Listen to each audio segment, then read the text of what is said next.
in a small apartment. The news is on TV. In recent news, multiple transdimensional breaches have been reported in the United States and Japan. The fallout has been catastrophic. Armed forces have been unable to contain the colossal creatures emerging from these breaches. Civilian casualties are mounting. The situation is dire.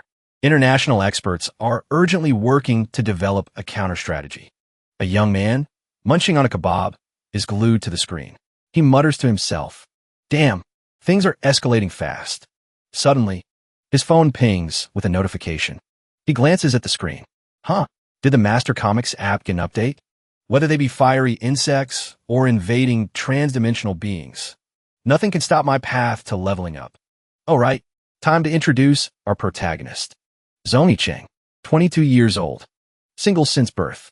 After graduating with a useless major from a third-rate university, he's stuck in a dead-end job, just drifting through life, waiting for it to be over. The only bright spot in his life is the latest chapter of his favorite cultivation manhwa. Just as Zoni-Cheng was engrossed in his phone, a glowing crystal shot through the window. A strange voice echoed. Found one at last. A perfectly compatible host. Zoni-Cheng grinned. So this is what it feels like to be the protagonist. But before he could finish the thought, the crystal slammed right into his forehead. Irk! The phone slipped from his hand. The window behind him suddenly shattered. A pillar of light erupted. An immense pressure radiated outwards. Zoni-Cheng floats in midair. He gasped in shock. This strange feeling. What is this? System notification. Host compatibility. Successful. Activating the dimension breaker system. Initiating preliminary host enhancement. Zoni-Cheng's body began to twist and contort violently. He screamed, "It hurts. My body. It feels like it's going to explode. What the hell is happening?" His consciousness began to fade. The next morning, he woke up. Zoni-Cheng clutched his head. Ugh, my head is killing me. He glanced at his phone screen. Crap. It's already 10. I'm so late for work. As soon as he stood up, he felt impossibly light. Zoni-Cheng was stunned. Whoa. Why do I feel so light? What's going on? I remember now. Last night, I had this really weird dream. Something about a system. Just then, system notification. I am the Great Dimension Breaker System. I am the Great Dimension Breaker System. From this day forward, you will bear the mission of a Dimension Breaker, and I am your personal guide. Zoni-Cheng thought to himself, Dimension Breaker? Is this because of all that news I watched last night? Am I having one of those superhero dreams and just haven't woken up yet? He thought. He leaps out the window. I've got to fly out and test my new superpowers. Suddenly, he realizes something feels off. Icheng peeks down below. Annie Wong is hanging laundry. In the dream, there was supposed to be a stunning beauty down there. Oh crap, this isn't a dream. Doesn't that mean I'm about to fall to my death? The system clears its throat. Ahem. Do you think I don't care about my reputation? You're the host I worked so hard to find. How could I possibly let you fall to your death? Icheng lands gently on the ground. He exclaims in astonishment. This is real. And I didn't die, which means the Dimension Breaker System is real. Tell me, what must this great hero do to save the world? The system begins to explain. Host, this is your sea of consciousness. Please select a class, and the system will begin the technique transmission. He mutters to himself. A technique transmission. Am I about to get a head start? Several options appear on the system screen. Tech class. Cultivation class. Mutant class. Bloodline class. Icheng looks them over. The tech class seems so cool. But the cultivation class is really tempting too. Let me think for a second. The system gives an anxious reminder. 10-second countdown ending. The system has made a random selection for you. He hastily replies. Okay. Stop rushing me. I choose the cultivation class. Sword cultivator. Class selection confirmed. Cultivation class. Martial cultivator. Beginning martial arts technique transmission. Countless martial arts stances are uploaded into his mind. Icheng glances at the selection and screams, "Are you kidding me? Wait a second." The system decisively completes the transmission of the primary technique. The immortal let out a hearty laugh, as expected of one who can survive a lightning strike. Zoni-Cheng seemed to recognize him. Another key character has appeared. The immortal strode forward and made him an offer. This venerable one asks you, "Are you willing to join my otherworld sect?" The moment he saw the immortal, Yang Qingyun cried out in admiration.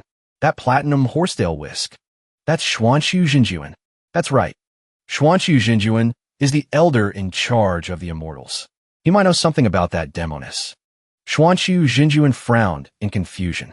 What demoness? This venerable one has no time for such matters. So, according to the original setting, he's the main character's master. Xuanxu Jinjuan of the Otherworld sect, the head elder of the Otherworld Immortal Alliance. A smug look crossed Song Yicheng's face. I was originally going to wait for the chaos at the Tianqing sect to die down before looking for information on Zhaoling. And trying not to expose my identity would have been a huge pain. But now, things just got a whole lot simpler. With that thought, he immediately bowed respectfully. Thank you for this opportunity, Jinjuan. This junior is willing to follow your arrangements. His mind was already racing with a plan. With a powerful backer, things will be much easier. I'll infiltrate the Immortal Alliance's headquarters. There's no way I won't find the person I'm looking for then. Without a moment's hesitation, Song Yicheng leaped onto the flying cloud. As he followed Xuanxu Jinjuan away, a guilty thought struck him. It's just that. It seems like I'm stealing more and more of the cultivation protagonist spotlight. The Yang Qingyun of this world was still blissfully unaware. He even cheerfully said goodbye to him. We'll meet again if fate allows. Song Yicheng felt a pang of guilt. Little Yang, you should probably come to this Wind Thunder Bridge to get struck by lightning more often. A few days after Song Yicheng joined the otherworldly sect. In the inner sect, he had to do chores every single day, like sweeping the courtyard all day long. Song Yicheng sighed, bored out of his mind. The otherworldly sect really lives up to its name as the biggest sect in this realm. Sweep, sweep. He looked up at the massive gatehouse where a giant sword hung. He couldn't help but be impressed. What a huge gate. Are they planning on playing soccer out here or something? As he thought about it, a wave of frustration washed over him. I only took this sweeping job to gather information. I just have to tough it out, right? Stay low-key. Really? Low-key. Suddenly, he noticed a noisy crowd gathering outside the gate. A disciple had to step forward to block them. Seniors, a disciple has already gone to announce your arrival. Please be patient. But they just kept arguing loudly. I bet that old geezer Xian Su has a guilty conscience. Or maybe he wants us to force our way in. Song Yicheng moved closer to watch the commotion. Why do I run into annoying crap like this everywhere I go? To his surprise, the group ruthlessly shoved the young junior brother to the ground. Song Yicheng rushed over to help the junior brother up. The disciple explained resentfully. Junior brother Song. Those disciples from the Azure Sky sect are trying to storm the sect gates. This was exactly the kind of chaos he loved. He immediately stepped forward. Senior brother, let me handle this. He whipped out a massive megaphone and laid down the law for the crowd. All visitors must register upon entry. No trespassing. Yeah, you heard me. I'm talking to you. His megaphone startled them. A second later, the group decided they weren't going to let Song Yicheng off the hook. A mere trash sweeper at the Qi refining stage dares to be this arrogant? The lackeys behind him chimed in. Yeah, boss. Teach him a lesson. But as fate would have it, among the crowd was the very same girl he'd seen bathing in the river the other day. The moment she saw Song Yicheng, she recognized him. It's you, you shameless pervert. You're from the otherworldly sect? Hearing this, the leader frowned. Song Yicheng also recognized which character she was from story. His eyes went wide with shock. Oh, Lan Yingying, could you try speaking like a civilized person? With all that screeching, people might get the wrong idea. A group of them surrounded Song Yicheng. The great elder of the Azure Sky sect pointed and accused him. So you're the pervert who spied on my disciple while she was bathing. The others around them piled on. I heard he's also one of those freaks who fell from the divine tree. They intended to capture him. All right, today we'll capture him, along with that demoness, and take them both back to our sect for a long interrogation. Song Yicheng couldn't stand the noise anymore. He unleashed a single move as a show of force, shutting them all up. All of you hold it. Caught off guard by the attack, they all cried out. Ark, the great elder of the Azure Sky sect glared, analyzing Song Yicheng's technique. This is definitely no ordinary Qi refining stage disciple. The others immediately started shifting the blame. Just as I thought, this was all a setup by Xian Su. Finally hearing the full story, Song Yiqing understood. They had come to Otherworld Mountain looking for perfected Lord Xian Su to demand he hand over Xiaoling. He couldn't help but ask them directly. You mean after leaving the Azure Sky sect, Xiaoling also came to this realm? You mentioned a demoness. Is she here in the otherworldly sect? However, the Great Elder was determined to pick a fight with him. Before me, the Grand Elder of the Azure Sky sect. Who do you think you were to question me? The old man suddenly hurled a golden disc at him. Whoosh! Song Yiqing quickly dodged, but still grazed him. He had to admit, this Grand Elder of the Azure Sky sect was nothing like those small fries at the hot springs. He's strong. Oomph. Song Yiqing's brow furrowed. No more playing around. Looks like I need to get a little serious. His resentful energy summoned a ball of lightning. Crackle. Bzzz. He roared, thunderclap palm. The group of men was instantly stunned. Every last one of them was frozen in shock. A lightning spiritual root. The lightning quickly intensified into a violent storm, crashing down upon the arrogant intruders. Crockham. Their eyes all rolled into the backs of their heads, as they screamed at the top of their lungs. Bzzzt. Even Song Yiqing was startled by his own power. He hastily pulled back. Holy crap. Looking at the devastation he'd caused, he felt a pang of guilt. I think I might have overdone it. Stray bolts of lightning still lingered, arcing everywhere. Crackle. Bzzzt. Bzzzt. By chance, a bolt struck the sword chain to the gate, causing the iron chains to snap. The sword plunged straight into the ground. Thud! At the alternate world gate of Ejia. After piercing the earth, the sword continued to absorb the electrical current from Song Yiqing's attack. Bzzzt. A whirlwind began to swirl up from ground. Whoosh! Everyone's hair stood on end. His junior brother exclaimed in awe. Senior brother, you're incredible. I might have been a bit careless. Meanwhile, the men on the other side were completely terrified. That was horrifying. I thought we were dead for sure. Seeing Song Yiqing approach, the man dropped to his knees in fear, begging, Don't call me senior brother. You're my senior brother. You're my great ancestor. Song Yiqing found it a little amusing. He could only manage a dry, awkward laugh. Huh. Well, so much for my plan. To keep a low profile. Across the way, a few of the followers suddenly cried out from the corner. Grand Elder, wake up. They kept calling for their leader. Song Yiqing had a bad feeling. Huh? Don't tell me something actually happened to him? To his surprise, the Grand Elder of the Azure Sky sect had really fainted. They immediately started pointing fingers at him. You, how could you be so ruthless? To use such a despicable move on us. The Grand Elder lay there, barely breathing. Yeah, they feigned outrage. How dare you bully our Grand Elder? That old geezer Xian Su. This is unforgivable. Song Yiqing pretended not to hear. He tried to clear the air. Haha, this is all a misunderstanding.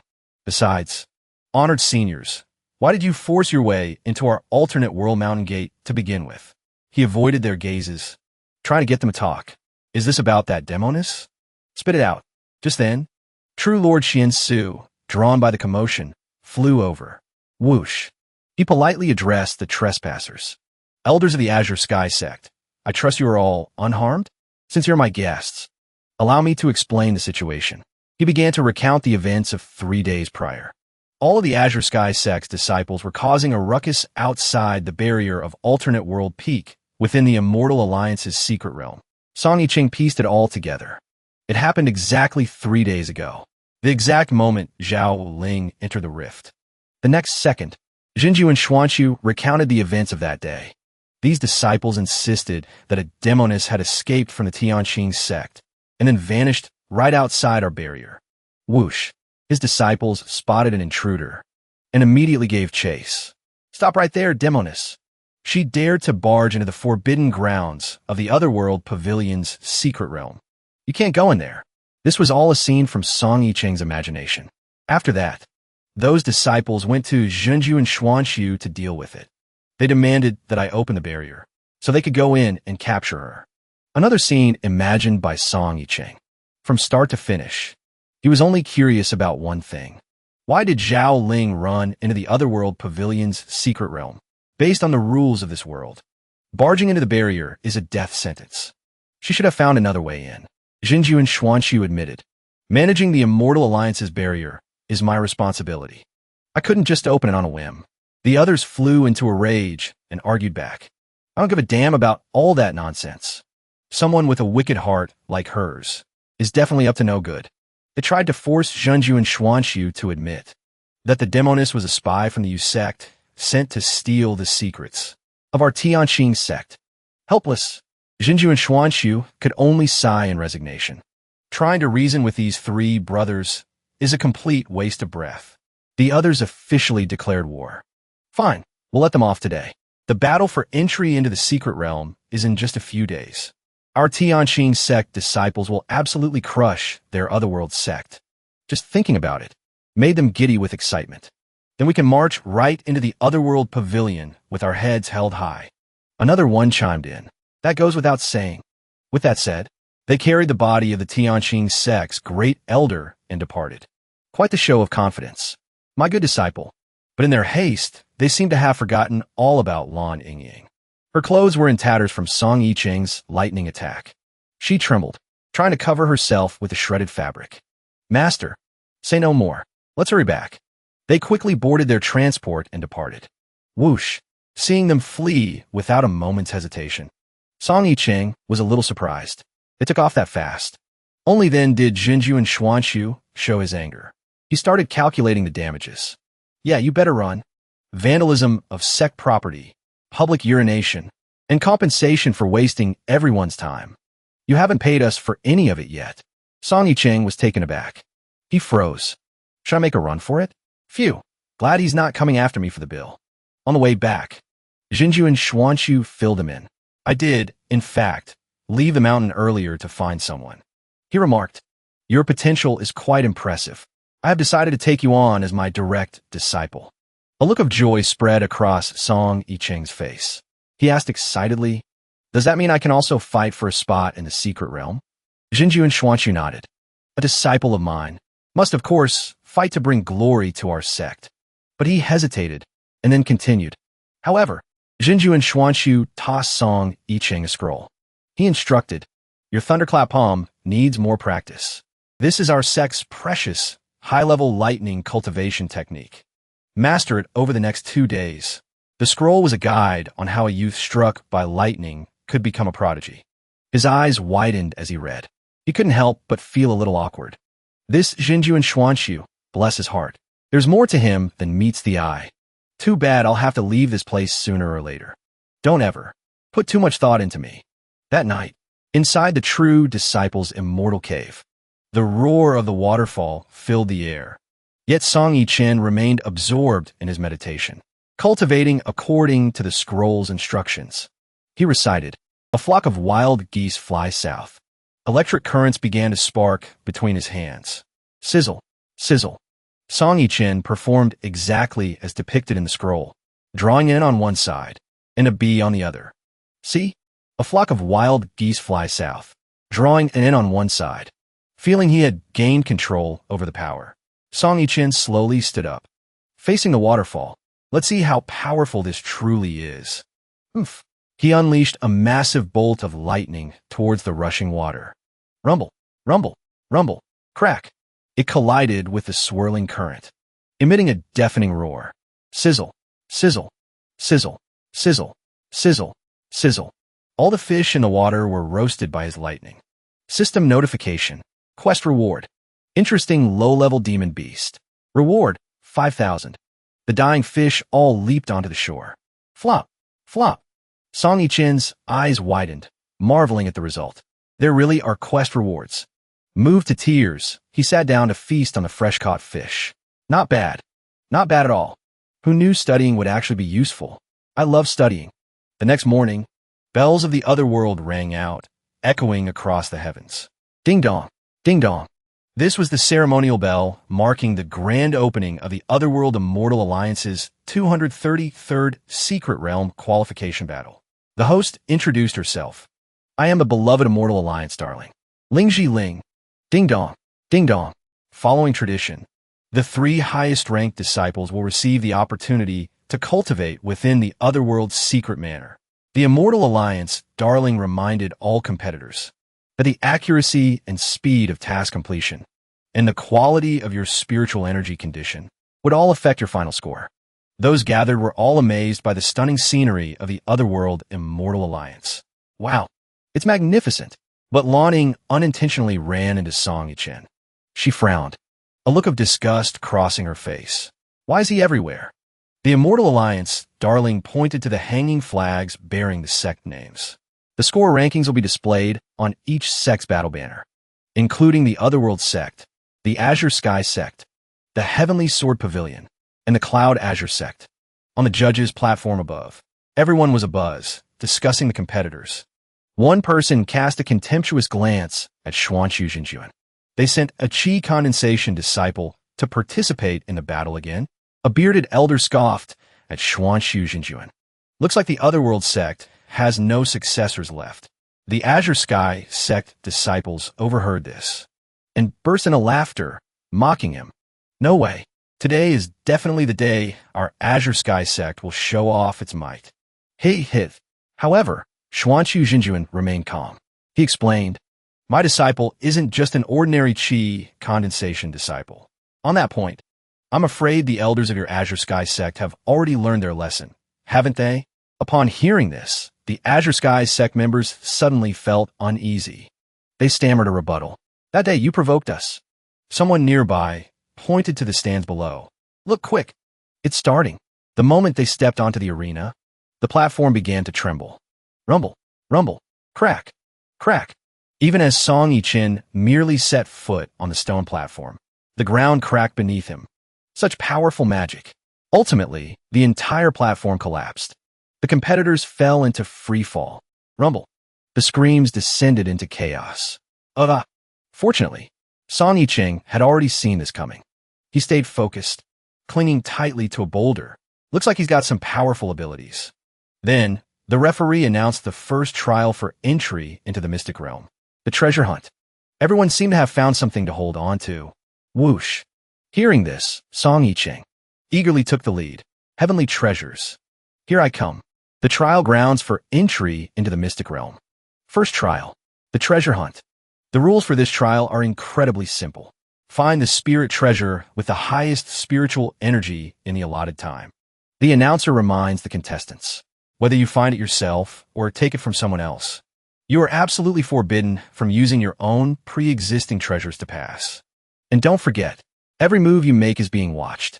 At the foot of Yuanqing Mountain, enormous boulders rained down, sending everyone into a panic.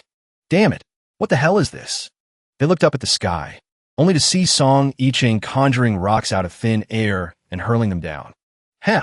Take this. Watching him stroll casually on golden steps in midair, they were filled with admiration.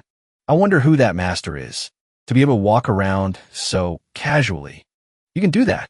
Suddenly, a familiar voice called out.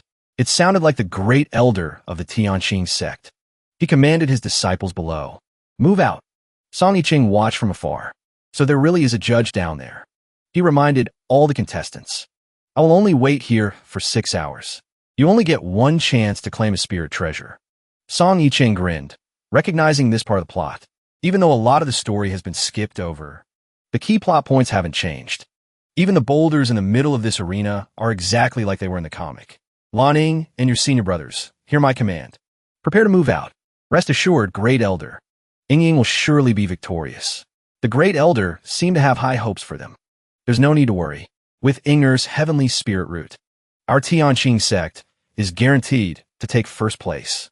After the disciples had all left, Song Yichen walked right up to the elder.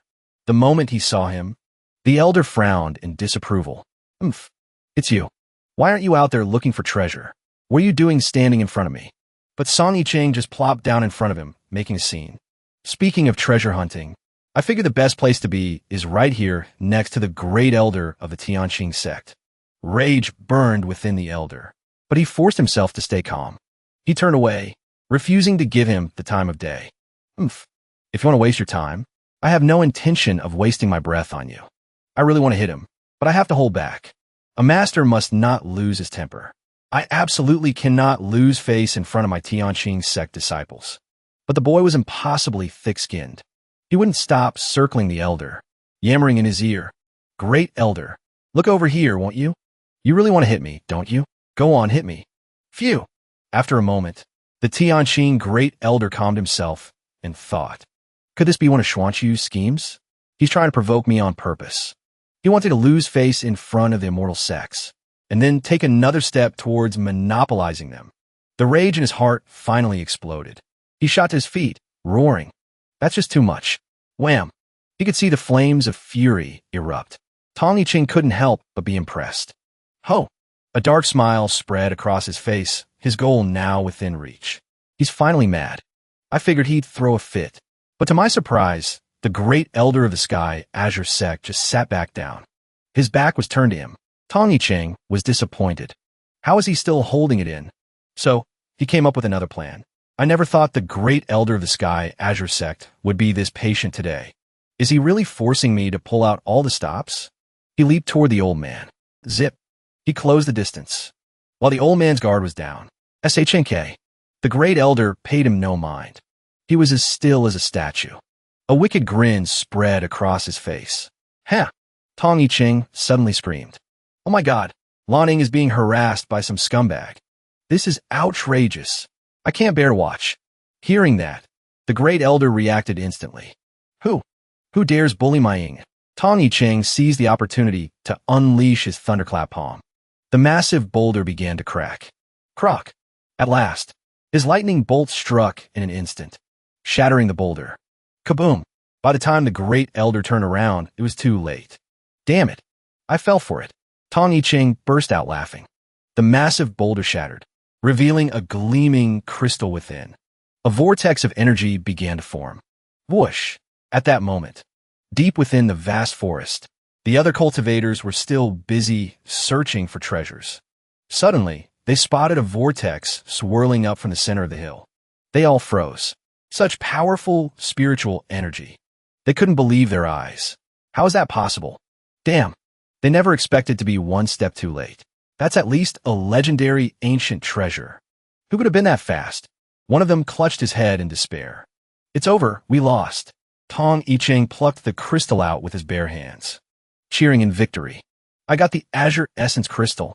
In the original novel, the protagonist had to go through countless trials just to find an ordinary spirit stone. He only decided to fight the Great Elder of the Sky Azure Sect after he couldn't take his taunts anymore. And it was only then that this Azure Essence Crystal was finally revealed. Now that I have this, Tong Yiqing was incredibly smug. Huh, I'm even faster than the protagonist. Not even the plot can hold me back. Before leaving, he tossed a small pouch of coins to the Great Elder of the Sky Azure Sect as a token of his appreciation. My thanks to the Great Elder of the Sky Azure Sect for meditating on this rock with me. This little treasure made it all worthwhile. Grr. The old man was even more furious, cursing him endlessly. You treacherous little brat. But he was shameless, grinning smugly from ear to ear. Hee hee. The Immortal Alliance's treasure hunt announces its results. Congratulations to disciple Tong Yiqing of the Otherworld sect for being the first to find a rare treasure. He has been awarded a massive amount of points. Asterisk ding. Ding. Ding. Asterisk. The crowd below erupted in an uproar. Someone pointed to the sky. The Otherworld sect's banner is rising. True Lord Xuanqiu calmly sipped his tea. Ha! I knew that kid was something else. Meanwhile, the rivals who had just been trash-talking and mocking him earlier were now all seething with rage. A short while later, the announcer declared the start of the second trial. The Spirit Beast Battle. Ding, ding, ding. The contestants took their positions once more. They were pitted against all kinds of monsters. Boom, bam, crash. Only Tong Yiqing sat there casually, reading a comic to keep track of the plot, while the other disciples fought desperately against ferocious spirit beasts. He was actually smiling as he read. Ha! This part is an absolute masterpiece. I'm reading it again. Incredible. Just incredible. Until he spotted a familiar scene. The main character was standing on that exact tree branch, reaping without sowing. A secret pact. Lying in wait. Enjoying the fruits of another's labor. A sound suddenly echoed in Tong Yiqing's ear. He realized the signal had finally arrived. He stood up, determined to win this spirit beast battle. He casually picked up the body of a rabbit near the base of the tree. I have to admit, The main character in this comic really is something else. The cute rabbit he just picked up was actually an 8th level spirit beast. The enchanted artifact's voice boomed in astonishment. Song Yicheng of the otherworldly sect has captured an 8th level spirit beast with 8,000 years of cultivation. A moment later, the spirit beast battle mission was complete. Inside the myriad illusions labyrinth formation, Song Yicheng stepped inside. He followed the directions in his comic to find the exit. 3 steps to the left, and that should be the exit. He walked slowly, counting 1, 2. I can't believe I cleared it this easily. The announcer shouted in excitement. Thanks to him. This is unbelievable. The 3rd trial, the Battle of Formations. The first person to break the formation is a disciple from the otherworldly sect, Song Yicheng. Before long, it was time for the final trial, the ghost-slaying battle. This time, the location was a remote mountain village. A bat hung upside down from a tree branch. Suddenly, a cord from out of nowhere tightened around its neck, jerking it awake. A strange power began to drag it away. Song Yicheng let out a huge yawn. He complained, bored out of his mind. This combat mission is just a matter of brute force. It's so simple, you can tell who's going to win before it even starts. How boring. Sitting on a pile of bat demons he'd caught in just a few minutes. Song Yicheng started to wonder. But still, this is weird. I've already killed over 200 of these monsters. So why hasn't the final boss shown up yet? He looked up at the distant sky, lost in thought. Could it be the butterfly effect? Has it knocked the whole plot off course? Just then, deep in the forest, a giant creature writhed on the ground, making a scraping sound. Surprisingly, the one who had just captured that hideous monster was none other than Lanning. She dragged her prize back with her. This last battle, no matter what, I can't lose to him. On her way back, a strange set of footsteps began to echo from behind Lanning. A face suddenly appeared. His lecherous grin stretched across his face.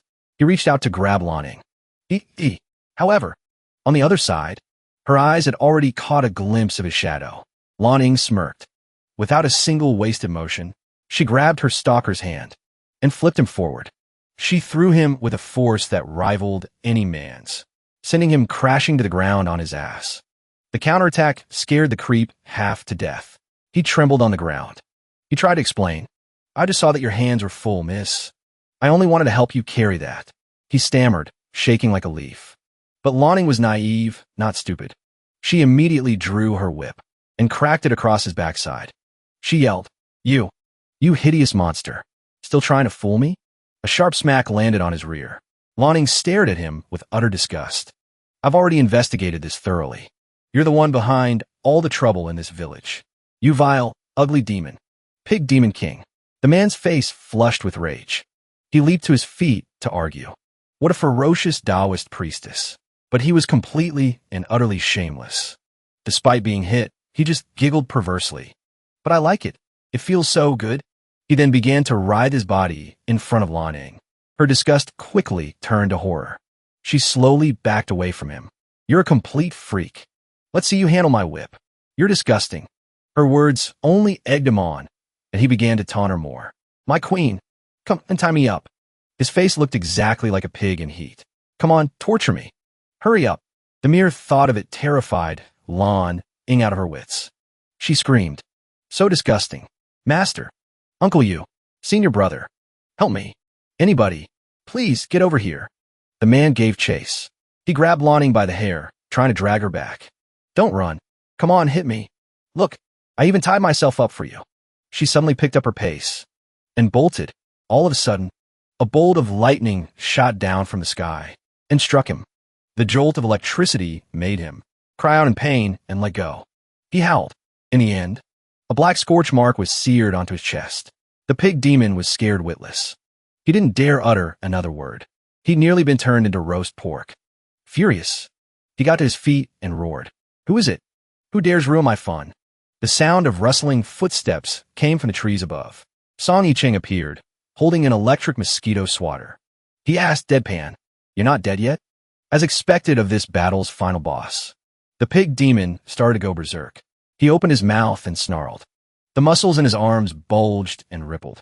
The perverted pig from before had now transformed into a ferocious wild boar. He sneered. Huh. Oof. A man? I'm not interested. Song Yicheng also charged forward, and the two of them clashed violently. Song Yicheng looked on with disdain at the wild boar's power. I can't believe the infamous pig demon king isn't just a lecher, but a masochist too. No wonder he's the demon king who gave the protagonist such a hard time. This power is the real deal. So you're finally showing your true colors? Fine then, I'll give you exactly what you've been begging for. Song Yicheng unleashed a ball of lightning. It electrocuted the wild boar. The beast howled in agony. Seeing her chance, Lan jumped in to help. She used an immortal art. Demon-subduing rope. A long rope shot out from the ground. It wrapped itself around the wild boar's head. At last, its limbs were bound tight. Lan panted. We finally got you, you filthy pig. However, the wild boar let out a furious roar. It thrashed about violently. The demon-subduing rope snapped to pieces. Roar. I'm going to devour you both. Lan Ying gasped. What? Song Yicheng roared. Get back. He seized the opening and unleashed a devastating surge of high-voltage electricity at the wild boar. The wild boar couldn't withstand it. Every single meridian felt like it was being scorched. Amidst its agonizing roars, the battle came to an end. The announcer declared, Quest rewards. Demon King Core. 200,000 points. Only Lan Ying stood there, regretting her loss. I still lost, after all. A small orb of light shimmered into existence. Song Yicheng carefully caught it. Just as I expected, it appeared. The Demon King Supreme, highly potent Demon Core. However, he then handed the Demon Core to Lan Ying. This thing is useless to me. Take it. As the orb of light was tossed her way, she asked, confused, Why? We're clearly from opposing factions. You even saved me, and you're treating me so well. Hearing this, Song Yicheng flinched. She misunderstood. Looks like I've messed up again. In the original story, the male lead unexpectedly found love in this final battle. The two of them then fell deeply in love. He just remembered this cliched plot point. I truly underestimated the destined romance between the male and female leads. He hastily turned and ran. He didn't even bother to explain himself. That demon core truly is useless to me, so please don't misunderstand. Lan Ying, however, thought he was just shy. She smiled meaningfully. This fool knows how to be shy, after all. Not long after, the competition concluded. The announcer began to reveal the final competition results. At the arena gate of the Mystic Realm, Xianbing Bao excitedly watched the results. Congratulations to Song Yicheng of Otherworld Manor and Lan Ying of the Azure Sky Sect. You have earned the qualification to train at Ethereal Peak. The rankings have been announced. Congratulations to the three of you. May this journey bring you fortuitous opportunities, defying fate and changing your destiny. May you all become immortal venerables. Lan Ying, though placing second, still puffed out her chest with pride. Look at me. The third-place winner happily thanked everyone. Song Yicheng, however, was only concerned about Xiaoling's safety. He prayed silently. Xiaoling. I'm coming for you. Surviving in the wilderness these past few days. I wonder if she's safe. Meanwhile, atop Ethereal Peak, the top 3 cultivators had the chance to experience this place. Is this truly the extraordinarily mysterious Ethereal Peak? And there's even the demon-suppressing pagoda, which no one dares to enter. Xiaoling, where are you? Song Yicheng wondered internally. Next, I'll have to face the latest challenges of this grand cultivation journey. There's no pre-written script for this. Will things still go smoothly? Below Ethereal Peak, Xuanxu Jinjuan led the 3 chosen disciples. He began to open the gate. Mountain Ceiling Grand Formation. Open. An 8 trigrams formation diagram appeared before their eyes. The ground began to tremble. With a resounding roar, the silhouette of the pagoda slowly emerged. A path materialized, leading straight to the pagoda. Xuanxu Jinjuan offered the 3 of them a few words of caution. Inside the ethereal mystic realm, though spiritual energy abounds, and treasures are countless, is also fraught with peril. The 3 of you carry the Elder's high expectations on your shoulders. I hope you will all exercise extreme caution. His expression turned grave. You must remember one thing. Stay far away from the demon-suppressing pagoda. After hearing his words, all 3 disciples replied in unison. We will do as you say, Master.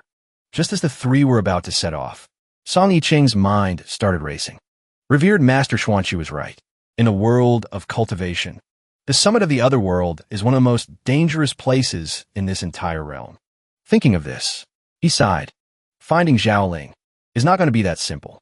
Sure enough, revered Master Xuanqu saw right through him. He stepped forward and called out, "Disciple." "Wait," he asked with concern. "Disciple, is something troubling you?" However, Song Yicheng couldn't reveal the truth. He denied it. "No, Master. No one in this world can know that Zhao Ling and I were transported here." Seeing his hesitation, revered Master Xuanqu didn't press the matter. "I won't force you to speak. But this trip you're taking to the summit of the other world, is it to find the owner of this?" The moment he saw the familiar bracelet, identical to his own, Song Yicheng was stunned. "How is this possible?" Revered Master Xuanqu explained. "A few days ago, after those disciples from the Azure Skies sect caused a scene, I went to patrol the secret realm. I ended up finding this at the foot of the Demon Suppression Tower." He tossed the bracelet over. Song Yicheng's thoughts raced frantically. The Demon Suppression Tower. Did Zhao Ling already go inside the Demon Suppression Tower? If the summit of the other world was one of the 3 most dangerous secret realms in this world, then the Demon Suppression Tower at its peak was an absolute forbidden zone. Legend had it that in order to suppress the great demon within the tower, Patriarch Xuanjin of the Otherworld Mountain sect had exhausted his entire cultivation base just to seal it. The demonic beasts inside were unbelievably ferocious. Their malevolent aura so thick it could blot out the sky. If Zhao Ling is really in that tower. He suddenly bowed his head and pleaded, "I'm sorry, Master. I cannot tell you the details of this matter. Furthermore, I have no choice but to enter the Demon Suppression Tower." Revered Master Xuanqu didn't ask any more questions. He simply sighed, as if he'd expected this all along. "Sigh, I had intended to persuade you to give up, but it seems that's no longer an option." With that, he handed Song Yicheng a jade tablet. "I've sealed the demon-quelling arts I practice into this tablet," he instructed. "Take it. It may help you escape a desperate situation." Song Yicheng gratefully accepted it. "Thank you, Master." With that said, he turned and dashed off toward the tower. The scene shifts to the summit of the other world. As he made his way through, Song Yicheng felt that something was wrong. This secret realm is far larger than it appears from the outside. I had to pick up the pace. Everything before him was shrouded in a dense fog. The Demon Suppression Tower was at the very peak of the mountain. Suddenly, a strange sound hissed by his ear, catching his attention. Just as he turned his head, a giant green python lunged out, its blood-red maw wide open. However, Song Yicheng showed no fear. He stood his ground, staring intently into its eyes. His reaction even made the python hesitate. Annoyed by the sight, he grabbed the python by its neck and gave it a vicious beating until it was seeing stars. It shrieked in agony. He cursed at it. "Damn you, get the hell out of my way." As he lifted its head, he realized that others were also being attacked by the monster. A 3-headed snake, huh? He slammed the python's body hard against the cliff face. The others were dragged along with it, caught in the chaos. Lan Ming cried out. Song Yicheng quickly let the monster go. He grumbled in frustration. "Damn it, I just had to go and piss off those treasure hunters. They fell right down here with the giant serpent." Song Yicheng steeled himself. He would just have to pretend he saw nothing and walk away. They came here to train anyway, right? A little extra difficulty will only be good for them. First, I need to find Zhao Ling.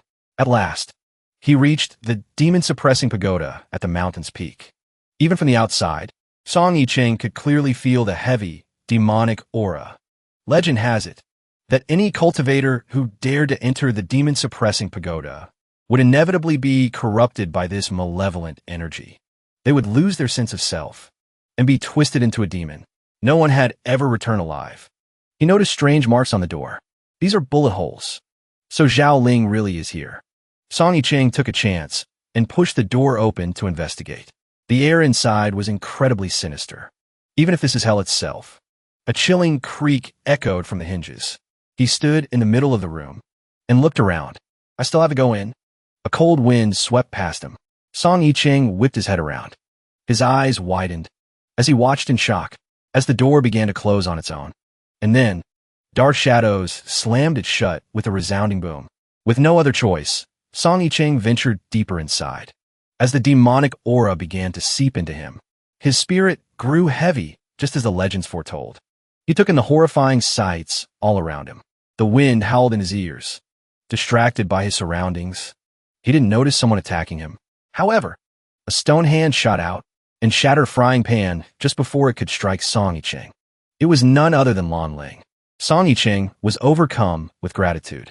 Brother Lan Ling, thank you. I can't believe I'm seeing Lan Ling here. The stone figure smiled as he greeted him. I've been suppressed for so long. It feels good to get out and stretch my legs a bit. The two were suddenly caught in a strange vortex that formed in the room. A sinister voice boomed out, threateningly. Finally, some fools have barged into my tower to serve themselves up as a meal. My dear wife. He. Song Yicheng wasn't scared at all. He challenged him right back. What kind of demon are you? Show yourself. A woman's voice rang out. Oh, what's all this ruckus? Let me get a good look. A female demon appeared. She looked him over provocatively. Well, he's not as good as lamb, but I smell something absolutely delicious. Song Yicheng froze instantly. Ha. Can anyone tell me what this intense feeling is? Lan Ling was quite surprised. What's wrong? Brother Song, you know her? Of course he did. After all, Song Yicheng had read the script. He didn't just know her. She was incredibly familiar. He thought to himself, still, this couple should be easy to deal with. Their characters aren't set up to be a real threat, anyway. Song Yicheng lowered his voice. Hong Tailang, is that you? Let me ask you something. A few days ago, did you see a girl with green hair? Am I not evil enough? Not scary enough? Why aren't they scared of us at all? Hui Tailang, what are you just standing there for? Hurry up and tie them up for the stew. As you command, my darling wife. Tremble. You fat sheep. I knew someone else was here. Always up to no good. Do you have any idea how much you've terrified the little ones? Brother Song, careful over there. Could this be the legendary pot falling from the sky? Song Yicheng started to react. He was growing increasingly uncomfortable. He cried out. He turned to ask Lan Ling how he was feeling. Is this temperature too high? Lan Ling agreed. At this rate, we'll be boiled alive. But they weren't the ones being boiled. It was the two wolves sitting in the pot. Hui Tailang pleaded. Stop the fire. Mommy, my beautiful big tail. It's been burned to a crisp. Hong Tailang threatened them. You too. Stop right now. And I'll tell you where to find that girl. Seeing this, Song Yicheng temporarily held back. He gave her a chance. Speak. Hong Tailang gave a wicked smile. She's up there. But she's already dead. Hearing this news, Song Yicheng shot to his feet. Brother Lan Ling, let's go. The two of them rushed upwards. Hong Tailang taunted them to give up, adding a few malicious words. The great demon upstairs captured her the moment she arrived. By now, he's probably eaten every last bit of her. Ha. But Song Yicheng was completely unfazed. As he climbed higher, he sent a bolt of lightning crashing down. In an instant, the two wolves were burned to ash. A system notification appeared. Villain duo, Hong Tailang and Hui Tailang. Mission reward, 100,000. Lan Ling was surprised he would take revenge this way. I really thought you were going to spare them. Song Yicheng let out a cold laugh. Killing demons to level up. Why would I pass up on something so enjoyable?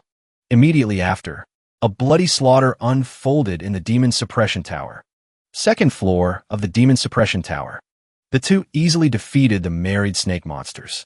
Mission reward, 100,000. Third floor of the Demon Suppression Tower. After a fierce battle with the cat and mouse duo. Mission reward, 100,000. Fourth floor of the Demon Suppression Tower. Lan Ling and Song Yicheng worked together to defeat two wild beasts, one blue and one red. Mission reward, 100,000. Fifth floor of the Demon Suppression Tower. The two successfully defeated the two-headed bird beast. Mission reward, 100,000. Several hours later, before they ascended to the final floor, Lan Ling asked for Song Yicheng's opinion. Brother Song, do you get the feeling that besides these demons, there's something else strange here? He nodded in agreement. These demons clearly don't belong to this world. I suspect that besides just suppressing demons, old ancestor Xuanjin was also using this tower to hide some great secret. He no longer hesitated and said, let's keep going. No matter where Zhao Ling is, or what secrets this tower hides, as long as we push deeper, everything will become clear. Suddenly, a bullet flew at them from behind. Lan Ling shouted a warning. Brother Song, watch out. Fortunately, Song Yiqing managed to dodge in time. Leaping to the side, sensing something was wrong, he rushed toward where the bullet had come from. Could be Zhao Ling? The two ran straight to the 6th floor of the demon suppression tower. Song Yiqing stood outside and called out. Zhao Ling, where are you? He knew she had to be in here somewhere. So why wasn't she answering? Just then, a chain shot out from the darkness. Song Yiqing swung his staff and blocked it. However, Lan Ling was suddenly swarmed by chains. They bound his arms and legs tight, while another wrapped around his neck. He cried out in pain. Song Yiqing whipped around in alarm. Brother Lan Ling. He started to rush back to help, but Lan Ling pointed behind him. Brother Song. Look, it's her. It's Zhao Ling. Song Yiqing spun around. Zhao Ling was suspended in midair, held by chains. He lunged forward, slashing through the chains. I'm here to save you. But the moment she was free, Zhao Ling pointed a gun right at him. He froze in shock. Confused, he asked, Why? Lan Ling shouted a frantic warning. Brother Song, get back. The demonic energy has taken over her body. She's not herself anymore. And just as he'd warned, Zhao Ling pulled the trigger. He was torn. No matter what happens, I have to bring her home. But it was too late. A bullet grazed his cheek, drawing blood. Song Yiqing quickly assessed the situation. Is it this evil energy? My protective aura seems to be much weaker. At that moment, the chains in Zhao Ling's hands began to rattle. She was the one controlling them now. Chains flew at him from every direction. Song Yiqing searched for an opening to strike. The closer I get to her, the stronger this evil energy becomes. A chain lashed across his face, and then a strange voice echoed in his mind. It was a constant, urgent whisper. Kill her, and you won't have to suffer like this anymore. His eyes turned pure white. It was then that he finally understood. So that's what this is. His hands moved on their own, unleashing a lightning strike. Suddenly, Song Yiqing's true consciousness fought back. He forced the influence away. No, Song Yiqing slammed a fist against his own head. Damn it. Get out of my head. Snap out of it.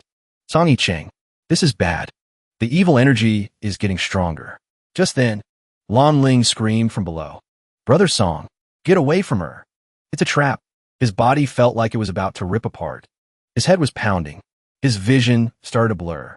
Where am I? When Song Yiqing opened his eyes, he saw Zhao Ling bound in chains once more. He rushed toward her without thinking. I'll get you out of there. It hurts. The demonic energy is corroding my hands.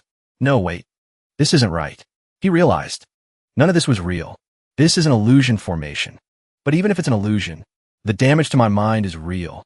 If this keeps up, neither Zhao Ling nor I are going to make it. The token from Master Xian Su. I really hope this works. Merge my consciousness with it. It feels like something is constantly flowing into my body. He's thrilled. My body seems to have naturally adapted to the evil aura here.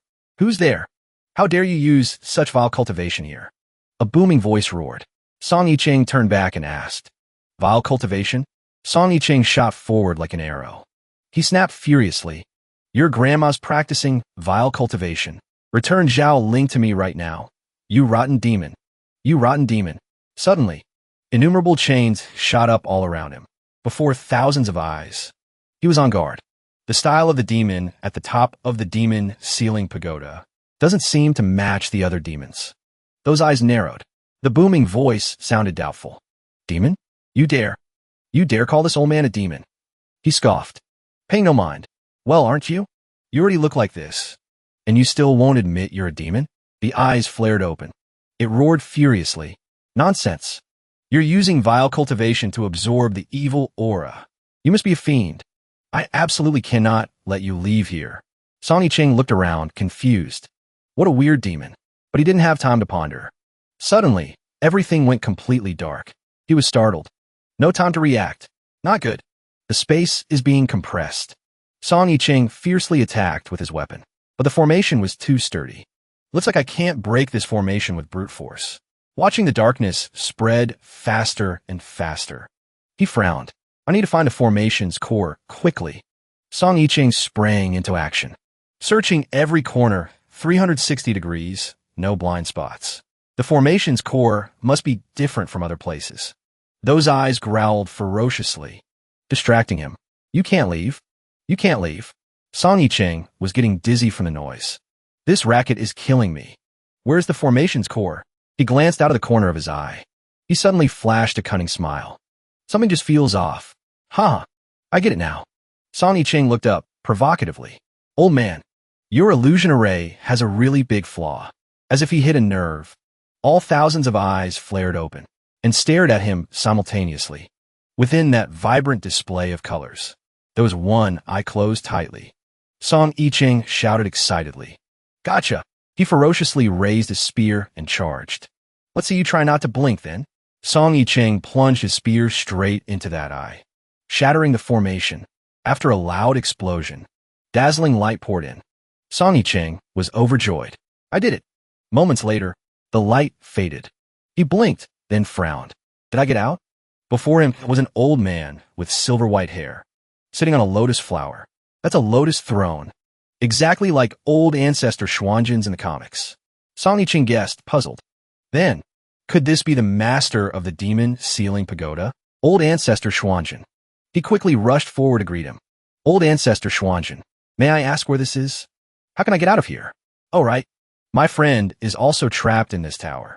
Can you help me? He spoke, but there was no reply.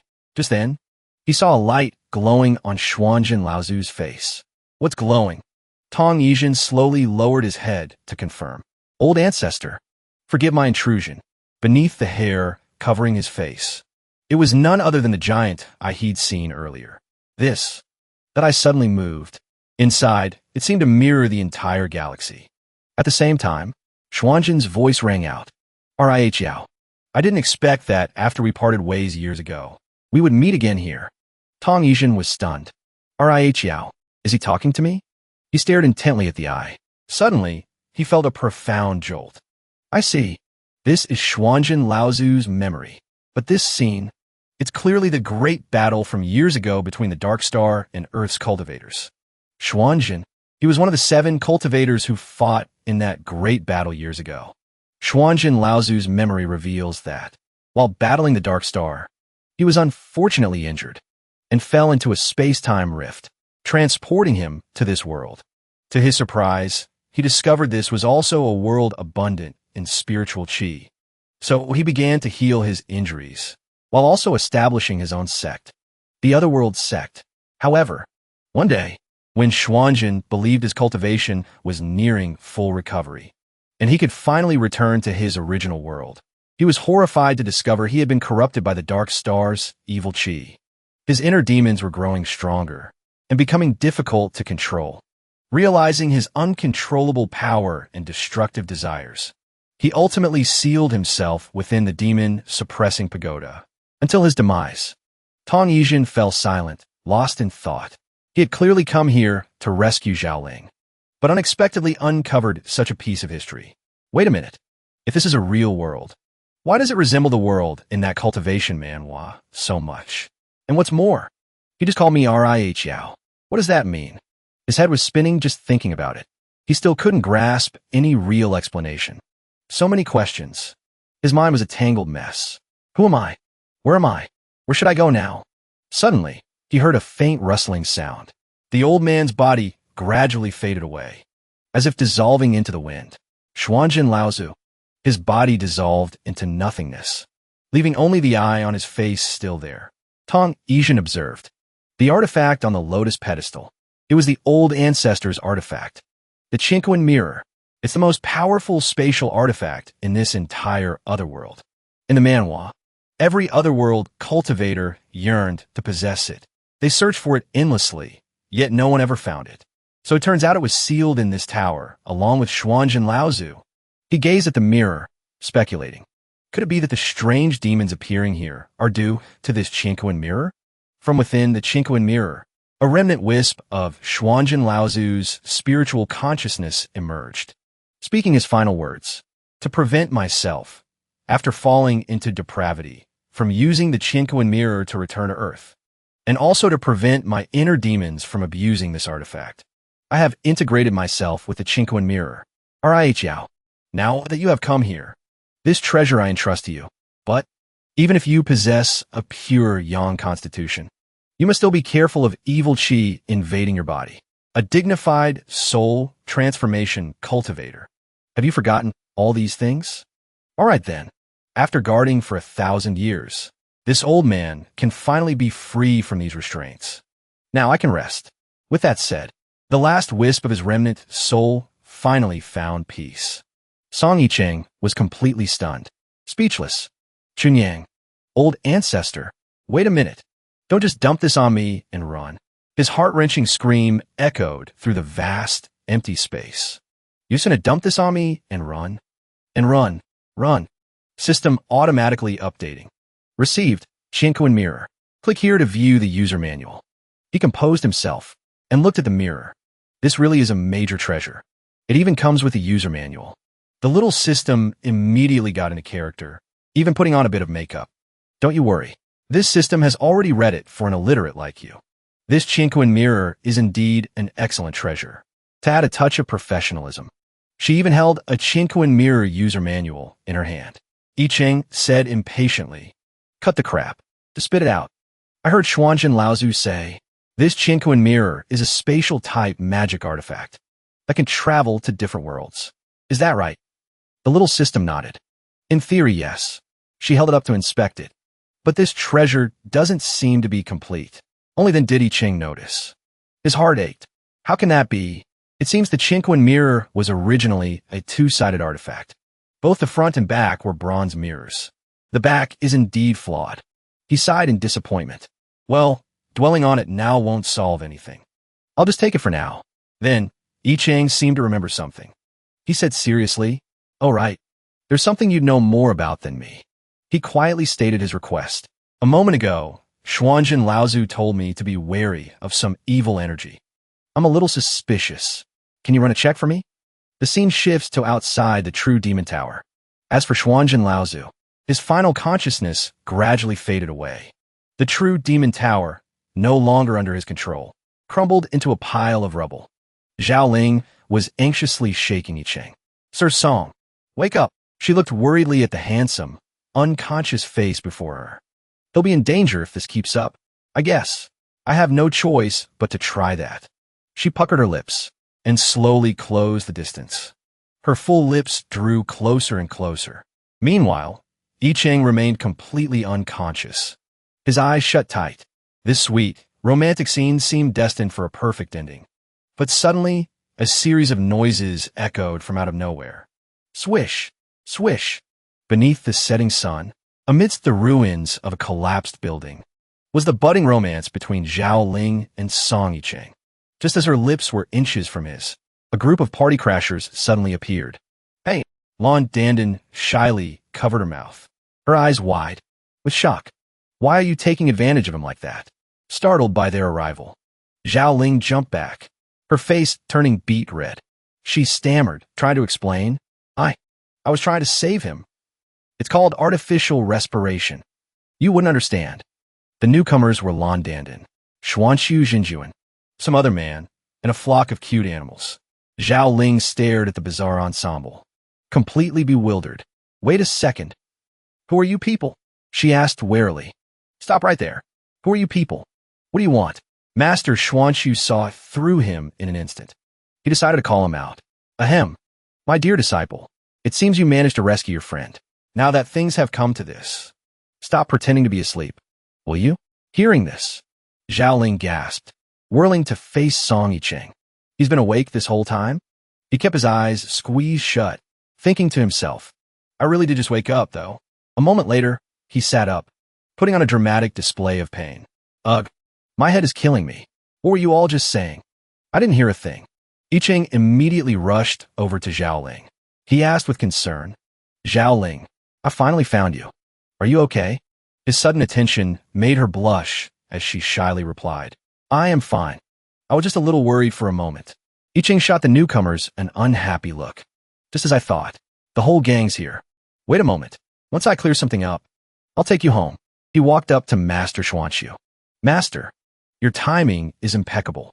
His master immediately put on a concerned facade. The disturbance at the demon-suppressing tower was felt for 100 miles. It alerted many people. As your master, I naturally had to rush over to ensure your safety. I'm just glad to see that you're unharmed. Meanwhile, sparks flew as Zhao Ling and Lan Dandan glared at each other. Who are you? And what is your relationship with Hero Song? Hussy, don't even think about trying to get his attention. But I Ching, like a curious child, was more interested in the pack of animals. Strange. What are these things? They aren't your spirit beasts, are they? So soft. Master Xuanxu stroked one of the bear-like creatures and explained, "Oh, them? They were originally just demonic beasts from around this area. Thankfully, my disciple, that jade tablet of yours absorbed all the nearby malevolent energy. That's how these demonic beasts transformed into their current, harmless state." Hearing this, I Ching couldn't help but sigh inwardly. As expected of Master Xuanxu, he's got some serious nerve. To mention the jade tablet with such a straight face. He's not even breaking a sweat. Out loud, he said, "Is that so?" Speaking of the tablet, I Ching took it out and held it out to Master Xuanxu. "That's right. Your jade tablet was a huge help." Master Xuanxu took it and asked, "Right, disciple, did you happen to see any magical artifacts inside the demon-suppressing tower?" I Ching immediately understood what he was really after. He took out a mirror. "Master, are you referring to this?" A strange smile spread across Master Xuanxu's face. "Yes, that's it." He grabbed for the mirror without a second thought. "This is the treasured heirloom of our Dishi sect, and to think my own disciple would be the one to bring it back. How wonderful." However, I Ching held the mirror in a death grip, and Master Xuanxu found he couldn't budge an inch. He asked, "Why haven't you let go?" I Ching's voice was laced with meaning. "Master, what's the hurry? Aren't you going to ask if I met someone I shouldn't have, or learned a secret I shouldn't know inside that tower?" Master Xuanxu's expression soured. "Whatever you saw is all in the past now." And with that, his true colors were revealed. Xuanxu Jinjuan leaped into the air, swinging his horsetail whisk at I Ching. He was trying to steal the artifact. He shouted, "And now, the Chinquan mirror is mine." I Ching was caught completely off guard by the sudden attack. "What?" But he held tight to the mirror, refusing to let go. Even as he was covered in wounds, Xuanxu Jinjuan seemed supremely confident in his power. "Stop resisting. Hand over the Chinquan mirror, and as your master, I'll grant you a swift death. Otherwise, the gates of hell are all that await you." The jade tablet in his hand suddenly began to glow. I Ching cried out, clutching his head in agony. "It hurts. God, it hurts. I'm gonna die. What? What did you do to me?" Lan Dandan rushed forward to catch I Ching as he collapsed. "Hey, are you okay?" The nearby animals fled in terror. "So scary. Run for it." Furious, Zhao Ling raised her gun and fired directly at Xuanxu Jinjuan. "You despicable bastard." He effortlessly deflected the bullet. Then, he continued to gloat. "Back in the tower. You felt quite comfortable using this jade tablet, didn't you? That's because the evil chi you absorbed allowed your body to temporarily adapt to the tower's environment. Now, with a single thought, I can activate that same evil chi inside you at will." Xuanxu Jinjuan's face was utterly inhuman, filled with cruel delight at I Ching's suffering. "At this rate, the evil chi will invade your meridians. I'm afraid you won't live to see tomorrow." But just then, I Ching let out a soft chuckle. "Heh." He stood up as if nothing was wrong, leaving Lan Dandan and the other man stunned. "He's fine," he even said with a sarcastic tone. "Thank you, master, for such a clear explanation." Xuanxu Jinjuan couldn't believe his eyes. "How is this possible, with such potent evil chi invading your body? How can you have no reaction?" I Ching shrugged, his demeanor casual. "What can I say? I guess I'm just built different." In the original comic, Xuanxu Jinjuan was always portrayed as one of the good guys, so I let my guard down around him. Turns out, he was the one practicing demonic arts. He didn't dare enter the demon-suppressing tower himself, so he used me to go in and steal the treasure for him. I Ching recalled his time inside the demon-suppressing tower. Inside the demon-suppressing tower, Patriarch Xuanzhen had also mentioned the demonic arts, evil chi entering the body. I was already suspicious back then. At that moment, he had asked his little system, "Help me run a diagnostic. Check for any abnormalities in my body." After using that jade tablet, the little system immediately popped up, dressed as a doctor to examine him. That jade tablet caused your body to absorb a large amount of evil chi. However, she said with a smug grin, that chi was like a drop of water in the ocean. Your body completely assimilated all of it. If you're asking about abnormalities, it seems you just got stronger. This situation is probably related to the radiant pure yang that Xuanjin mentioned. Back in the present, Yi Cheng sighed dramatically. He mocked, "Oh, my dear master, all your scheming was for nothing. But thanks to that little jade tablet of yours, I was able to absorb all the evil chi from Xiaoling's body, saving her life. So, allow your disciple to express his gratitude with a thunderclap palm." With that, he lunged toward Xuanxu Jinjuan. Lightning crackled in his hands, forming a powerful blast. Xuanxu Jinjuan didn't panic at all. His entire body was now enveloped in blood-red spiritual energy. With a look of sheer arrogance, he swung his horsetail whisk. Countless demonic hands emerge, lunging towards Yi Cheng. Seeing this, he said, "TCH, you're finally showing the true nature of your dark arts." Xuanxu Jinjuan couldn't care less what Yi Cheng said. He was like a madman now. As long as I gain absolute power, what does it matter if I fall to the demonic path? I won't be like that old fool Xuanjin, always hesitating and fearing, locking himself away in that wretched place. Two massive streams of power clashed. On one side, Xuanxu Jinjuan's dark arts. On the other, Yi Cheng's thunder roar. The two fiercely battled in the sky. Neither gave an inch. But when immortals clash, mortals suffer. The animals, who were running for their lives, suddenly, a surge of spiritual power, like a volcanic eruption, gushed forth. Xiaoling asked, "What is that?" The freckle-faced boy shrieked in terror. "A massive array. It's terrifying." Streaks of red spiritual energy shot into the sky, converging at the peak of that mountain. This array caused the freckle-faced boy's spiritual energy to gradually vanish. He was terrified. "My spiritual energy, it's disappearing." Lin Dandan immediately realized. This is a dark formation that absorbs the spiritual energy of heaven and earth. Xuanxu Jinjuan laughed triumphantly. "Ha ha ha! The ancient star-devouring grand array is truly magnificent." Yi Cheng angrily demanded, "What have you done?" Xuanxu Jinjuan smirked, revealing a sinister grin. "Since we were master and disciple once, letting you die with a clear understanding is only fair. This ancient star-devouring grand array is the culmination of my life's work. Unfortunately, I could never find an ancient treasure to serve as the array's core." Yi Cheng couldn't help but feel shocked and worried. "An ancient treasure? Are you saying?"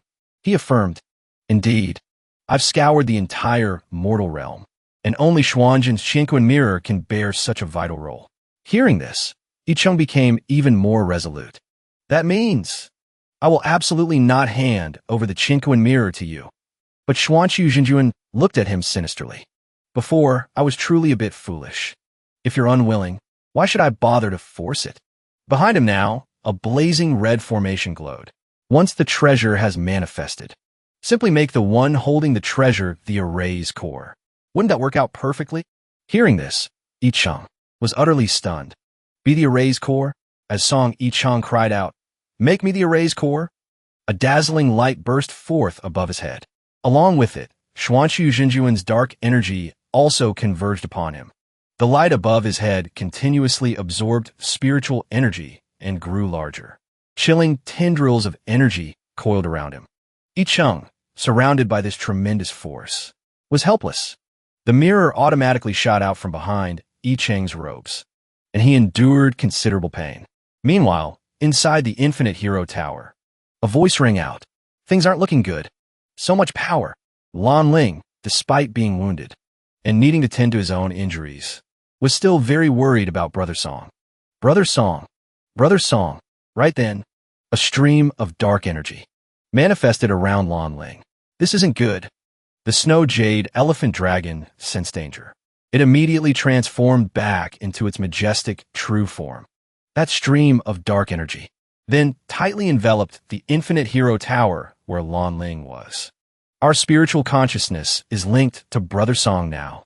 Seeing his current state, Xuanxu Jinjuan was ecstatic. "It's a success. The ancient star-devouring grand array is finally complete. He laughed gleefully. Ha ha ha. All the spiritual energy, all the cultivation in this world will be mine. Spiritual energy flowed from the earth like rivers, converging on him. As a result, the trees and animals all collapsed. The rivers ran dry. Not a trace of green remained. The streets crumbled as if struck by an earthquake. People scattered in every direction, desperately trying to stay alive. Screams echoed everywhere. Even the spirit beasts collapsed. Cultivators like Londandon and the freckled boy were left completely drained of strength. Thud! It hurts! Zhao Ling was terrified and helpless. How did it come to this? Hero's song. I'm sorry. It's all my fault. Meanwhile, Xuanqu Jinjuan triumphantly raised a horsetail whisk in his hand. I am a master of this other world. The strongest of all. Ha ha ha ha ha. But he was completely unaware of a strange spiritual power appearing beneath his feet. It was like a black hole. While he was celebrating, it shot a blast of dark spiritual energy straight into Xuanqu Jinjuan's body. The blow injured him, even leaving a gash across his face. Xuanqu Jinjuan was furious. What? It was Yi Cheng's counterattack. Only, his current appearance was a little different. He reached a hand out toward him and said, "Come here." Xuanqu Jinjuan was immediately pulled toward him, unable to resist. He could only scream. Yi Cheng grabbed Xuanqu Jinjuan by the throat with one hand, making it hard for him to breathe. He coughed and choked relentlessly. Choke. A dark aura radiated from Yi Cheng's entire body. Even his way of speaking had changed. This arrogant and defiant act of yours is really pissing me off. Xuanqu Jinjuan's face was distorted from the chokehold. He thought to himself, wrong. I was completely wrong. It turns out I never understood what true power was. Yi Cheng tightened his grip on his throat. In the next moment, all of his spiritual energy began to pour out of his body, flowing into Yi Cheng. Now, this is a true devouring technique. How convenient.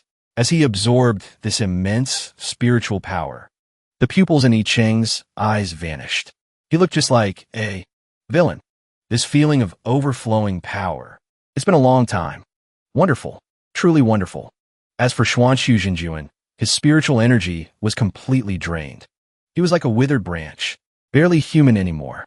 Then, without a shred of mercy, he threw him to the ground below. A shame this world is too small. Yi Cheng reached into the ball of evil energy left behind by Xuanqu Jinjuan. I heard there's a treasure in here. He pulled out the Chinquan mirror, but he couldn't quite remember what it was. This looked a little familiar. The moment the mirror was pulled out, the spiritual energy within the orb erupted, pouring down onto the earth. However, the world was already in ruins. Yi Cheng slowly descended. Before him lay Zhao Ling, Londandon, and the freckled boy, but they were all unconscious, their fates unknown. Yi Cheng walked over to Zhao Ling, whose eyes were shut tight. Strange. Even though she's unconscious, when I see this girl's face, he could still call out her name perfectly. Zhao Ling. Then, Yi Cheng knelt beside her. He stammered. It seemed as if Yi Cheng had realized something. At the same time, the mirror in his hand fell to the ground. With a harsh clatter, he saw his reflection in the mirror. His entire body was wreathed in dark, malevolent energy. And then, Yi Cheng remembered the moment he was changed. He was instantly plunged into despair. He had destroyed this world. Holding Zhao Ling in his arms, Yi Cheng screamed in agony. Arg! He covered his face, gritting his teeth. His heart felt like it was being torn to shreds. He kept asking himself, what have I done? Suddenly, the Chinquan mirror began to glow. A brilliant flash of light blinded Yi Cheng, forcing him to shield his eyes. The light gradually enveloped him and Zhao Ling. In the blink of an eye, Yi Cheng and Zhao Ling vanished, leaving no trace on the cold, stone floor amidst the surrounding rubble. Sometime later, at Yin's City People's Hospital, Zhang Yixiao arrived, a worried look on her face and a food container in her hand. A doctor spotted her and asked, "Young lady, here to visit him again?" Yixiao asked, "Doctor, have they woken up yet? How are they doing?" The doctor replied grimly, "That police officer is still in a deep coma. Her condition is extremely fragile, but her life isn't in immediate danger for now. As for the young man, he has the most robust physique I've ever seen." Hearing this, And sensing the doctor's particular admiration, Yixiao felt a little helpless. Looking through the glass into the hospital room, she breathed a sigh of relief. Thank goodness. The doctor continued, but I'm afraid he'll need some more time to recover. His current mental state is very poor. At that moment, Yicheng was lying motionless on the hospital bed. Ling, Ms. Zhao, it hurts so much. Afterward, the doctor left. Yixiao politely thanked him, then opened the door and entered the room. Thank you, doctor. I'll take good care of him. Yixiao recalled the night a few days ago. Yicheng and Zhao Ling had suddenly appeared in his old rented house. The landlady used his phone to call me. They were both in terrible condition at the time. I was scared to death. I rushed them to the hospital immediately. As for the matter of the Jiushang Association, Yicheng never brought it up on his own, and I didn't ask him. But in that moment, I could clearly feel that he was shouldering something all by himself. Just what kind of burden was it? After a moment of thought, Yixiao patted her cheeks, telling herself to cheer up. Don't dwell on such troubling things.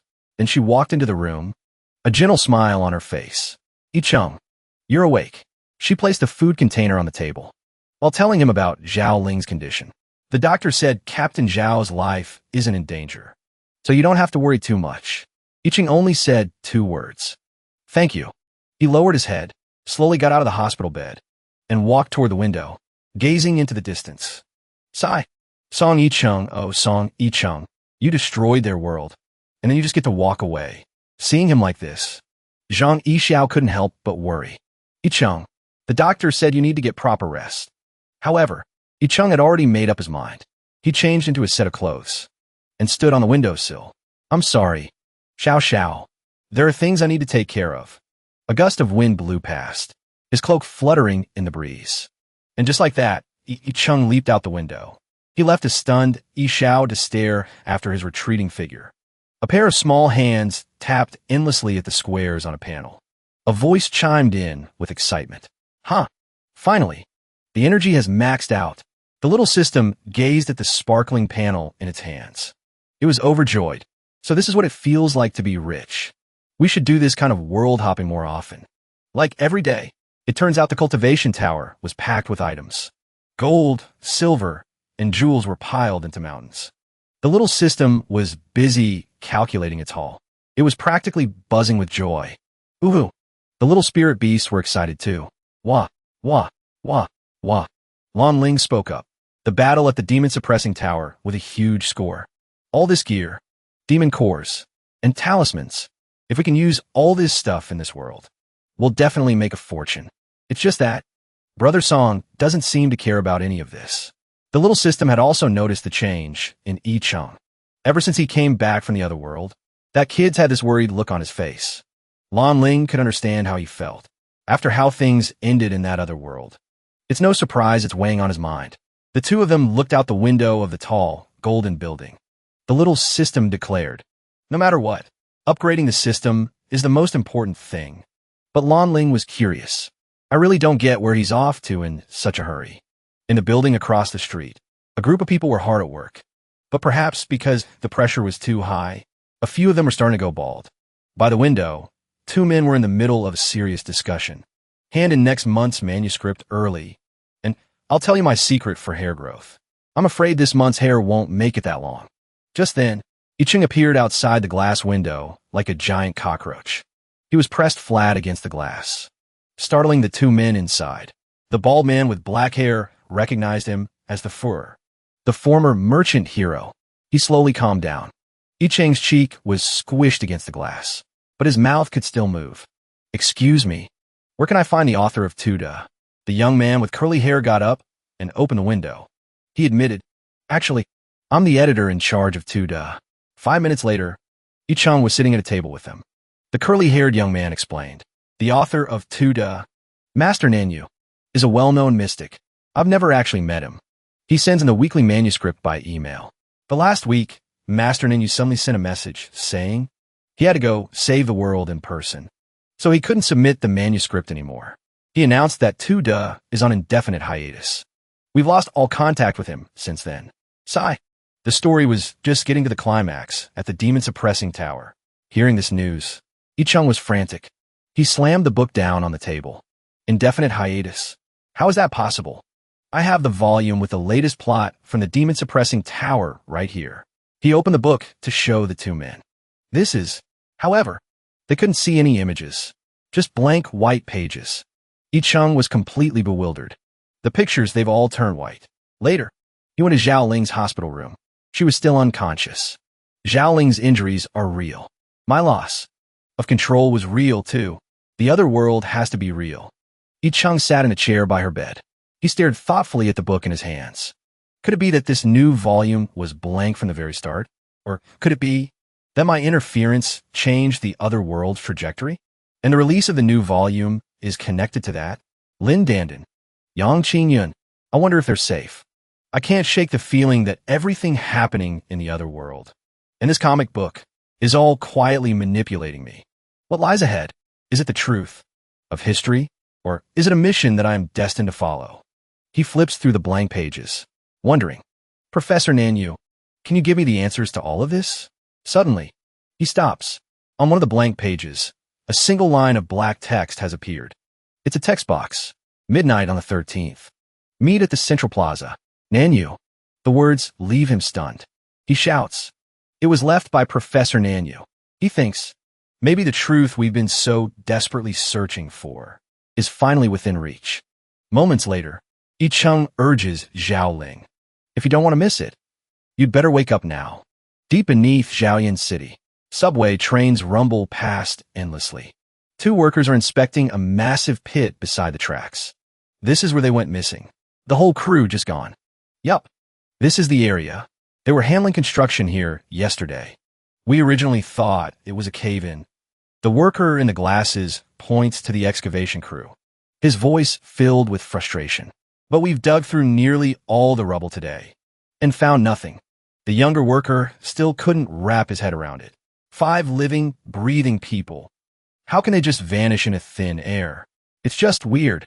Suddenly, another worker runs over in a panic. Foreman, we found something. This is the camera from the construction recorder. The foreman immediately pulls out the camera's memory card. Got a laptop?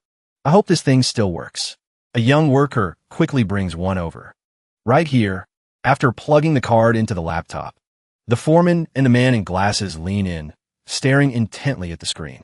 Luckily, the person in charge shouts, yes, it's still playing. The laptop begins to play back everything that happened. That's right. That's them. The night of the 12th. The foreman's expression is tense. Fast forward a bit. The other two watch closely, not wanting to miss a single detail. Everything was normal in the afternoon. After watching for a moment, the sharp-eyed foreman spots something. Hold on, there's movement. Zoom in right there.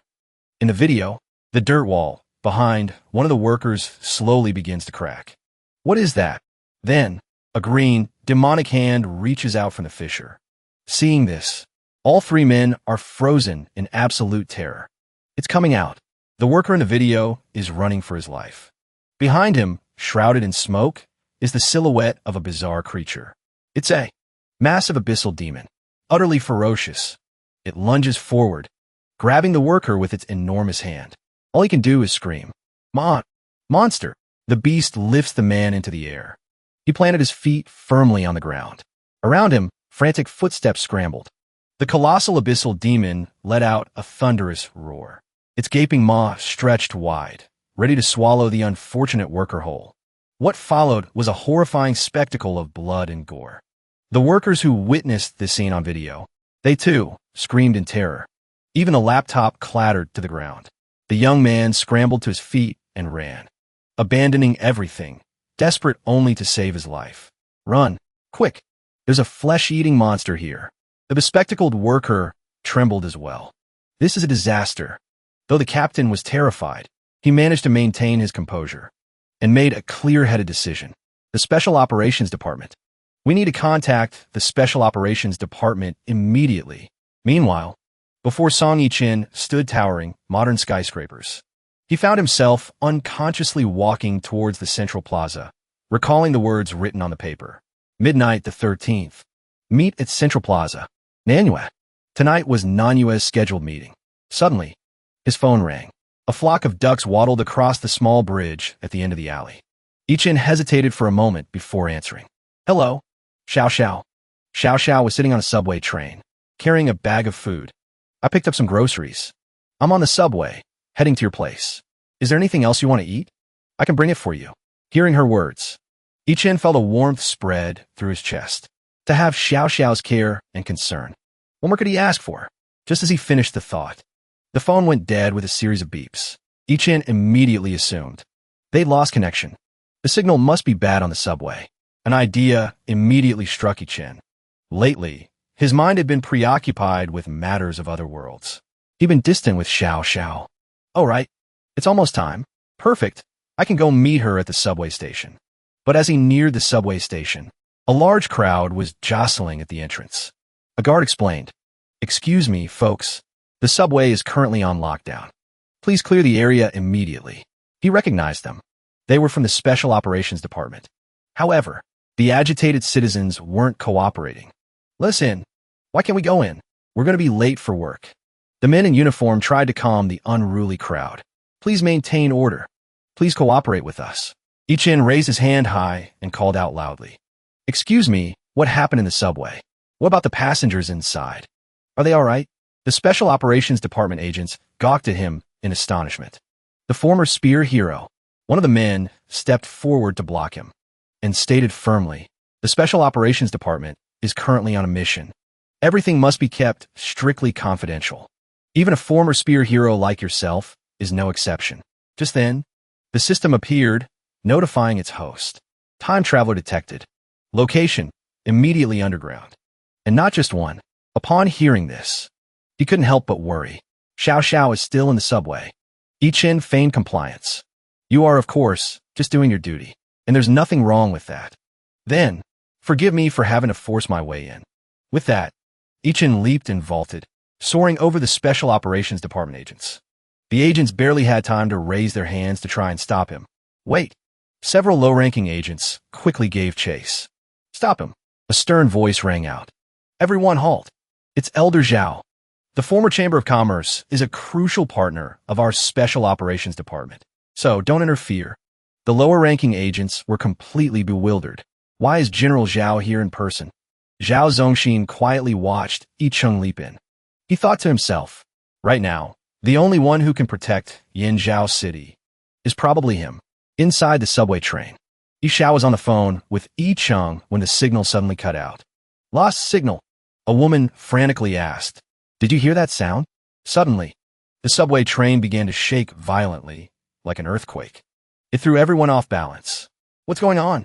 Wheels screeched against the tracks, emitting an ear-splitting noise. Outside the train, a swarm of enormous abyssal demons had completely covered the front of the train, causing the carriage to sway erratically. A monstrous beast smashed through the train window, terrifying the people inside. A female student looked up and noticed something repeatedly banging on the train's roof. "There's one up there too."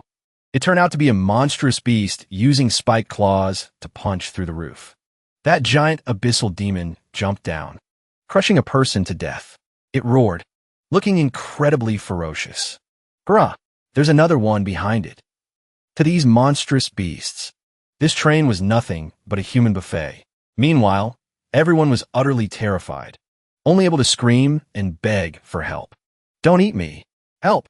Yishao was probably the calmest among them. She instructed everyone. "Everyone, hurry and run to the back carriage. Hi, lock the doors." They quickly followed her orders. "Run quick." Yishao's hands were trembling, but she tried to calm herself. There's nothing to be afraid of. Yicheng faces situations like this every single day. She got into a stance, preparing to cast a spell. Her eyes filled with determination. "I can't back down either." Yishao used Gue Qigong to fight against these brutal, monstrous beasts. At the same time, at the train station, Yicheng was running relentlessly, searching for that train. No stopping now. He ran like a madman, wanting to save people as quickly as possible. What if that train has lost control already? The little system also assisted him. System detected. Transmigrator moving quickly. Distance is increasing rapidly. Yicheng started to imagine the worst. What if she's on that train? He shouted "Xiao Xiao." Then, he used all his strength to fly into the tunnel. As he flew, Yicheng asked the little system, Is there any way to make me faster? The system replied, let me check. After a moment of searching, the little system happily announced, found it. She stuck a talisman on his forehead and explained, the swift movement talisman. This is a specialty I brought back from the cultivation world. The talisman slowly changed color, merging into Yi Cheng's body. He was still a bit hesitant. Hey, wait a minute. Where did you even get that? But as the talisman's mark appeared clearly on his forehead, his eyes widened in astonishment. This feeling, it's incredible. Immediately after, he shot forward like a rocket. Who cares where it came from? As long as it works. Not long after, Yi Cheng caught up to the subway train. Yi Cheng kicked the window, shattering it, and fiercely barged into the carriage. The moment he landed, the scene before him was just as he'd expected, just as I thought. The situation in the engine car is grim. The train is out of control. The conductor was lying in a pool of blood. A pang of regret hit Song Yi Cheng. The conductor, too. An idea struck him. He decided to use his laming to stop the train. I have to stop this train, and fast. The quickest way is to cut the power. Without another word, Song Yi Cheng jammed his laming straight into the control panel. A moment later, the subway car screeched to a halt on the seemingly endless tracks. Song Yi Cheng kicked the door open and headed for the first passenger car. The scene that greeted him was horrifying. How could this have happened? It was a scene of utter carnage. Bodies were strewn everywhere. The walls were splattered with blood. The overpowering stench of it filled the air. It's sickening. Song Yi Cheng let out a furious roar. He was seething with rage. He sprinted toward the next car. Before long, he came face to face with a pack of fiends. So it was you bastards. They were about to devour a man. The man was so terrified, all he could do was sob. Wow. Dealing with the abyssal giants. That's an A-rank mission. Gripping his divine staff, Song Yi Cheng charged into the horde. He thought that was the end of it. But he could feel more of them closing in from behind. In that moment, the abyssal giants had him completely surrounded. They let out a chorus of bestial snarls. Grr. Even surrounded by monsters, Song Yi Cheng was fearless. He even scoffed, "You're serving yourselves up on a platter." He swung his divine staff with confidence. As the fiends closed in, perfect. With a single thrust of his spear, Song Yi Cheng took down a fiend, sending it tumbling to the floor. However, that was only one. So many more were left. He muttered in frustration. Damn it. It's not over yet. More of them swarmed him from all sides. Song Yi Cheng felt the pressure mounting. I have to find Xiao Xiao. Fast. He roared. Get out of my way. All of you, get the hell out of my way. Then, Song Yi Cheng unleashed a flurry of dazzling, powerful attacks against the vicious monsters. However, a fiend caught him off guard, lunging from behind and grabbing him. The fiend sank its teeth deep into Song Yi Cheng's shoulder. He screamed in agony. His hand instantly shot up to grab its head. Though Song Yi Cheng ripped the fiend away, the wound was deep. He gripped the creature's head, hurled it into the air, and used its body as a weapon, smashing it into another fiend. The monsters were sent flying, piling up on top of one another. But they weren't dead yet. So Song Yi Cheng drove his spear through the chest of the topmost creature. Then, he raised a hand crackling with lightning and yelled, Laming Spear. The combination of his spear and his laming power pierced and electrocuted the monsters all at once. It was pure agony for them. When he pulled his spear free, the fiends were dead, utterly lifeless. But he couldn't spare them a second thought. He finished them off and took off at full speed. Xiao Xiao, where are you? He searched, but she was nowhere to be found. Yi Cheng's mind raced. This is the last car. Please, don't let Xiao Xiao be on this train. As he sprinted through the carriage, he suddenly skidded to a halt.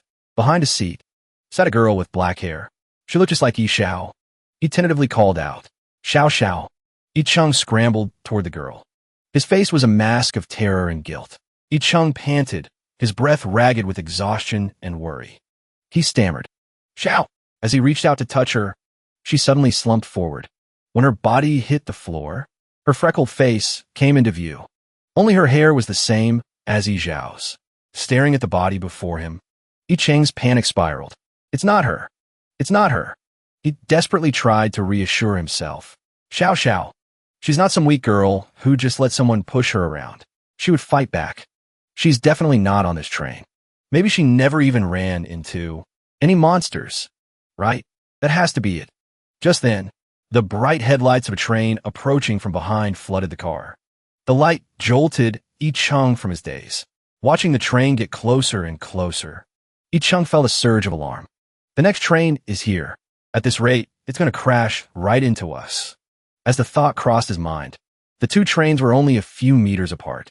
The thought of the massive explosion the collision would cause filled Yi-chung with dread.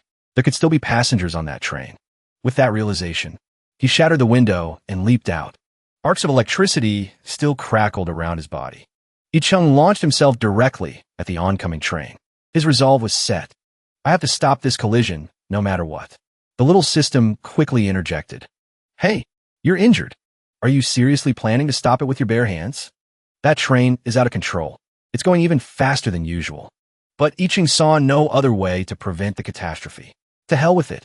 The subway, its headlights blinding, roared ever closer. However, it wasn't just Yi-chung's hands that met the front of the train. A monster's head and another pair of hands joined his. It was Lan Ling and the snow jade elephant dragon, there to back him up. Yi-chung was deeply moved. Guys! And so, two men and one dragon threw all their strength into stopping the speeding train. Yi-chung thought frantically, what do we do? At this rate, we're still going to crash. But if we push too hard, the inertia will just derail the whole thing. Suddenly, on a nearby rock, the figure of a child with a tail and ears appeared. This looks like fun, the orange-haired girl said, her voice dripping with mischief. I want to play too. In an instant, a blast of frigid air erupted, enveloping the train.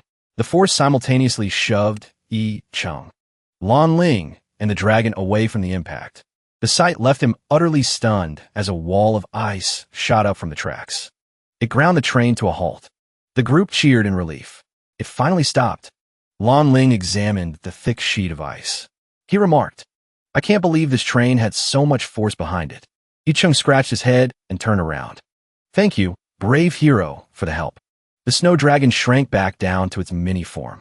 However, when he saw the person who had saved them, Yi-chung's jaw dropped in disbelief. It's you.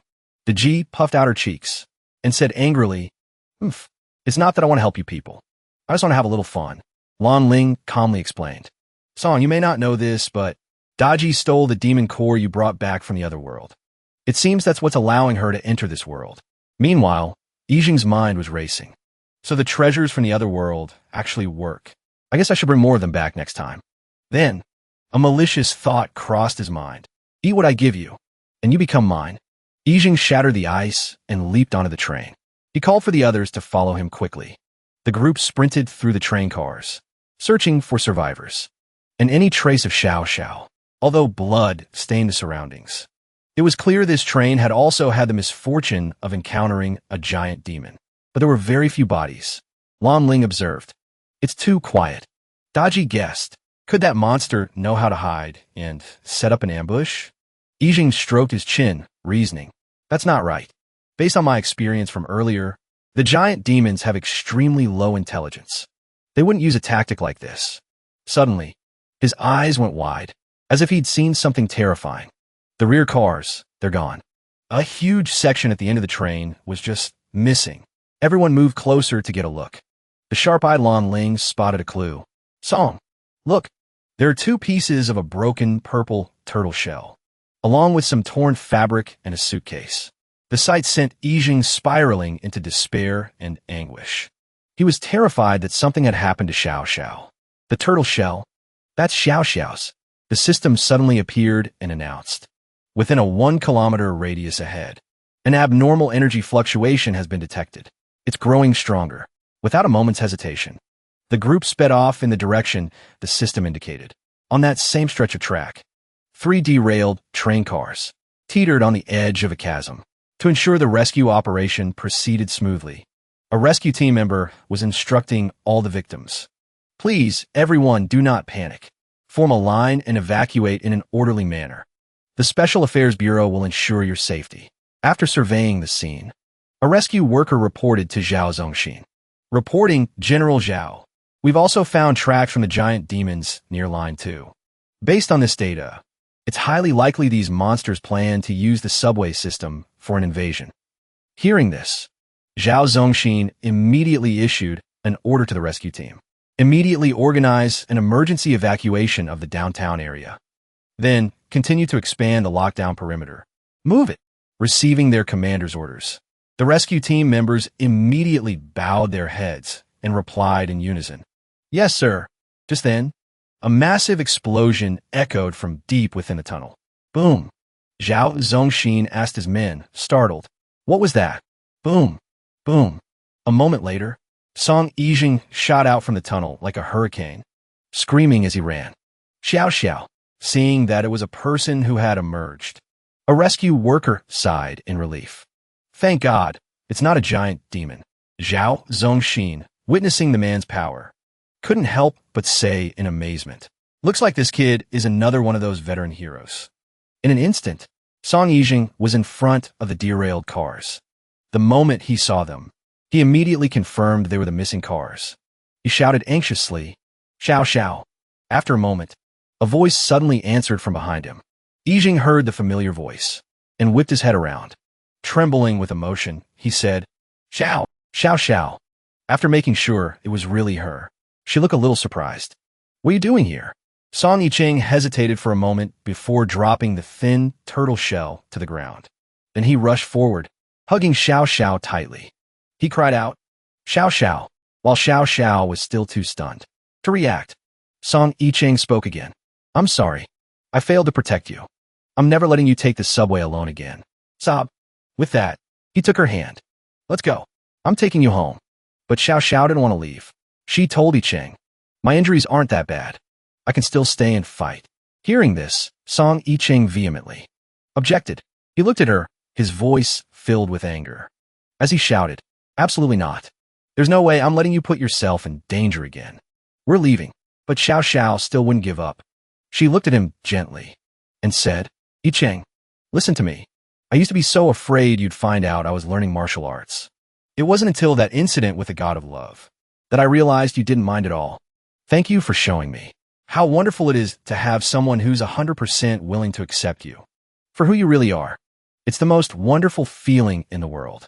In this world, having just one person like that is more than enough." Song Yicheng, of course, understood what she was feeling, but the thought of her being in danger filled his heart with fear. "But I'm still worried about you." Just then, a voice came from behind him. "Don't forget, the girl you're so worried about just protected everyone in that subway car all by herself. She's a powerful hero, isn't she? So why not trust her a little?"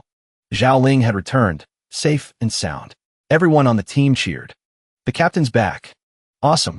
Seeing that she was alive, Song Yicheng shouted with joy. Zhao Ling. As soon as Zhao Zongxin heard his daughter was back, he rushed to her side. He cried out emotionally, "Linger, you're finally back." With that, he ran up to her and began looking her over from head to toe, muttering as he checked on her, "Oh my, why did you run out on your own?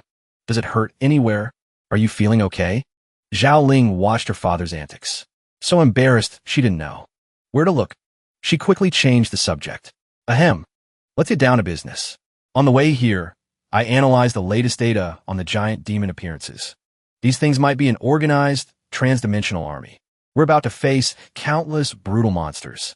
This will be the toughest fight against interdimensional invaders we've ever faced." Hearing Zhao Ling's report, Song Yicheng got the gist of the situation. He addressed everyone loudly. "I get it. If that's the case, then it's time to move out. My friends, the situation is urgent. All squads, get your combat assignments. Zhao Ling, you'll lead the Special Operations Department and handle the evacuation of civilians in the lockdown zone. Zhang Yixiao and the Shuyu Xianglong will patrol from the air. Rescue any trapped civilians." Song Yicheng's formation team split into two groups, heading underground to investigate. As they entered the tunnel, Song Yicheng's team immediately ran into a phantom beast, but it was quickly dispatched by one of the team members. From the creature's tracks, he worriedly made a bold guess. "Just as I thought, their numbers are still increasing. I wonder how Brother Song is doing."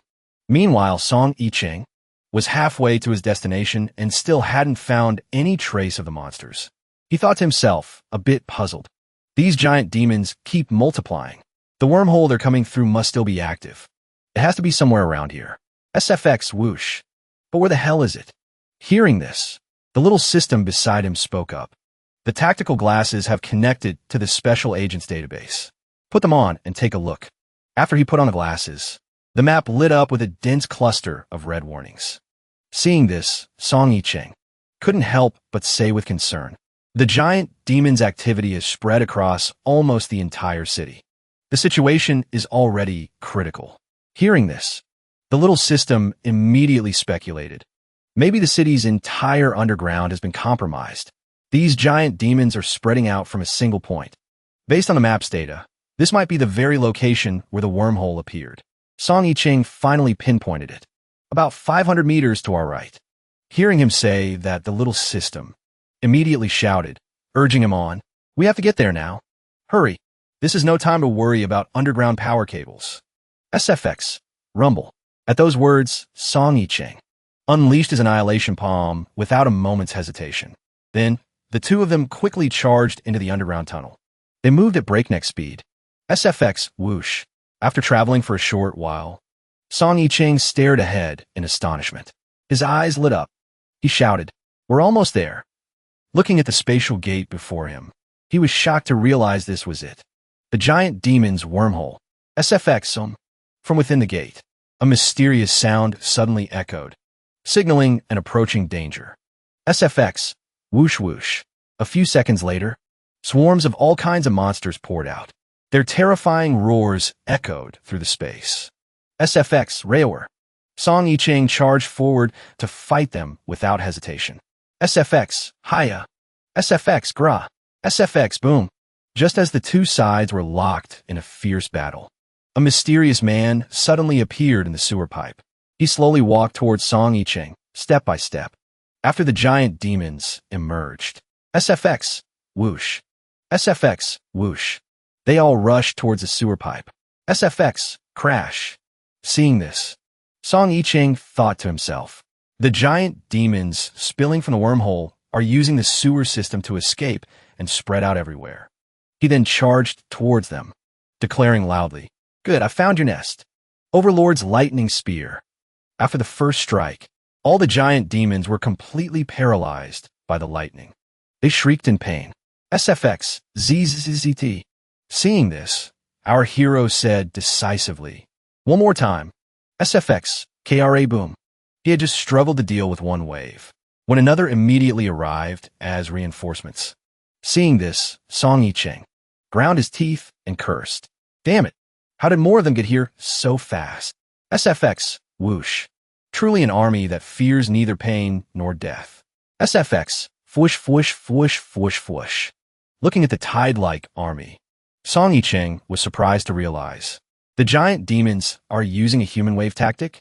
Dealing with such a huge number of enemies is a bit tricky, but with my abilities, our hero, however, remained confident. But that's not going to work on me. Looking at the sheer number of monsters pouring from the gate, Song Yicheng figured, their numbers just keep growing.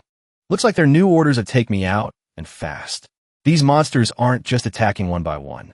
They're even using their own kind as weapons. Whoa. Witnessing the gruesome sight, a shiver went down Song Yicheng's spine. Just what you'd expect from monsters. Using the bodies of their own kind as weapons. Swoosh swoosh. Asterisco, tuek asterisco, asterisco, tuek asterisco. After fending off a wave of attacks, he suddenly realized something. This isn't good. Fighting them like this is getting me nowhere. Just then, a deep rumble echoed from beyond the gate. It seemed to shatter the very barrier of space itself. Vmm. And with it came a strange new sound. Flap, flap, flap. The moment Song Yicheng heard it, his face tensed up. He muttered, that's the sound of wings. A moment later, a winged army burst forth from the portal. At the same time, news outlets across the city began to report. Due to the ongoing invasion of unidentified creatures, Yanzhou City has declared a state of emergency. And we just received the latest from command headquarters. The possibility of a full lockdown of Yanzhou City is now being considered. Meanwhile, at command headquarters, upon seeing the classified information had been leaked, the chief roared in fury. Which department leaked the intel about the city lockdown? Who's responsible for this mess? The entire room fell silent. Not a soul dared to speak. Seeing the silence, an officer beside him spoke up. Sir, in my opinion, a lockdown won't solve the root of the problem. Our military's Yunbao No. 3 project was a success. Even with these wormholes constantly appearing, we can give them a taste of our firepower. Hearing her proposal, the chief considered it a reasonable course of action. He nodded. Yunbao No. 3 is worth a shot. However, Zhao Zongxin strongly disagreed. He shot his feet in protest. I object. The monsters have already spread throughout the entire city. Yunbao No. 3 has a massive blast radius. It's not a precision weapon. It could kill thousands of innocent civilians who haven't been evacuated yet, though it pained her to say it. With the survival of humanity at stake, the female officer remained resolute. Sacrificing Yinzhao City. It pains me too, but if we can't guarantee the complete annihilation of this monster army, they'll quickly overrun the other cities in our nation. By then, it'll be too late. We cannot stake the fate of this nation, or even the world, on a handful of unknown heroes from your Special Affairs Department. Even so, Zhao Zongxin couldn't accept sacrificing innocent people. He desperately tried to persuade his superior. Sir, please just give our operatives on the front lines a little more time. 5 hours. Just 5 hours. I swear, we'll find a better way. The chief listened to them both, torn by the decision. But with the nation's safety on the line, he reluctantly made his choice. Relay my command. Prepare to deploy Yunbao No. 3 on the outskirts of the city. Await my order to fire. The army mobilized immediately, heading for the outskirts of Yinzhao City. Rumble. At that same moment, the monsters finally broke through the defensive line and began to swarm toward the train. Seeing this, Song Yicheng immediately rushed forward to intercept them. Smack, smack. But he could see their numbers were still growing without end. His mind raced with worry. This is getting more dangerous by the second. I can't hesitate any longer. In the heat of the moment, an idea struck Song Yicheng. 18 palms of the Thunder Dragon.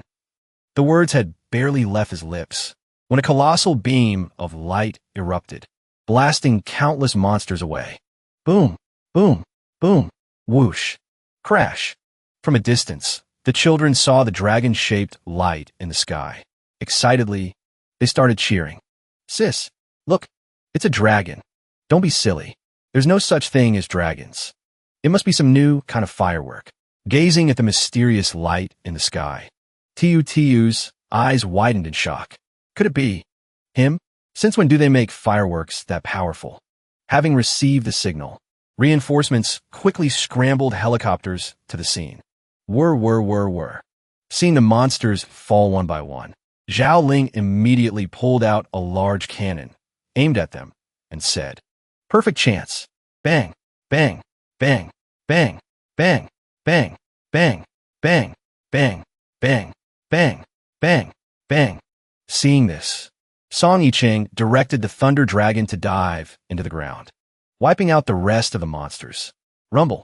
Realizing the situation was bad, the mysterious man used the chaos to quickly turn and flee. Before leaving, he couldn't help but marvel. What astonishing power for a human. Truly, dazzlingly brilliant.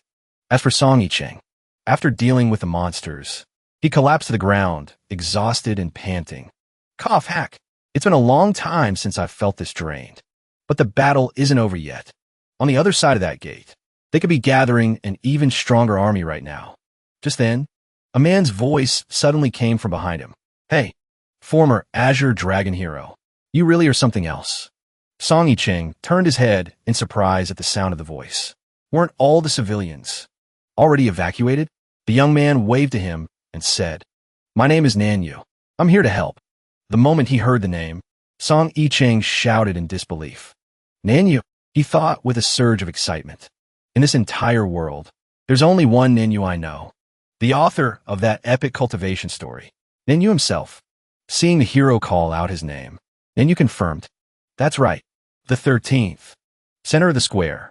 Thanks for keeping your promise and showing up. Hearing that, Song Yicheng suddenly remembered. Ugh, I almost forgot about that. Right? June 13th, meet at the center of the square. What a coincidence. So the nexus of this ley line was right under the city square all along. He then flew over to Nanyu's side and said, "Mr. Nanyu, I have so many questions for you. I even want to ask for your autograph. But first, tell me how you're planning to help." Whoosh. As soon as he finished speaking, Nanyu took out a strange pair of goggles. He looked at Song Yicheng and asked, "These? You have a pair too, don't you?"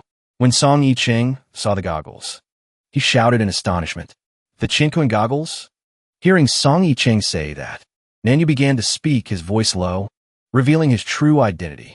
"My name is Nanyu. I'm an orphan. Growing up, this strange pair of glasses was my only companion. My mind has always been filled with all sorts of comic book stories, but I never knew where they came from. Most of them didn't even belong to this world. Maybe to deal with the frustration and anxiety I felt, I organized the images in my head into a comic about a great hero from another world.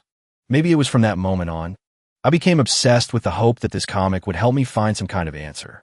And so, even though the story became incredibly popular, it did nothing to ease the anxiety in my heart. Until one calm, uneventful day, I saw someone in the news named Jiao Shangxia. At some point during that same night, a flash of purple light suddenly burst through the city. As that purple light shot past my eyes, a piece of memory was unlocked in my mind. It was only then that I finally knew who I was and why I was born. In ancient times, a demonic nemesis invaded the earth. The 7 luminary cultivators fought back, risking their very lives. In the end, they managed to seal it away. And I am a successor to the moon luminary cultivator.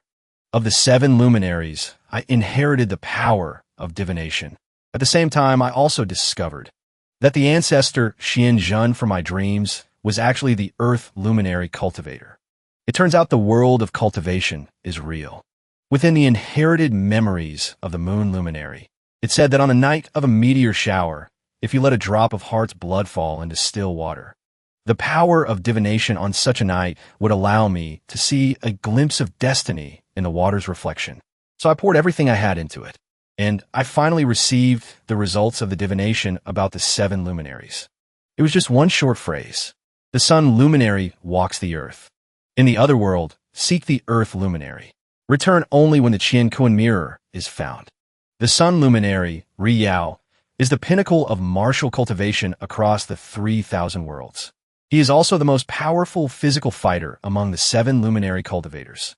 That's why I immediately thought of you, the hero who appeared out of nowhere, Jiao Shangxia. As he listened to Nanyu's story, Song Yicheng's mind was flooded with questions. I'm the heir to the leader of the martial cultivators? It seems like the system didn't choose me to be its host by accident. Seeing him lost in thought, Nanyu continued, "Oh, right. Those comic books at your house. I'm the one who sent them. It was to help you get a head start on learning about the other world." Hearing this, Song Yicheng couldn't stay calm any longer. He stared straight at Nanyu, shouting, "Are you saying that we're both successors to ancient cultivators? That we've inherited their powers? And now we have a mission to protect the world? So this meeting today, that was the result of your divination, too? If that's the case, do you really expect anyone to believe you?" Seeing how worked up he was, Nanyu wasn't sure how to explain. He gave a forced laugh. I guess it is a little hard to swallow." But to his surprise, the very next second, an emotional Song Yicheng threw his arms around him. "Of course I choose to believe you." After calming down, Song Yicheng thought it over carefully. His story matches my own memories perfectly. Besides, back in the other world, Ancestor Xianzhen really did call me Ri Yao. And most importantly, the author of that comic can't possibly be a bad guy. Seeing Song Yicheng lost in his thoughts and forgetting about the system's mission, Xiaobi made a scary face to snap him out of it. "Ahem, sorry to interrupt, you too. But do you remember that there's still a wormhole over there that needs dealing with?" The moment Song Yicheng saw its face, he nearly coughed up blood from the shock. He quickly explained, "Of course I remember. Ahem." He looked over at the spatial rift, deep in thought. After wiping out that huge wave of giant demons, the wormhole had gone quiet for the moment, but he knew they couldn't let their guard down. After introducing the Qian mirror, Nanyu went into more detail. Let's get back to what we were talking about. This Qian mirror is actually just a common spatial artifact, but a powerful one. With the guidance of my heart's blood, it can control the wormholes. Song Yicheng couldn't believe his ears. He asked loudly, "What? Control the wormholes? And you confirmed. Hum. In Taoist teachings, a wormhole is essentially a type of spatial rift. The Qian Kuan mirror should be able to control it. It's just that right now, I only have this Qian mirror piece. I still need its other half, the Kuan mirror. At this moment, Song Yicheng finally understood why he had been entrusted with this mirror fragment. He joyfully said to Nanyu, "So that's why Xianjun gave me the Kuan mirror fragment. We just need to put them back together." As he spoke, both of them simultaneously took out the mirror fragments they held. Buzz, buzz, buzz. The moment the two mirror fragments joined into one, they vibrated with a loud hum. Everyone cheered with delight. It worked. After the unification was complete, Nanyu immediately channeled his spiritual power and said, "I'll immediately cast a spell to seal the wormhole." He raised his hand to his forehead to draw his blood and dripped it onto the mirror. As the blood dropped, the mirror instantly glowed brilliantly, releasing a massive surge of energy. Whoosh, whoosh, whoosh. A moment later, the mirror turned toward the spatial gate and shot straight at it. Boom, boom, boom. In just a blink, the gate slowly became indistinct. Witnessing this miraculous sight, Song Yicheng couldn't help but exclaim in astonishment. "It's really disappearing." After completing the mission of subduing the demons, Nanyu reached out and caught the mirror, saying, "That's great. We succeeded." The next second, he suddenly stumbled, nearly collapsing to the ground. Song Yicheng immediately noticed something was wrong. He rushed over to support him and asked anxiously, "Nanyu, you've achieved a great merit. Hey, are you all right?" Then he pulled out his phone and continued, "Next, we just need to wipe out the remaining giant demons. Such good news must be reported to the team quickly." After connecting, Song Yicheng immediately reported to everyone. Jiushang calling Azure Slayer Squad. Jiushang calling Azure Slayer Squad. "I found a very powerful helper. He just dealt with the wormhole. We've completely cut off the giant demon's reinforcements." Nanyu heard the team's name and asked with a hint of doubt, "Azure Slayer Squad? Who would have thought?" After waiting for a long time, the squad still didn't respond. At this moment, an ominous premonition rose in Song Yicheng's heart. He nervously called again, "Azure Slayer Squad, respond immediately." He thought to himself, "What's wrong? Could they have run into trouble?" A moment later, a team member's report suddenly came through. "Azure Core Squad encountered a wormhole. We're fighting. Yicheng, there are still so many here." Zhao Ling calling Jiushang. "There's not just one wormhole. Not just one. The entire city's situation is dire. Please send reinforcements quickly." Hearing this news, both of them exclaimed in shock. "What? There are other wormholes?" Beep, beep, beep, beep, beep. The bad news came too suddenly, leaving Song Yicheng completely unprepared. He gritted his teeth and muttered, "How can this be?" To confirm the situation, he immediately shot into the sky. But the moment he flew up, Song Yicheng was utterly terrified by the sight before him. What the? Whoosh, whoosh, whoosh, whoosh. How could this? How did it end up like this? Noticing Song Yicheng's distressed state, Nanyu quickly tried to comfort him. "Veteran swordsman Song, don't lose heart. I'm sure we'll find other wormholes." Hearing that, Song Yicheng realized he had a point. He grabbed Nanyu's arm and said, "No need to be so formal with me. Just call me Yicheng." Without another word, he hoisted Nanyu and shot into the air. Nanyu, suddenly finding himself yanked along, quickly asked, "Brother Song, what are you doing?" After ascending higher for a better look, Song Yicheng immediately noticed that these colossal demons all seemed to be flying in the same direction. As he pondered this, Nanyu suddenly yelled, "Brother Song, look, the giant demons are all clutching corpses. It looks like they're taking them somewhere." Seeing this, Song Yicheng immediately channeled his spiritual energy and said to Nanyu, "We'll know if we follow them. Nanyu, hold on tight." No sooner had he spoken than the two rapidly gave chase to the horde of monsters. Elsewhere, under the command of a sorcerer, a horde of monsters was performing some kind of ritual. As soon as the sorcerer finished his chant, the monsters began to file, one by one, toward a teleportation gate. Thump! Crash! The scene shifts to the Peace Peak Operations Command Building. An officer was on patrol, making his rounds. His mind wandered. Upstairs in the meeting room, it's all big shots. He's already made up his mind. Us low-ranking grunts and junior officers need to be extra careful. One misstep and we're done for. He hadn't gone far, however, when he noticed something amiss. Why is it so wet here? He stomped his foot, trying to shake off the disgusting liquid. He slowly followed the spreading trail and exclaimed in surprise, "Huh, this goes straight to the basement." When he finally saw what lay at the end of the trail, the officer gasped in horror. "Oh my God," he blurted out. "Where did all this blood come from? Did something happen in the basement?" Despite his fear, he mustered all his courage and approached the blood-soaked door to investigate. But then whoosh, a torrent of blood burst through the door, tearing it open. The officer panicked, with no time to dodge the thing that surged from behind the broken door. Meanwhile, in the command center's meeting room, an officer saluted formally and reported, "Reporting, Commander." The officer continued to update the assembled bigwigs. "Wind Thunder 3 is ready. It's currently in control room 304 of the command center. Operational authority has been granted." But no sooner had he finished speaking than a horrifying flapping sound echoed. The grizzled commander immediately ordered his female secretary, "Go see what that's all about." She, too, quickly rushed to investigate. "It sounds like it's coming from outside the window." Swish! As the curtain was dramatically pulled open, her pupils dilated to their absolute limit. Her face twisted in sheer terror. She stammered, her voice trembling. It's a colossal demon."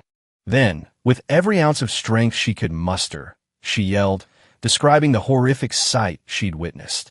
"They're coming right for us." It seemed they were gathering at the command headquarters. The commander reacted instantly and gave the order. "The command post is no longer safe. Prepare to withdraw." Everyone quickly followed orders and began to move out. They followed an officer, who was leading the senior officials to safety. "This way, please. A helicopter is waiting on the roof of the building." But as they were running, a massive crack suddenly split open the side of the wall. The next second, the entire section of the wall exploded outward. Dozens of people were thrown through the air, killed on impact. Seeing the dire situation, the commander hurriedly shouted his orders. "Get us out of here." Elder Zhao stared in stunned silence. What is that thing? A swirling vortex had appeared outside the breach, sucking everything and everyone toward it. Those who were pulled in were immediately submerged in a horrifying purple liquid. For a moment, Elder Zhao hesitated, his resolve to leave all but gone. Swarms of giant monsters continued to fly in. A female soldier stood frozen, staring at the deep chasm. She suddenly covered her mouth and cried out in horror. The giant monsters are getting bigger, and there are more of them. From that purple pool of liquid, after it had swallowed all those people, it began to boil violently. Ugly, giant monsters started crawling out of it. An enormous new army of giant monsters emerged from the pool. After watching for a long moment, Elder Zhao finally understood what was happening. "I see now." An orb suddenly flew out from the pool. It then began to frantically absorb some kind of energy force into its body. A colossal giant monster started to take form. It all clicked for Elder Zhao. This is the giant monster's altar. Their leader is using human flesh and blood as a sacrifice to summon more powerful giant monsters. He pictured the bizarre formation they were using. 5 wormholes surrounding the altar, and the positions of those 5 wormholes in the city corresponded perfectly to the 5 points of star. Power was continuously converging on their leader. That's why its body is growing larger, its form becoming clearer. Elder Zhao had no doubts left. He gritted his teeth, his decision made. No matter what it takes, I have to destroy that altar. Seeing him run off, the female soldier quickly shouted after him, "General Zhao, where are you going?" As he sprinted away, he gave a short reply, "I'm going to activate the Wind Thunder 3 to destroy this place." He glanced back to give one last order. "You all go on ahead. I'll be right up after I set the device and timer." A few minutes later, in control room 504, the scene inside was one of utter devastation. The sight pained Elder Zhao. I never imagined the control room would be this heavily damaged. But there was no time to dwell on it. Elder Zhao desperately searched for any functioning controls on the ruined consoles. He pushed the buttons with all his might, trying to get a response. A small sense of relief washed over him. Thank God, the missile launch system is still operational. Elder Zhao worked quickly, carefully considering his next move. If I set it like this, it will only hit Peace Summit. It won't affect the other areas. The last step was to set the timer. 10 minutes after I leave this place. But things were not going smoothly. His heart sank. As he worked the controls, he discovered the timing device was broken. Elder Zhao looked up and said to himself, I can't set the timer. The only way is to stay here and manually operate the lever to launch the missile. A bitter smile formed on his lips. He tried to steel himself. Even if it costs me this old life of mine, it will be worth it. High in the air, inside a helicopter, a phone was ringing nonstop. Zhao Ling had just answered. Elder Zhao's voice immediately came from the other end. Hello, Lingxi. Zhao Ling asked urgently. Grandpa, what's going on? He calmly explained the situation to Zhao Ling. We've discovered a Titan demon altar at the Peace Pavilion Command. He suspected the altar was connected to the layout of the 5 wormholes in the city. Upon hearing this, Zhao Ling immediately grasped the gravity of the problem. She said worriedly, Then isn't the Peace Pavilion in incredible danger? I'll dispatch troops right away. But on the other end of the line, Elder Zhao reassured her. You don't need to worry. The command center has a way to deal with this. I just wanted to update you on the situation. And one more thing, a hint of suspicion crept into Zhao Ling's voice. Grandpa, did something happen? But Elder Zhao pushed on, determined to say his last words.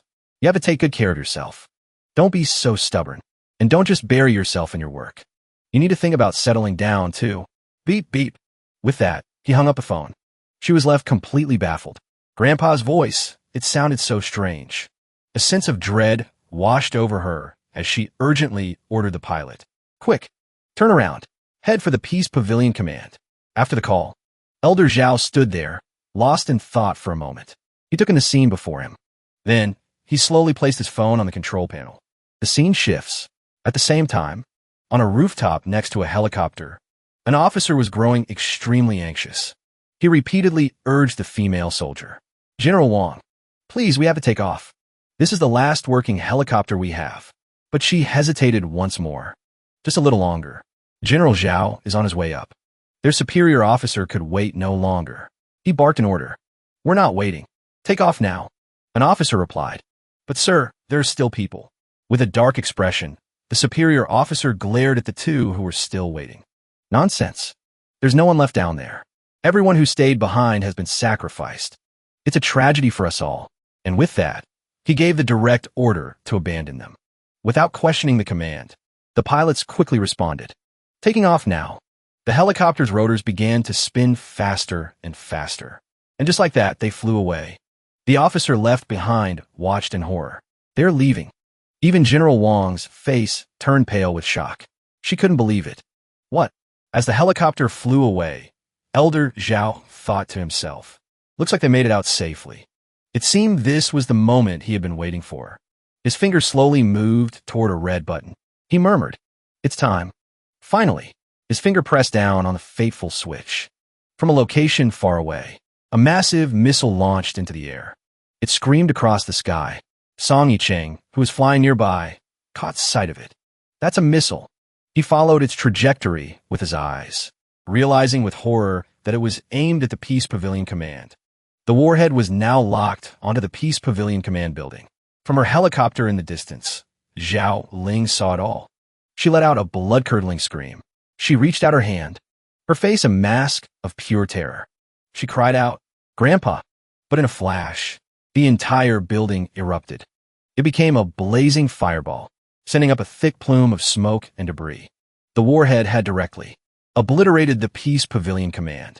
The destructive force was immense. Song Yicheng held Nanyu close, shielding himself from the blast wave. He couldn't help but wonder, what in the world just happened at the Peace Pavilion? Through the billowing smoke, Song Yicheng soon spotted familiar silhouettes with wings. Titan demons. But their behavior was making less and less sense. Why were they throwing themselves into the fire like that? High above the clouds, piercing through the dense smoke of the explosion, was the commander's chopper. He sat inside the violently lurching aircraft, roaring. This level of destructive power. Don't tell me it's the Yunlei 3? This is absolute madness. Full speed. Get us out of here now. The pilot turned back to answer. Sir, reporting. Visibility is extremely low right now. Accelerating would be too dangerous. But the commander was nearly mad with panic. His eyes wide, he screamed. Cut the chatter. That's your problem to solve. But the commander suddenly fell silent, because a massive, green silhouette had appeared in his line of sight. With a deafening crash, a monstrous, giant arm pierced straight through the helicopter's fuselage. He screamed in terror for help. "You people! Hurry! Do something!" But before they could even wound the giant monsters, one of them killed the pilot outright. And outside the chopper, even more of the giant beasts were closing in fast. As horrified screams echoed from within, the damaged, out-of-control helicopter plummeted toward a nearby cliff. Seeing this, Xiaoling immediately ordered her own aircraft to fly in for the rescue. "They're going down to the southwest." Under her command, the helicopter quickly descended to ground level. She immediately dropped a rope down to the crash site, leaping down from above. Zhao Ling clung to a single hope. She prayed her grandfather wasn't on that helicopter. She ran with all her might, calling out his name. "Grandpa! Grandpa! Grandpa!" staring at the shattered aircraft. Her eyes filled with tears. "It's me, Ling. Please answer me." Just then, Song Yicheng, who had already gone ahead to help, called out. "Zhao Ling, your grandfather isn't here." There were 6 people on this chopper. He helped one survivor away from the wreckage. Stammering, aside from this officer, everyone else was killed. Nan Yu is also helping with the deceased. This one needs medical attention now. Otherwise, Zhao Ling looked at the bodies and the wreckage. Completely lost. "My team can take him." But then, her expression hardened with resolve. She took off running. "Grandpa is still at the command center. I have to find him." Meanwhile, the surviving officer was still trying to speak. "Blood pool. Monster. So much bigger." After getting things in order, Song Yicheng thought to himself, "Zhao Ling is too overwrought. I can't let her go off on her own."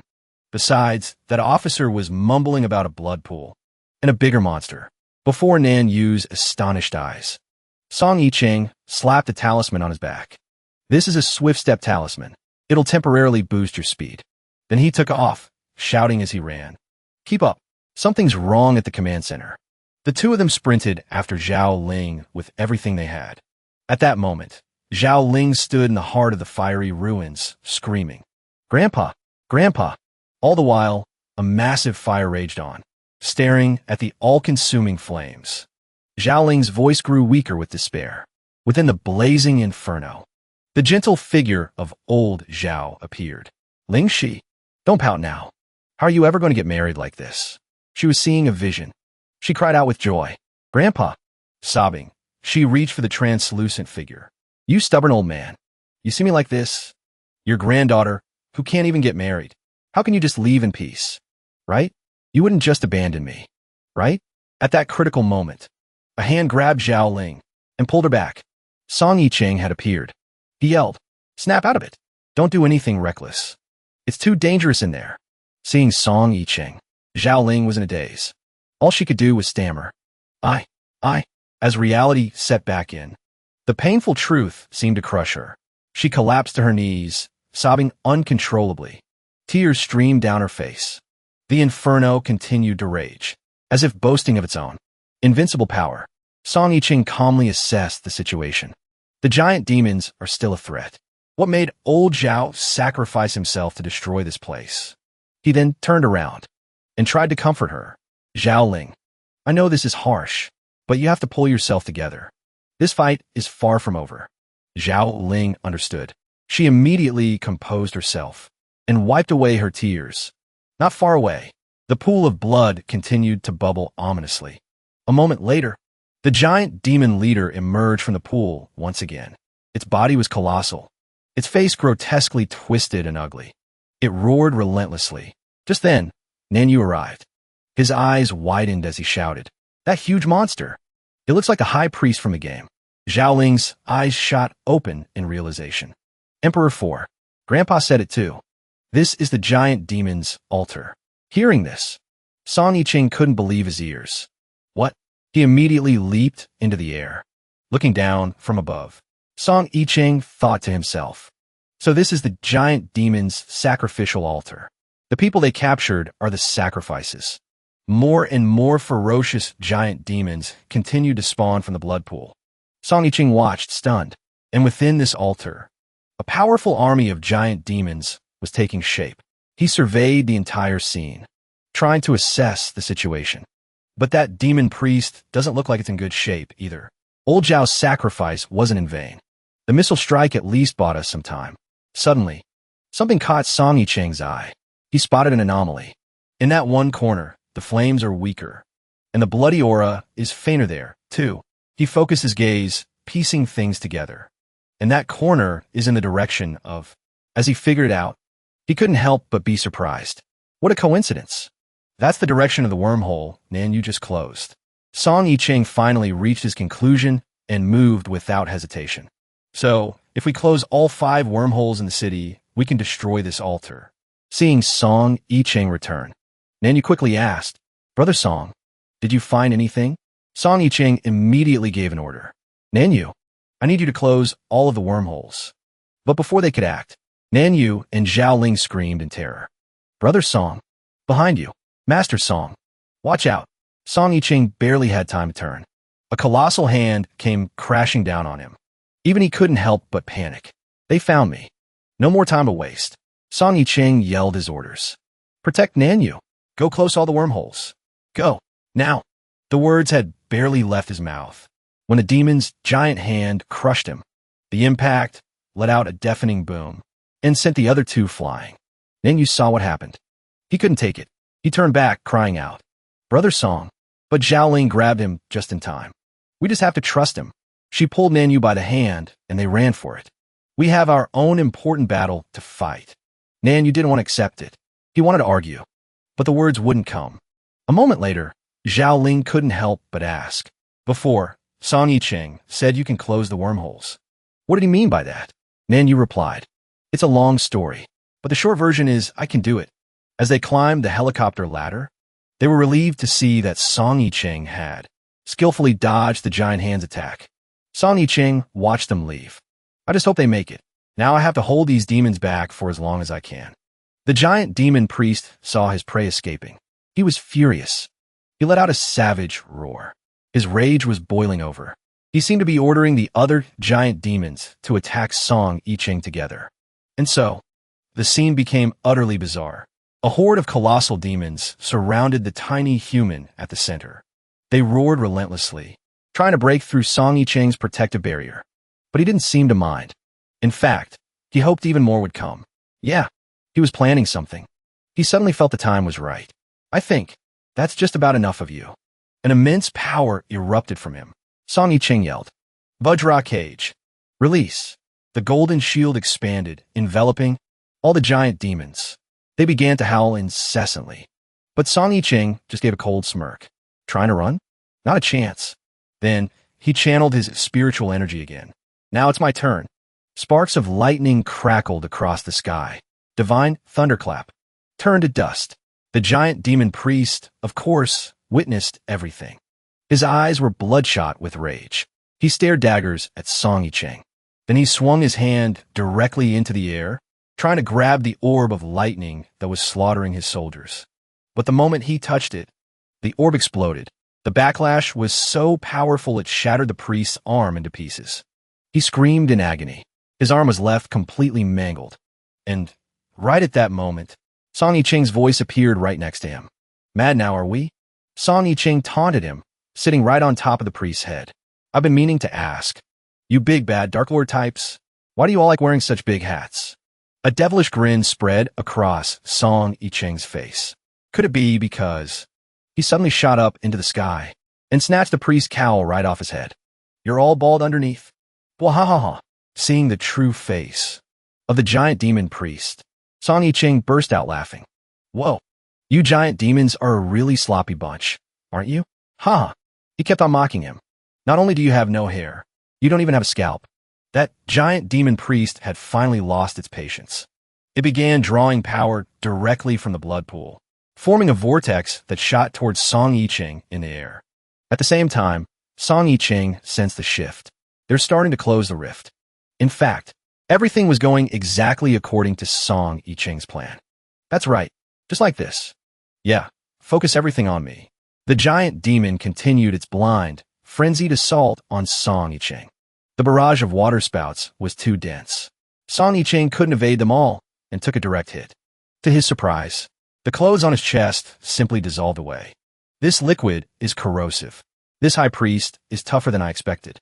And so, Song Yicheng became more cautious. He couldn't afford to be careless anymore. As Song Yicheng dodged, he calculated his next move. If I'm going to keep fighting this thing, I need to conserve as much energy as possible. Down below, the giant demon priest relentlessly attacked him with a web of countless waterspouts. Suddenly, it stopped. It stared off in one direction, as if something had caught it by surprise. Seeing the giant demon lose focus, Song Yicheng was puzzled. What's with this guy? Why did it just freeze up? A moment later, Song Yicheng understood. Sure enough, after the spatial rift to the north was sealed, the energy from the northern blood pool weakened considerably. The blood in the pool receded at a visible rate. As the ground where the giant demon priest stood began to crack, the change became even more apparent. The waterspouts vanished in an instant. Song Yicheng muttered to himself. So the energy feeding this thing has taken a major hit too. Song Yicheng was thrilled that everything was going so smoothly. Excellent work. Closing the rifts is actually working. But the giant demon priest wasn't stupid. It figured out the source of the problem and immediately launched an attack toward the distant spatial rift. Seeing this, a cold sweat broke out on Song Yicheng's back. This is bad. It's targeting Nan Yu and Zhao Ling. Seeing the creature pointing, Song Yicheng initially thought it was summoning the other giant demons to swarm them. But looking closer, he realized something was off. The direction its scepter was pointing had changed. To get a better read on the situation, Song Yicheng decided to take a moment to observe. He didn't act rashly. Then, Song Yicheng finally understood. It's setting an ambush beneath one of the rifts. Immediately after, dozens of Ula demons obeyed the priest's command, flying straight toward the spatial rift. And of course, the priest hadn't forgotten about Song Yicheng, who was still hovering nearby. Just as Song Yicheng tried to send a signal, Zhao Ling, get away from the eastern rift. Get out of there now. It's an ambush. But it was too late. Caught off guard, he was struck from the side by the priest. The unexpected blow sent Song Yicheng's comms device plummeting into the blood pool. Due to the pool's incredible corrosive properties, the device instantly dissolved into nothing. Now, Song Yicheng was once again forced to desperately evade the priest's attacks. He was frantic. What do I do? I have to get to them and help. But if I leave this altar, the consequences could be disastrous. But he quickly snapped out of it. He thought, no, wait. I almost fell for its trick. Song Yicheng forced himself to calm down and reassess the situation. 3 rifts are already closed. The blood pool's energy is severely weakened, and the demon legion is now concentrated in the east. There's no point in dragging this out any longer. With newfound resolve, he made his decision. This is the perfect time to end this, once and for all. Besides, those two have been itching for a good fight. The giant demon priest was still attacking with all its might, trying to keep Song Yicheng from reinforcing his allies at the rift. Without a trace of hesitation, Song Yicheng unleashes his freezing technique. It instantly freezes all of its remaining meager health. The frost rapidly spreads, completely suppressing its previous might. The giant demon priest stares, utterly dumbfounded. Its red and black eyes widen, as if unable to believe it was brought under control so quickly. Song Yicheng grins smugly. Oh, really? Surprised, are we? Just then, 2 more figures appear simultaneously. Song Yicheng shouts to Lan Ling and Daji. Guys, let's get him. Song Yicheng exclaims, absolutely thrilled. The high ground's clear. A surprise attack is the mark of a true hero. All 3 rush towards the great demon priest. Song Yicheng yells, now's our chance to finish it. Lan Ling launches his iron fist towards it, simultaneously throwing a smoke bomb to create a diversion. It throws off the priest's concentration. Right then, he signals to the other 2. Now, Daji moves with the speed of flying sand, rushing in from another direction in midair. She's so fast, only afterimages remain. At the same time, she unleashes her chilling ice. The giant demon priest freezes solid. It tries to move, but only manages a few cracking sounds. Song Yicheng even flies over to taunt it. Oh, really? Can't move anymore, huh? He then throws a powerful punch straight at the demon priest's face. The blow sends it reeling back. However, it doesn't fully fall. It manages to steady itself and quickly retreats. Enraged, the priest starts shouting loudly again in its own language, as if giving orders. But to its surprise, after it finishes reciting the incantations, there's absolutely no reaction. It pauses for a moment, baffled. It finally realizes the gem on its staff has vanished. Just then, something whizzes past it, accompanied by a mocking voice. Ooh, nobody's listening to you, huh? Song Yicheng flies past, taunting. Want this? The other two also catch the luminous gem, playing along, not giving it back. Song Yicheng quickly calculates his next move. Just disabling its abilities isn't enough. We have to completely defeat it. He thinks to himself. Song Yicheng continuously flies circles in front of the demon priest. Hey priest, come and catch me, you stinking bald donkey. Its anger erupts like a volcano, and the giant demon priest's eyes turn bloodshot. It roars, swinging world-shattering punches wildly in the trio's direction. Realizing it can't keep up, the priest decides to use brute force to shatter the ice, sealing the blood pool. The moment the ice shatters, hands of giant demon soldiers emerge from behind the pool. Song Yicheng, still holding the gem, flies erratically all over the place. He thinks to himself, first, draw its attention, then circle down below, noticing the demon priest's movements. Song Yicheng thinks, it'll definitely lift its leg. Sure enough, the giant demon priest lifts its leg, intending to stomp towards Song Yicheng.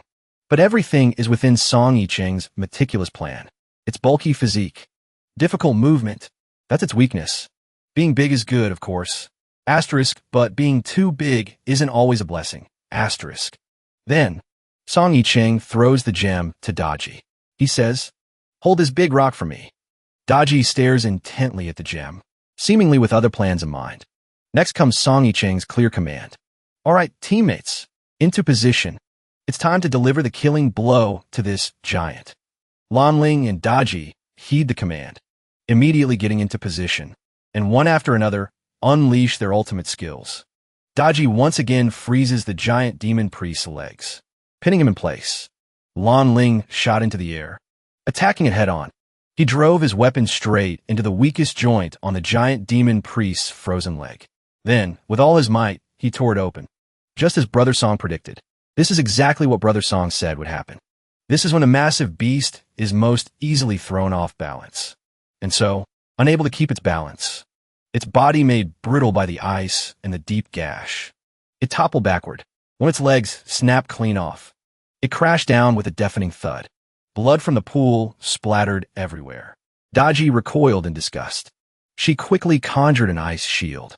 So disgusting. Lanling pulled her aside. Let's move. He knew this was the moment for Song Yicheng to deliver the finishing blow. He looked to the sky and muttered, Brother Song, you've got this. From high above, a massive golden hand descended upon the fallen demon priest. Song Yicheng dove straight down, roaring, turned to dust. Great Vajra palm. The priest was terrified. He knew he couldn't block this palm strike. He desperately tried to escape, but it was too late. He was struck by the palm descending from the heavens. The impact created a massive explosion. Unleashing such a powerful palm strike took a heavy toll on Song Yicheng's stamina. Watching the priest's corpse sink to the bottom of the pool, Song Yicheng muttered, unable to summon its super soldiers. It's nothing more than a useless giant. He then quickly regrouped with Lanling and Daji. All right, we need to go support Nan Yu's team. Lanling replied cheerfully. Looks like they're making good progress, too. Song Yicheng looked at the distant green light and remarked, it seems the spatial rift has finally been closed. After making a call, Zhao Ling reported in. Great hero Song. We did it. The spatial rift is finally closed. Song Yicheng breathed a sigh of relief. He replied to Zhao Ling cheerfully. You and your team did great work. We just taken care of the altar on our end. He went on to explain that with all the spatial rifts destroyed, the blood pool had lost its original power. The giants it spawned were no longer a threat. Zhao Ling, overjoyed, said, thanks to Nan Yu, we detected the giants' ambush early and dealt with the southern rift first. She added with some concern. But he pushed himself too hard. He's very weak right now. Hearing this, Song Yicheng decided to wrap things up as quickly as possible. We're on our way to regroup with you now. We still have to wipe out the rest of these giants. A pang of bitterness struck his heart. I never imagined this battle would be so brutal. General Zhao, rest in peace. We will not let your sacrifice be in vain. Suddenly, the jewel in Daji's hand began to stir. It morphed into a demonic face. Song Yicheng and Lan Ling were startled. What's going on? The jewel transformed into a head, complete with eyes, a nose, and a mouth. It writhed restlessly in Daji's grasp. Looking down below, everyone cried out in alarm. Down in the blood pool, that giant demon priest isn't completely dead. Its lingering remnant soul was struggling to the surface to attack them. Song Yicheng said, annoyed, still trying to cause trouble. It seemed to be targeting the jewel, so everyone moved to protect Daji. Daji, watch out! But Daji already had a plan. She looked at the demonic orb, and a cunning smile spread across her face. Then she shoved the massive jewel straight into her mouth. It wasn't just Song Yicheng and Lan Ling. Even the priest's remnant soul was stunned into silence. The two men immediately shouted at her. Daji, what are you doing? Don't just put anything in your... Are you really going to eat that?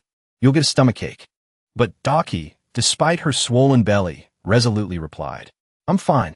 Really, I'm fine. It's just her face. She looked a bit pale. That taste really wasn't pleasant. Whatever little strength the high priest had left, with the precious orb devoured and digested by Daki, his power completely vanished.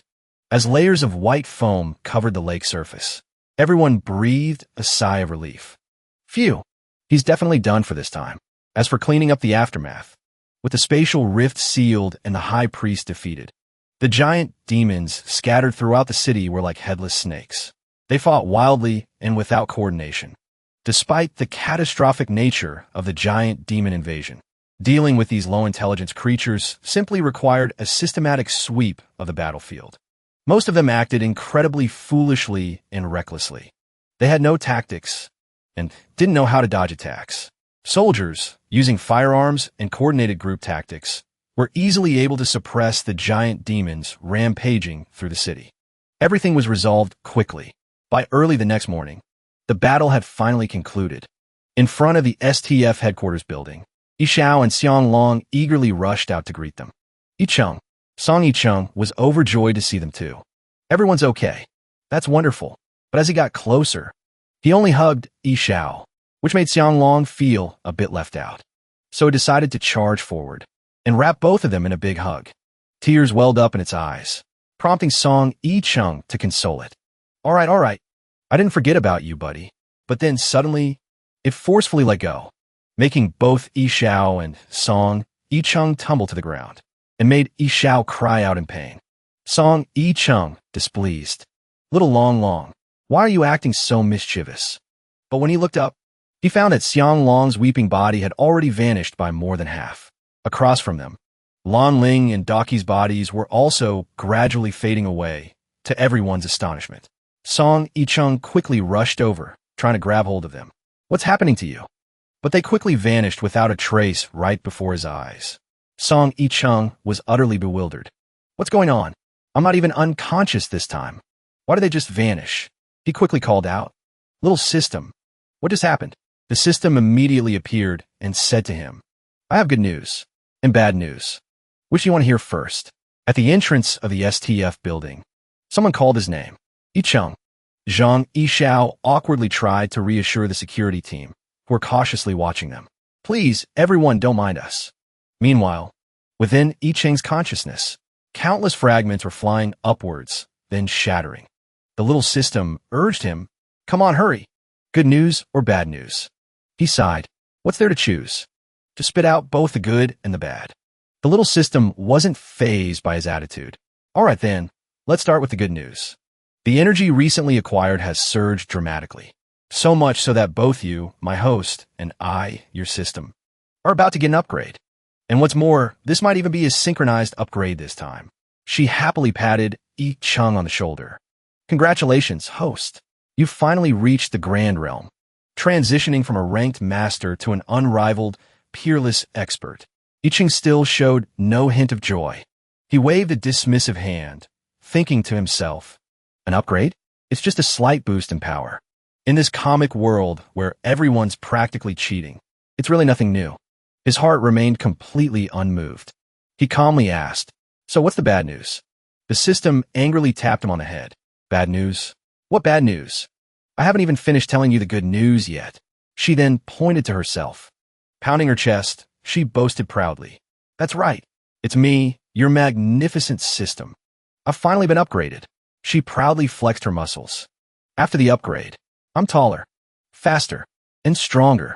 I bet you're just dying to see it for yourself, aren't you?" He deadpanned. "Not at all." A few streaks of purple light suddenly shot through her body. "BBBZT. Ahem." Icheng shouted impatiently. "Hey, can you cut it out with the games? What's the bad news? Spit it out." She suddenly lost her cheerful, vibrant demeanor. The life drained out of her expression. Her mechanical mouth opened and closed, uttering each word with robotic precision. "There is no more time. I will be brief, because you kept delaying the upgrade. During the system update process, I must shut down and go offline. During this period, you will be disconnected from the system. Rest assured, Dodgy and the others will be fine." The little system's form began to flicker and fade. "No matter what, stay out of trouble. Just lay low and wait for me to reboot." With a pop, the little system screen went black. Icheng yelled in shock. "What? It really shut down and went offline?" Zhang Yixiao stared at him, her eyes wide with confusion. "Icheng, what do you mean offline? Is it something serious?" He awkwardly patted her on the back, forcing a smile. It's nothing. Just a bad dream." "Oh, right. Don't we still need to go find Nanyu and Xiaoling?" Song Yicheng successfully hid his unease, breathing a small sigh of relief. But he was still stunned. The system can actually go offline? The guard at the hospital room door politely refused the angry man. "I'm sorry, sir. Captain Zhao isn't seeing any visitors right now." The man started acting like a thug, poking the guard in the chest. "Don't you pull that crap on me. General Neo wants to see her. She should consider herself lucky. Now tell her to get her ass out here." Icheng's brows furrowed. "This guy." The door behind the guard suddenly swung open. Zhao Ling said, "There are wounded soldiers inside who need to rest. Please don't make a scene out here." The guy pointed at Zhao Ling, spitting as he spewed insults. "Your big backer, General Zhao, is dead and gone.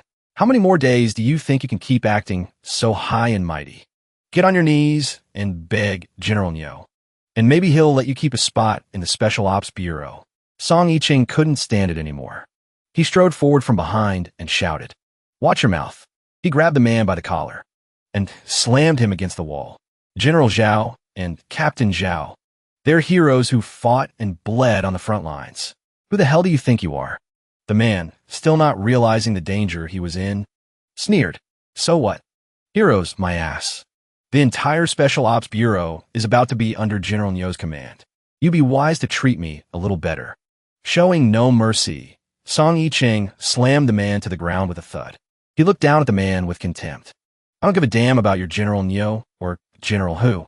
If any of you dare to bother Xiaoling again, don't blame me for what happens next." Thrown hard to the ground, the man cried out in pain. "Arg!" He scrambled to his feet and fled, still shouting threats as he ran. He backed away. "So you'd rather do this the hard way? You're all going to regret this."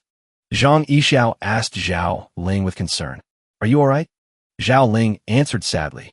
"As soon as the news of my grandfather's death in the line of duty got out, the other departments started making their moves. They all want to come and carve up the prize that is the Special Task Force." She shook her head in frustration. "I'm still too naive.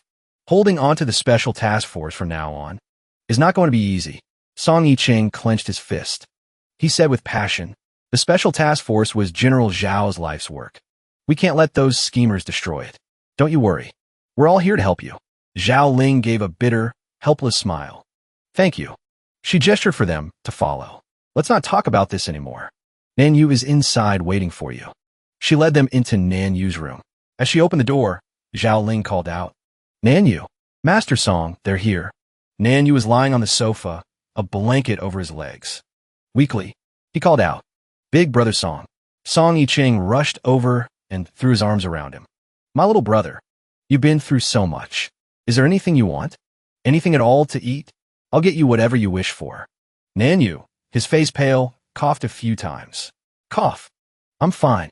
I just used the Chinquan mirror too many times in a row.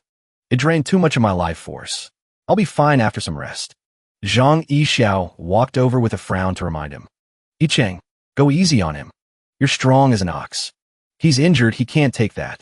He let go, scratching his head with a sheepish laugh. Sorry about that. Nanyu, I heard you had something to talk to me about. He glanced at the two girls. It's just... Zhang Yixiao got the hint, with a snap of her fingers, as if she'd just remembered something. Oh right. Zhao Ling, come get some boba with me. Zhao Ling asked, confused. Boba? She cheerfully grabbed Zhao Ling's hand and pulled her toward the door. We'll just get out of your hair then. She quickly shut the door behind them, leaving the two of them alone. Nanyu explained shyly. Sorry, I'm a little shy around new people. It's just you, big brother Song. Maybe it's because of our shared legacy, but I feel a strange sense of closeness to you. Song Yicheng said with a relaxed smile. Don't worry about it. I'm sure they understand. Song Yicheng understood. To Nanyu, they were just strangers he'd only known for a few days. It was only natural for him to be a little wary. He got to the point. I mentioned this to you briefly before. Your inherited memories awakened because they sense the heretic's energy.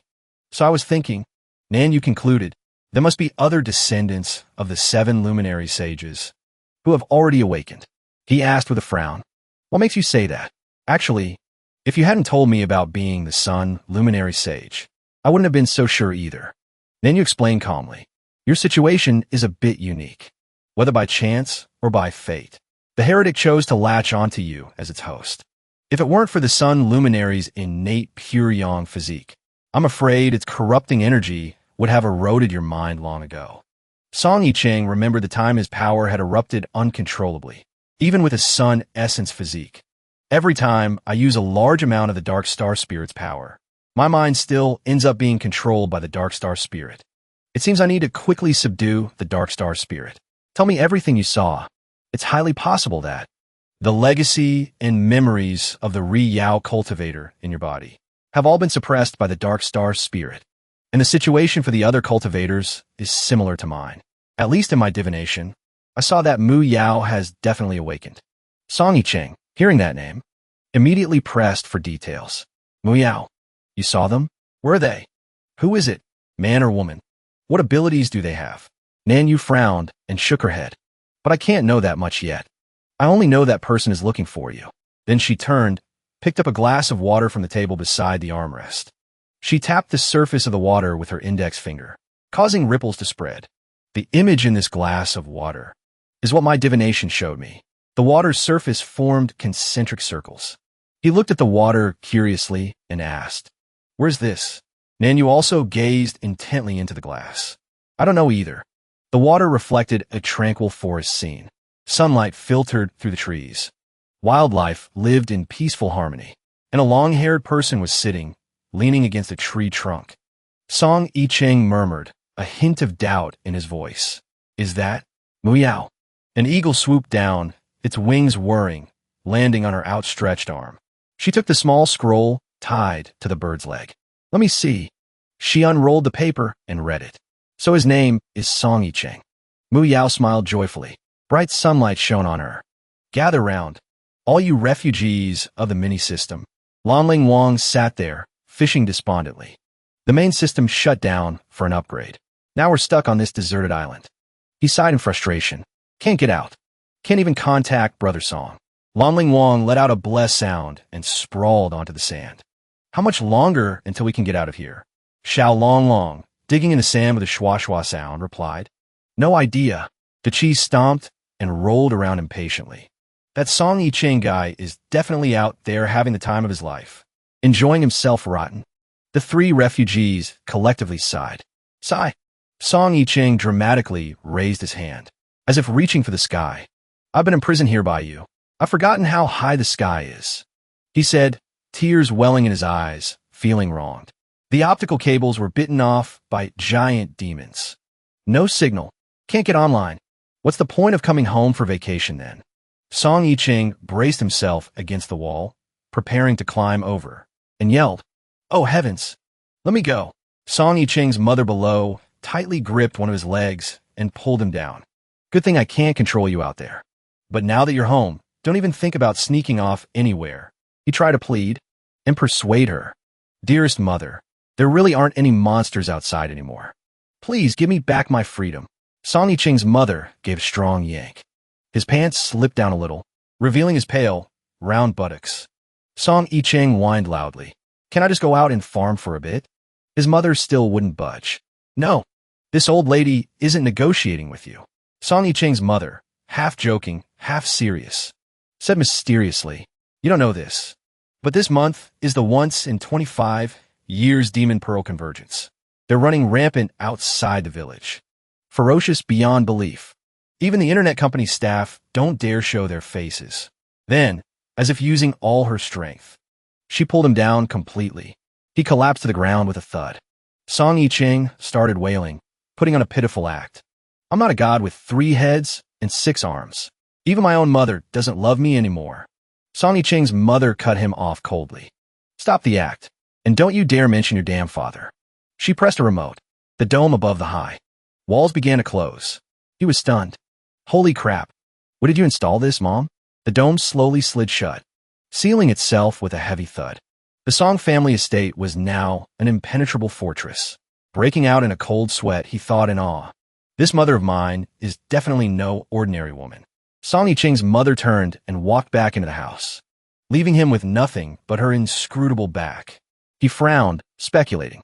She must know something about the 7 luminaries cultivators. He immediately ran after her. About my true identity. You don't have to hide it from me anymore.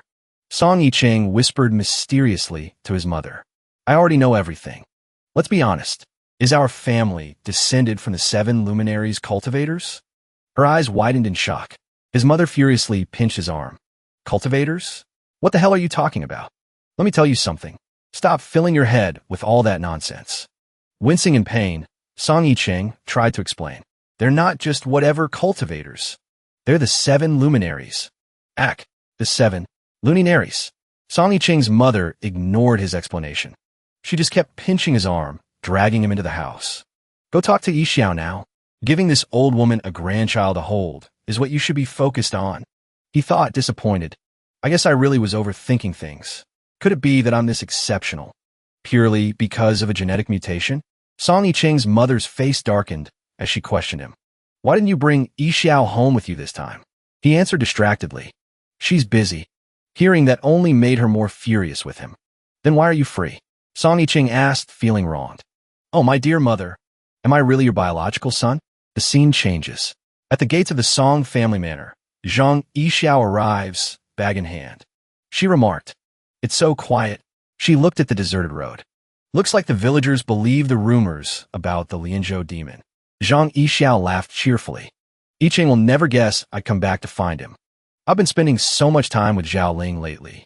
I hope Yicheng isn't jealous. Just then, she heard a faint whoosh from behind. She leaped nimbly to the side, dodging a monster's punch. The monster's fist slammed into the ground, cracking the earth beneath. She backed away cautiously. It said, drooling, she smells as sweet as the flesh of the Tang monk. This will be a great feast for me, the green-haired Lion King. Yixiao frowned, clutching her handbag, ready to throw it at him. The Tang monk? Did you wander onto the wrong set, buddy? The green-haired Lion King paid her no mind. He leaped up, lunging to grab her, roaring, Tang monk! I'll eat the Tang monk. The two of them burst into a chaotic fight. In the end, Yixiao gained the upper hand. She was mounted on top of the monster, raising her fist as she demanded, talk. What kind of demon are you, and where did you crawl out from? The mysterious, hatted figure hiding behind a tree felt the situation was getting out of hand. Looks like if I don't make my entrance now, there'll be nothing left for me to do. He said teasingly, Yixiao, my little treasure, you're being so naughty. Then he struck a cool pose, one hand holding his hat. He suddenly pushed off a branch and leaped out. But don't you worry. Your husband is here to save you. This time, Yixiao was truly frightened. She stared blankly at the person holding her. Yicheng. He swiftly wrapped an arm around her waist. Song Yicheng looked at her with deep, tender eyes. My love, I'm sorry. Your man was late. She stammered shyly in response. I am okay. The blue-maned Lion King was still chasing them relentlessly. How dare you steal this Lion King's prize? Song Yicheng held her close and landed gently on a rooftop. Just stay here and be good, okay? Yixiao looked at him, curious. I Ching, you seem a little different today. Song I Ching placed a finger on her lips. Making a shushing gesture, he whispered mysteriously. Don't ask any questions. Just sit back and watch the show. As soon as the words left his mouth, he threw his hat into the air, letting it be carried away by the wind. With a flick of his wrist, he summoned a purple staff. He leaped down from the rooftop and pointed his staff, shouting, Monster, where do you think you're going? Yishao found it all very strange. What's up with Song Yicheng today? Did he eat something weird? She sat to the side, watching the battle with great interest. That monster is even weirder, though. It looks kind of dumb. He ducked, dodging the monster's claws. Victory is already mine. Yicheng smirked with contempt. He sent the monster flying with a single move. The monster slammed into a tree trunk. Arg! It collapsed weakly to the ground. The bruised and battered blue maned lion struggled back to its feet. That staff technique, it's incredible. Could you be the great sage? He spoke with disdain. Oomph. Don't you dare compare me to that ape. He then raised the pointed tip of his purple staff. Now you can die. The monster let out a pained cry. Then, with a poof, it vanished in a puff of white smoke. He looked at Yishao gently. My love, you're safe now. He tapped his foot lightly on the ground and launched himself into the air. Yicheng swept her up into his arms. He said with a flourish, My love, this rustic, backwater place is unworthy of our noble presence. Let me take you to see the endless, sunlit skies. Meanwhile, at Song Yicheng's house, Yicheng was in a corner of the yard, digging furiously with his bare hands. The telegraph is down. So is the internet. He quickly dug a small trench. This tunnel leads straight to the village gate. I have to fix the fiber optic cable. The whole village is counting on me. He dug with gusto. He even saw himself as a tunnel worker. Heh! Even without the system, I, Song Yicheng, am still a hero of the people. He panted out of breath. He looked at the hole he had just finished digging. Hith hith. Yicheng grinned happily. Once the internet is fixed, I can video call Xiao Xiao. Night fell. The city skyscrapers twinkled with lights. The white-boned spirit, dressed in a sexy outfit, walked into a bar. She immediately drew the attention of a pack of lecherous men. Whoa! The men stared, their mouths hanging open. The women, however, were filled with envy. One of them angrily covered her husband's eyes. What are you looking at? You're pathetic.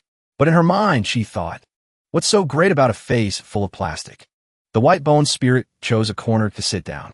She raised a glass of red wine to her lips and took a sip. She laughed silently to herself. Hith hith. Now, which little fish will take the bait tonight? She pretended to drop her glass. The red liquid trickled down her thigh.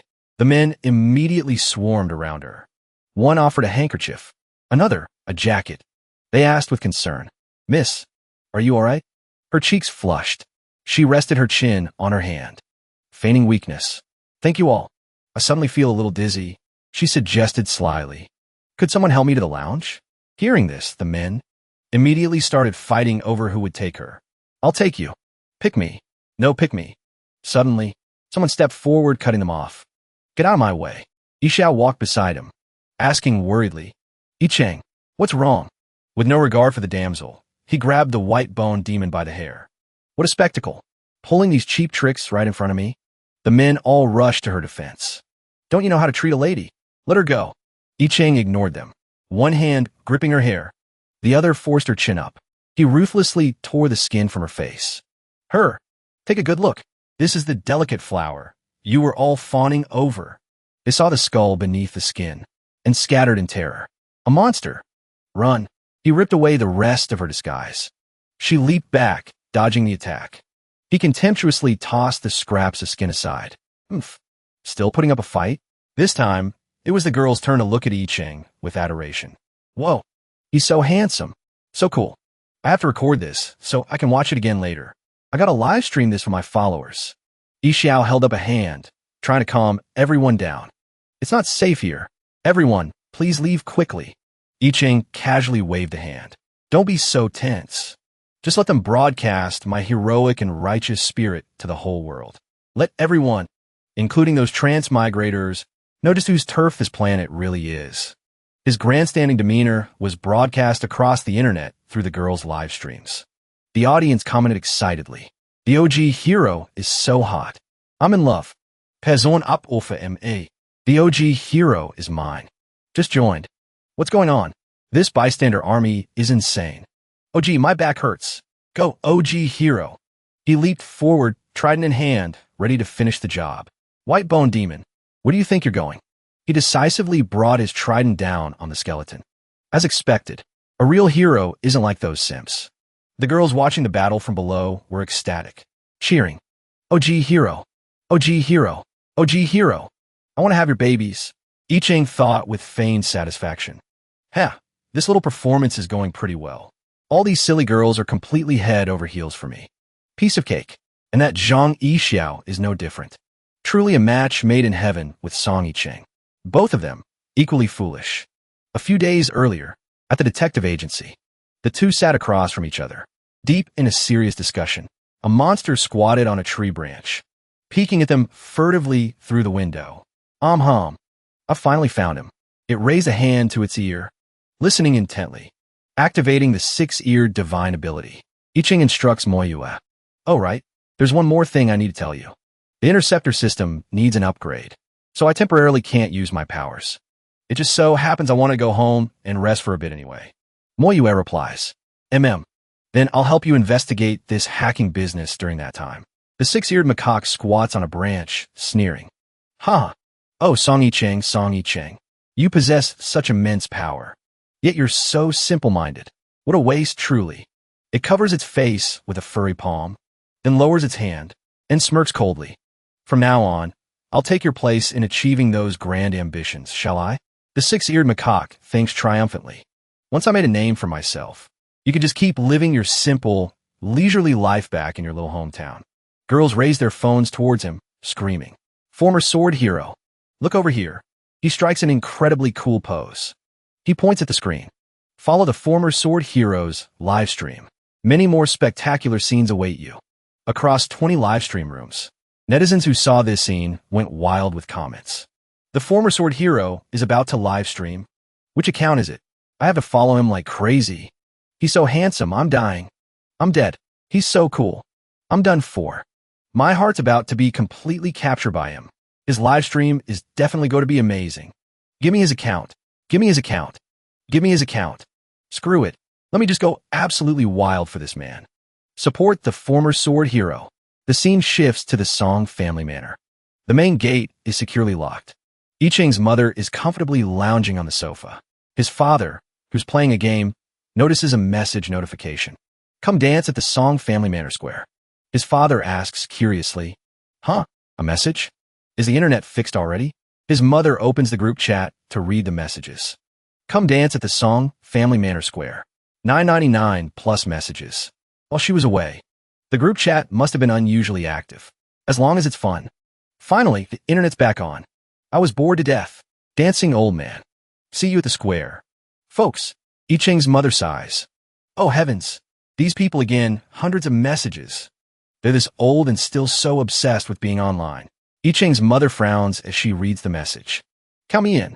I Ching's mother sees that the person in the video looks exactly like her son. Isn't that my son? She taps to watch. Her friends in the group send a video. Good people get lucky. Oh, I Ching's mom. I Ching is amazing. The pride of the Song family manor.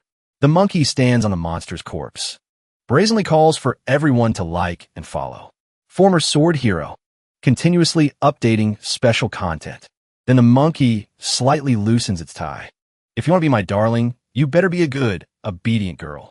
I Ching's mother is so startled that her phone falls right on her face. Ow, damn it. She stands up angrily and roars. Where did this rotten brat learn those disgusting, fake antics?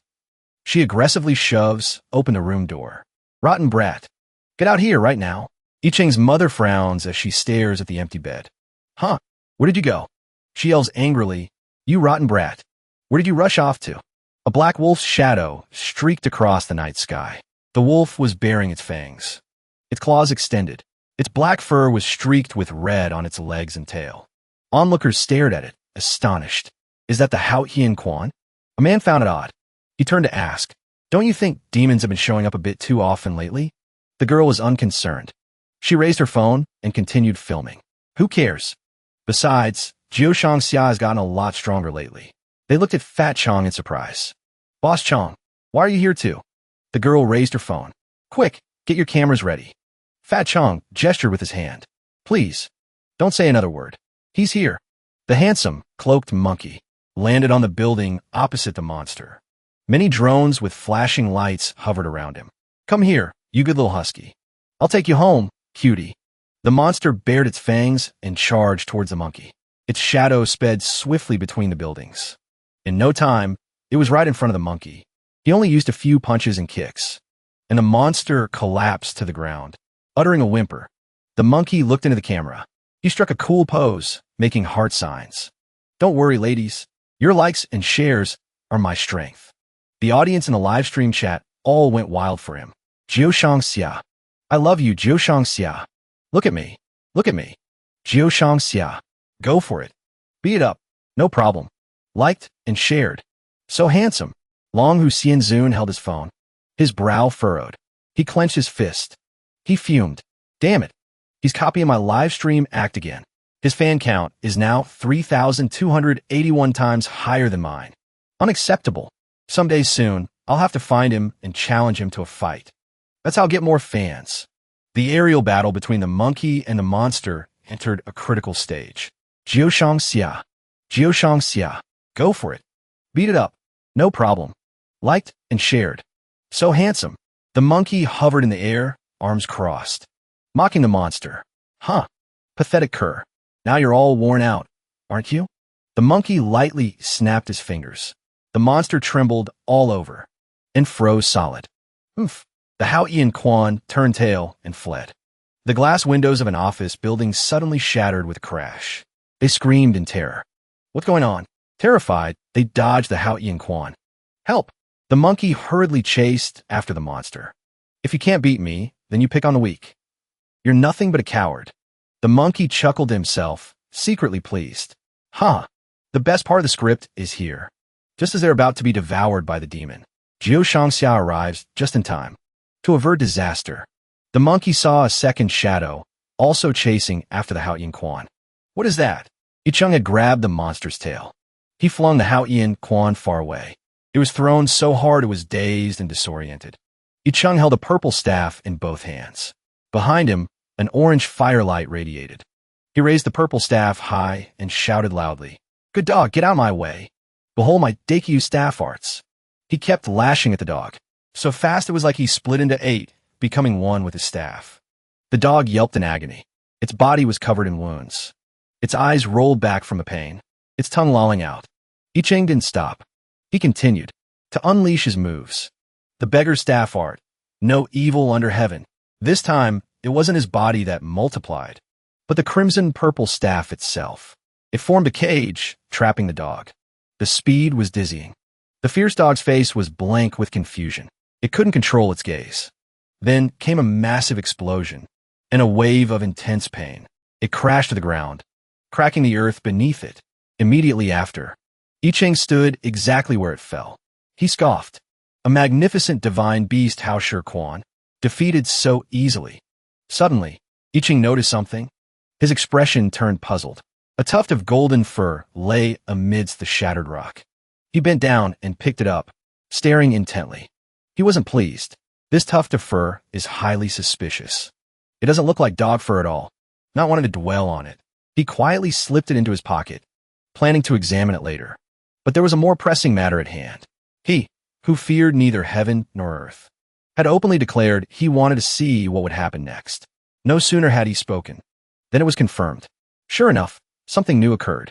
From above, Chang Xia chuckled softly, then muttered, Faster than I expected, but it's just a bunch of mortals. What's there to be afraid of? With that, he began to reveal himself. Leaping down from the top of the skyscraper, he landed with a thud. Then he asked Yicheng, Trying to cosplay my brand, are we? Chang Xia was clearly displeased with the weapon in Yicheng's hand. He declared, You can't just show up with a clothesline pole. To enlighten Yicheng, he proudly displayed his own prized weapon. At the very least, you should get yourself a plastic Overlord spear, right? Chang Xia spun his Overlord spear, reminding Yicheng, Take this chance to get a good look. Yicheng glanced at his own staff, feeling a bit embarrassed. How humiliating. I didn't even have time to pull out my Overlord spear. Still, This replica looks quite real. As Chang Xia prepared his performance, he had drones positioned everywhere, ready to capture the moment from every angle. All my darlings watching the live stream, definitely don't try to imitate him. This kind of fan behavior, I don't appreciate it. I Chang stood aside, covering his mouth to stifle his laughter. He thought to himself, if he saw his own face making such cringeworthy remarks, he'd probably puke his guts out. The two stood facing each other. I Chang didn't want to drag this out. Enough with the chatter. Real or fake? We'll know after a fight. No sooner had he finished speaking than I Chang vanished. In a flash, I Chang reappeared behind Chang Xia. He grabbed his opponent by the neck, gritting his teeth as he said, I'm definitely going to rip that mask right off your face. The action was accompanied by a dangerous sound. Crack. Chang Xia showed no sign of worry. He even had time to compare. This feeling, it's not like my premonition. Just like that, I Chang's hand held him tightly, leaving him unable to move. Then, Chang Xia seized his chance and broke free. He flipped in midair. He was still quite confident in his abilities and looked down on I Chang's strength. Is this all you've got? And you have a nerve to claim you're the real deal? He crossed his arms and said arrogantly, enough playing around. Now let's get serious. I Chang remained in a combat stance. It's not just a human skin mask. He even mimicked my powers exactly. He angrily demanded, who exactly are you? At this moment, many people were watching in the live stream room. A flurry of comments appeared. Holy hell. This is amazing. The real and fake Chang Xia. I can't stand it. Who's the real one after all? Who's real, huh? The guy with the clothes pole is the fake one, right? There's such a huge difference, and people are still questioning it. Not necessarily. Looks like there's more drama to unfold. Many people couldn't wait any longer. They urged them to fight. There can't be two tigers on one mountain. Fight already. Daffodil stocks are going public. Fatty Chong watched, astonished, his jaw dropped. If you only looked at their faces, they were identical. The audience in the live stream room was just one part of it. In the large buildings, many male and female students peeked out from the glass windows. Not only that, they were also filming the two of them. No way. The one in the back is fake. He doesn't even have the Overlord spear. Exactly. The real Chang Xia can even fly. Only Fatty Chong knew who was real and who was fake. He paid no mind to the commotion outside. He rushed downstairs. I'm Big Bro's best brother. Just looking at their faces doesn't tell you anything. I need to get closer to tell them apart. On one side, a swirling chi aura belonged to Chang Xia. On the other side, a dazzling golden light, like the sun, belonged to I Chang. He was channeling his internal energy, unleashing the 18 dragon, subduing palms. In contrast, Chang Xia seemed to exert no effort at all. He merely raised his hand to the sky and instantly conjured a thunderclap palm. Two streams of power, one strong, one weak, collided with each other, seemingly wanting to merge. But I Chang still appeared much weaker. He couldn't believe his eyes. Damn it. His heart was filled with questions. How can this be? Chang Xia's overwhelming presence sent him stumbling backward. This fall hurt no less than the vicious dog's attack earlier. It also produced a resounding thud. He lay there, observing. He pressed his lips together. Without the energy supplied by the system, no matter how strong I am, I won't last long. Moreover, this guy's background is definitely not simple. At this moment, Fatty Chong had rushed down. He anxiously ran to I Chang's side. Big bro, are you all right? Seeing his hurried demeanor, I Chang couldn't help but be moved. Fatty Chong, I knew it. My good brother wouldn't fall for such a trick. At the same time, Chang Xia also called out to Fatty Chong. He wanted to draw the spotlight back to himself. In your eyes, am I really that weak? Behind him, a golden strand of hair floated up, exactly like the one I Chang had just put in his pocket. Chang Mappa stood between the two men, but his eyes were still fixed on I Chang. No, my big brother is the strongest. Seeing Chang Mappa hesitate, from a distance, Chiu Lin and her lackeys shouted, What's that idiot Fatty still hesitating for? Who do you think my master is? How could he lose to some fake like that? I Chang also replied, Of course, there's a special reason for that. Meanwhile, Lan Ling Wang had a different premonition. He coldly declared, I also don't think he'll lose. Chiu Lin heard that and immediately stopped yelling. Now, all attention turned to Lan Ling Wang. The girls were practically swooning over him. It's Lan Ling Wang. Lan Ling Wang. He's amazing. Simply amazing. As allies, we can't be mistaken. Lan Darren, quick, chase that imposter away. Lan Ling Wang walked over and casually slung an arm around Giant Chang's shoulder. At this moment, the smug one was undoubtedly him. Ichang was utterly stunned. He couldn't believe things had come to this. Huh. So that's how it is. It seems this fate can not only transform himself, but he can also create these demonic things. Now Giant Chang's side had two people. Ichang was utterly furious. You think creating a fake Lan Ling Wang can fool everyone? Everyone here? Chang Mappa believed him, but he still had some doubts. Then he found a way to comfort himself with a new theory. That's right. There's no reason Big Brother would suddenly become so weak. He must have caught a cold. After thinking it through, Chang Mappa also changed his stance. It seems the stronger one is the real one. Iching desperately reached out. Chang Mappa. Lan Ling Wang immediately launched an attack. You despicable wretch. Prepare to die. Due to the urgent situation, Ichang could only temporarily dodge to preserve his life. He even perfectly mimicked Brother Lan's martial arts. The two drew closer and closer. That handsome demeanor really makes one's heart flutter. All right, fine. He succeeded. Looking at Brother Lan's face, I really don't want to lay a hand on him. Chiolin also launched a supporting attack from the side. You little monster, with no skills whatsoever. And you dare impersonate my master? Take this. Chiolin created a web, engulfing him. He hastily pushed Lan Ling Wang aside and twisted his body to dodge. He decided to deal with Chiolin first. He landed a punch right in her stomach. This allowed him to finally confirm his suspicion. Sure enough, this girl was just like Hao Tianxian. She couldn't withstand a single blow. Countless eyes and cameras were all monitoring him. They cried out in alarm. Look, he killed her, impersonating Giant Chang. He truly has a sinister heart. How terrifyingly brutal. He only received criticism. The imposter Giant Chang made a grand entrance, soaring through the air. To the audience behind the glass window, everyone don't panic. The genuine Giant Chang is here. To eliminate evil for the people. He pointed the Overlord spear at Ichang. Just then, Xiao rushed over, demanding they stop. Giant Chang didn't care, because he was originally a fake. He had no idea who they were. So, Su Tu attacked Ichang. After safely dodging an attack, Ichang joyfully exclaimed, Xiao Xiao, I knew you'd recognize me. However, Xiao Xiao walked closer to them. It turned out, Xiao Xiao didn't recognize him at all. She stepped forward, her eyes calm, and told Shang Xia, Ichang, you can't kill this person. He has the exact same face as you right now. It wouldn't look good if someone accused you of murdering a witness. It turned out this was just Xiao Zhao's plan. In reality, she knew he was a fake. I can't let him know I know. I need to buy him some time. Ichang felt utterly devastated. Xiao Xiao. He watched Shang Xie grab her hand, his heart aching. Even Xiao Xiao. Am I really about to be replaced by that scoundrel? Song Yicheng was so shocked he couldn't speak. Even Xiao Xiao. What am I going to do? The imposter stroked Xiao Zhao's head and said, Still, Xiao Xiao always thinks of me. Su Ling secretly thought, good thing this idiot reminded me. Now isn't the time to deal with him. I'll just capture him for now, then decide.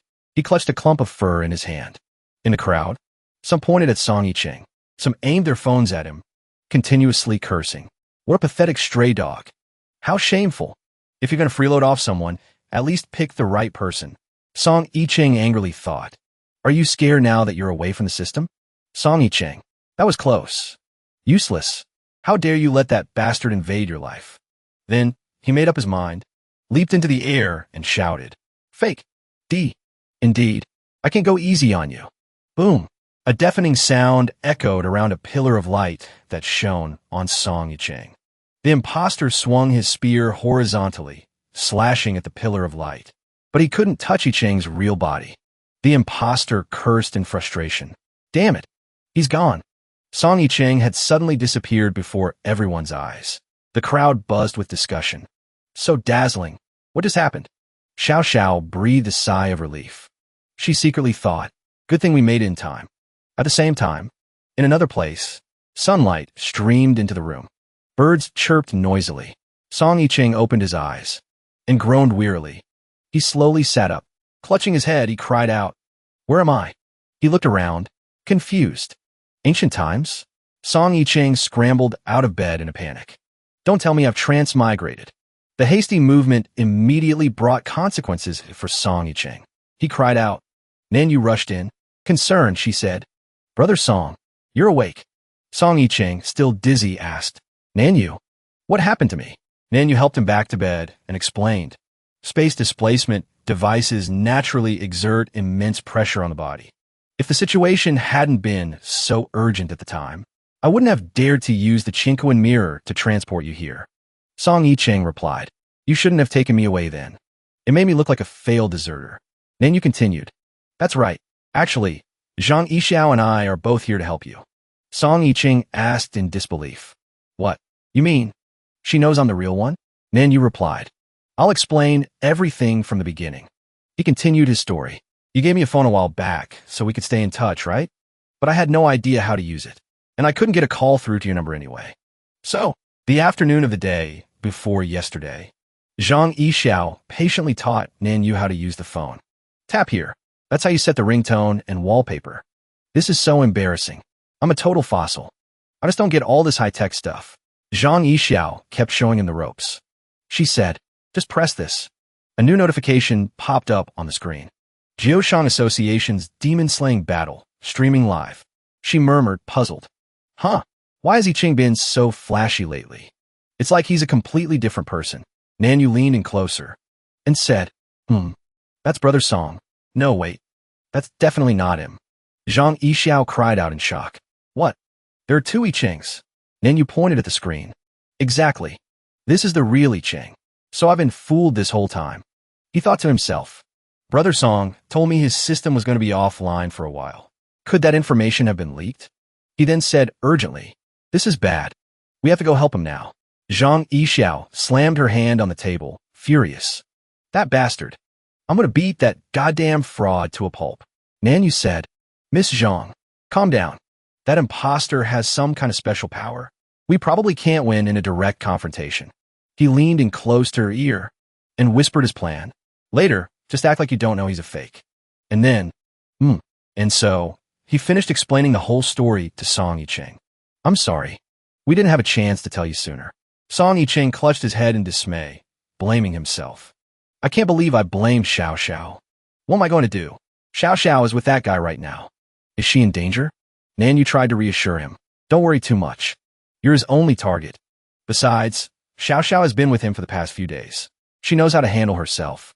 Song Yicheng cursed angrily. "That bastard. He must have done things with Xiao Xiao these past few days." Nanyu asked, confused. "Done things? What do you mean?" He continued. "By the way, about the true identity of that imposter. Do you have any clues?" Song Yicheng mulled over the imposter's true identity. He put a hand in his pocket and continued speaking. "There are a few strange things, actually." He pulled out a tuft of fur. "I picked this up after killing the Hao Tian Quan. No matter how you look at it, this doesn't seem like dog fur." Then you took it and examined it. Song Yicheng went on. "Plus, the timing of his appearance is too much of a coincidence. The fact that my system was offline. I only told you about that." He held up his phone. "And another thing. Don't you think the transmigrators that imposter has been dealing with lately are all really weird?" The phone screen showed a news feed. Jiushang Association's demon-slaying features. Jiushang Association's great battle with Jin Jiaodawang. The old merchant hero's great battle with a howling celestial dog. Nanyu connects the dots, putting all the information together. Let's piece this together. The white-boned spirit. Being eavesdropped on, copying the howling celestial dog. Transforming into the gold horn king. Journey to the west. Monkey fur. And taking over someone else's life. The two of them cry out in unison. "It's him. The six-eared macaque." Nanyu explains. The six-eared macaque has incredible hearing.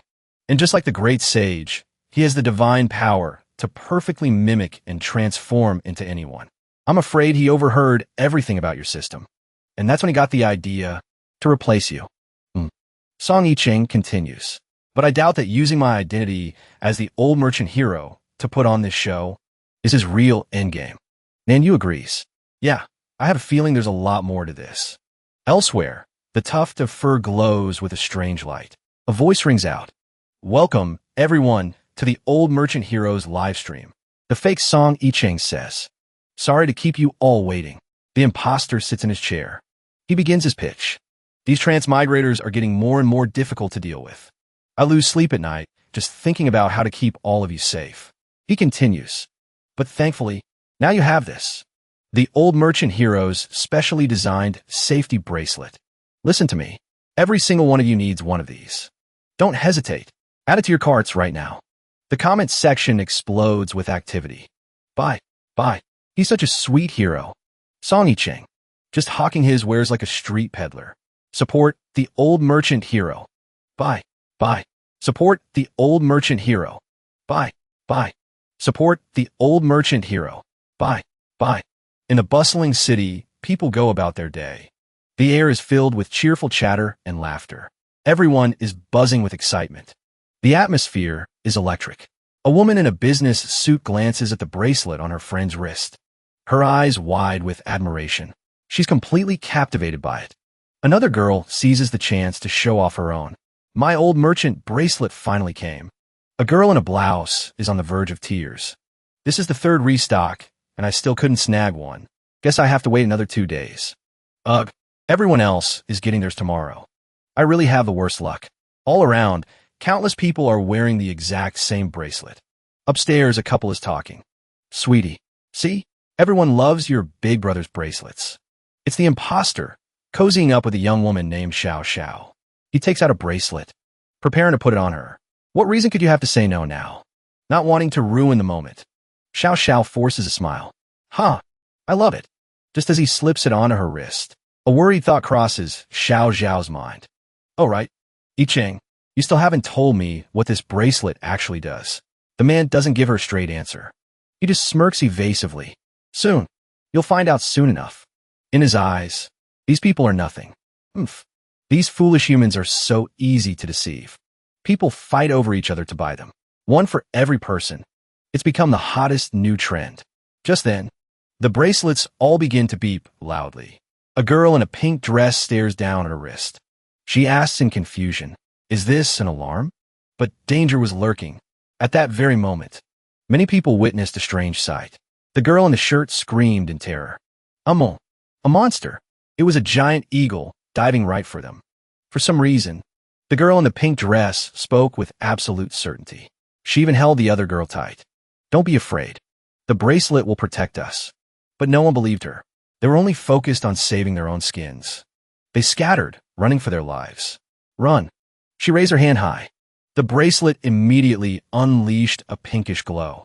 To their surprise, it actually worked. The others saw it too.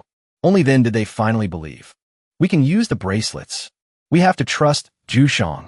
Like a domino effect. One after another, everyone raised their arms, their bracelets joining forces to destroy the giant eagle. Its feathers rained down like leaves. It shrieked in agony. Together, they defeated the monster. Everyone was overjoyed. This power is real. It's a miracle. It really works. Jushang didn't lie to us. We're about to beat it. Oh no. The monster's trying to escape. The eagle squawked relentlessly towards Shangxia. Just then, Shangxia and Lan Wang arrived on the scene. A mere golden-winged rock. Thinks it can escape my sight? The crowd hailed them as gods. It's Lan Wang and Shangxia. We're safe now. It was as if they had entrusted their very lives to these two. Xiao stood off to the side when she suddenly realized. So this is what the bracelets do. She raised her arm, staring at the bracelet, trying to figure it out. It's just a cheap, glow-in-the-dark toy. How could it fool so many people? Then Xiao wondered. He went through all that trouble to promote them. Was it really just to sell his products? Her suspicion grew. Or is there some other scheme at play? At that moment, the eagle, writhing in pain, coughed up blood. It couldn't take any more.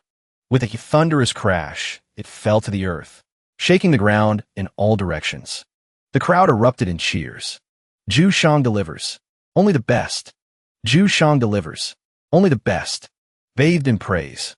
Shangxia was ecstatic, but he maintained a cool facade. This hero was simply lending a hand. Don't you worry, everyone. The fourth batch of products will be released tonight, right on schedule. Quality is absolutely guaranteed. Your safety is our top priority. Meanwhile, Icheng was at home, watching TV, just as the man on screen was advertising his products, claiming everyone had to have one. Ichung couldn't take it anymore. He drew his blade and sliced the television in two. The cut went right through Shangxie's face. The TV was instantly split apart. The onlookers couldn't believe their eyes. They were frozen in shock. But Ichung didn't care. He furiously threw the broken TV to the ground and stomped on it. How dare he, using my Jushang brand to sell counterfeit trash.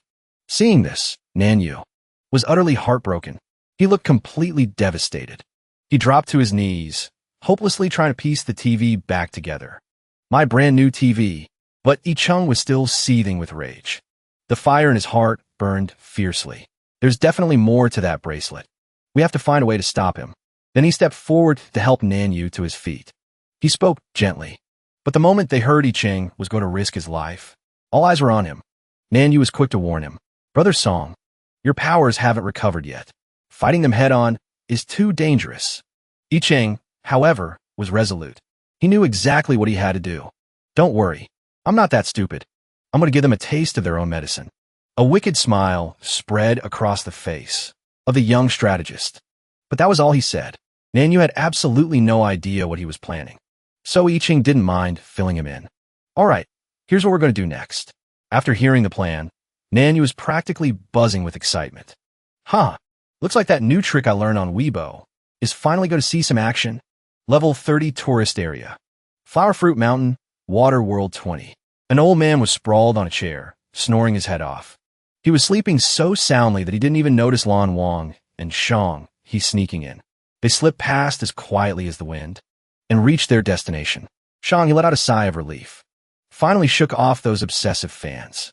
Now that there was no one else around, Shang, he recalled Lan Wang. He would now act alone. Without a second thought, he jumped into the pool of water. Turns out, he just wanted to take a bath and unwind a bit.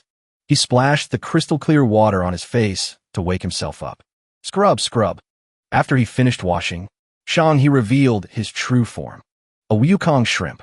I've been shedding so much fur lately. My majestic aura is fading. By chance, the patch of lost fur on his chest had formed the shape of a heart. Click, clack, click. Once his bath was over, servants were there to dress him. No, our great king is the most magnificent of all. He then kisses the female monkeys. A triumphant grin on his face. The place was now buzzing with excitement. He sat majestically upon the highest throne. Kiki, long live the great king. You've worked hard, great king. At that very moment, a notification popped up with a beep. Market penetration rate. Product growth chart. He was extremely pleased with these results. My children, cheer as loud as you can. Ha ha ha.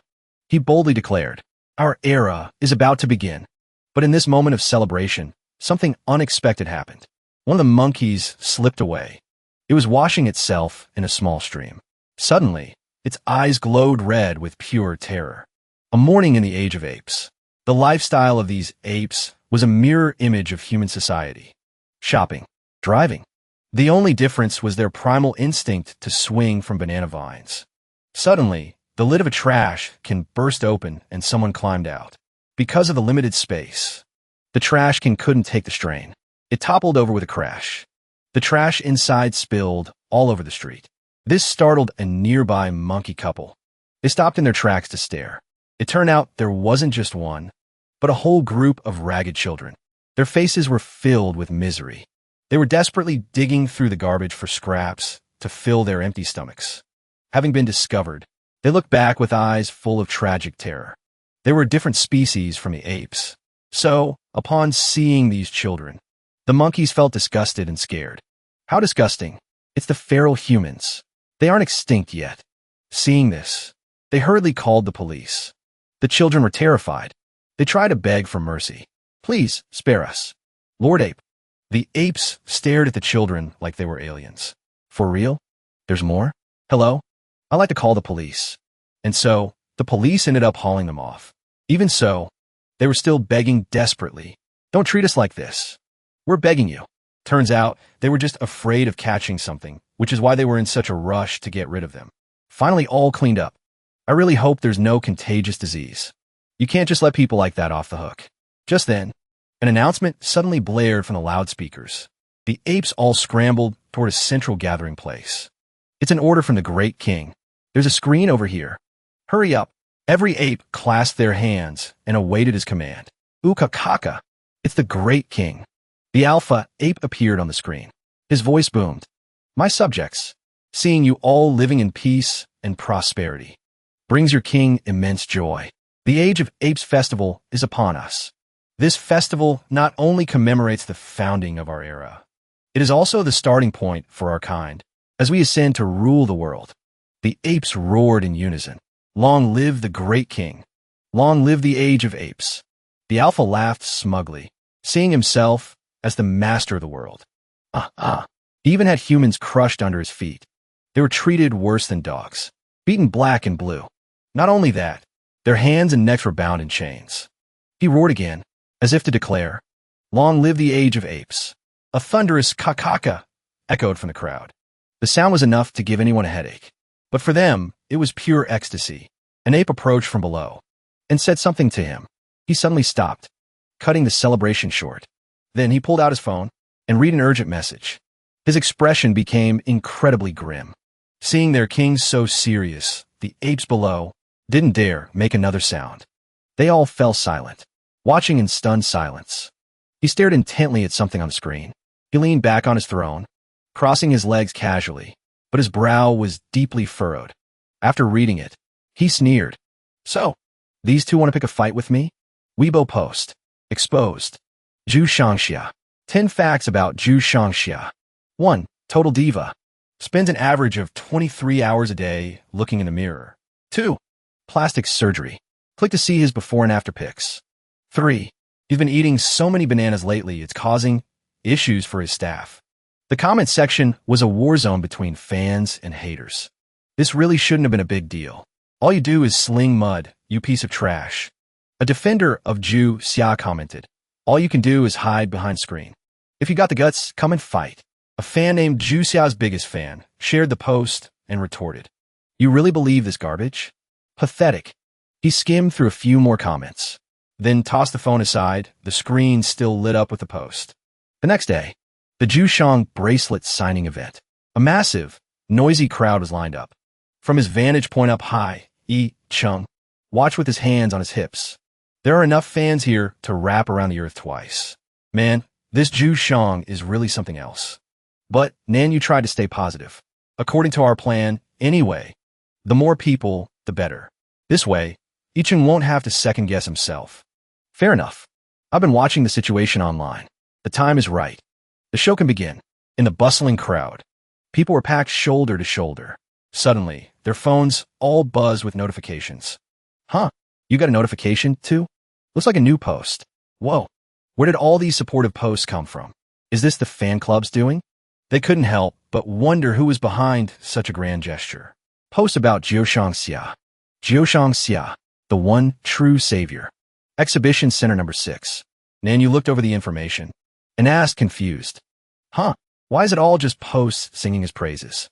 This time, it was Yi Chung who remained completely unfazed. You wouldn't get it. He loves being put on a pedestal, so I'm just giving him a little push. After all, the higher you climb, the harder you fall.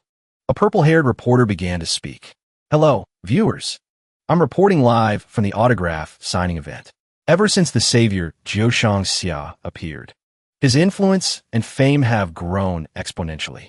Netizens have even started calling him the world's one true savior. Today's signing event for the Jiushang bracelet is absolutely packed. Some very brave young women have even rushed up to confess their love for him.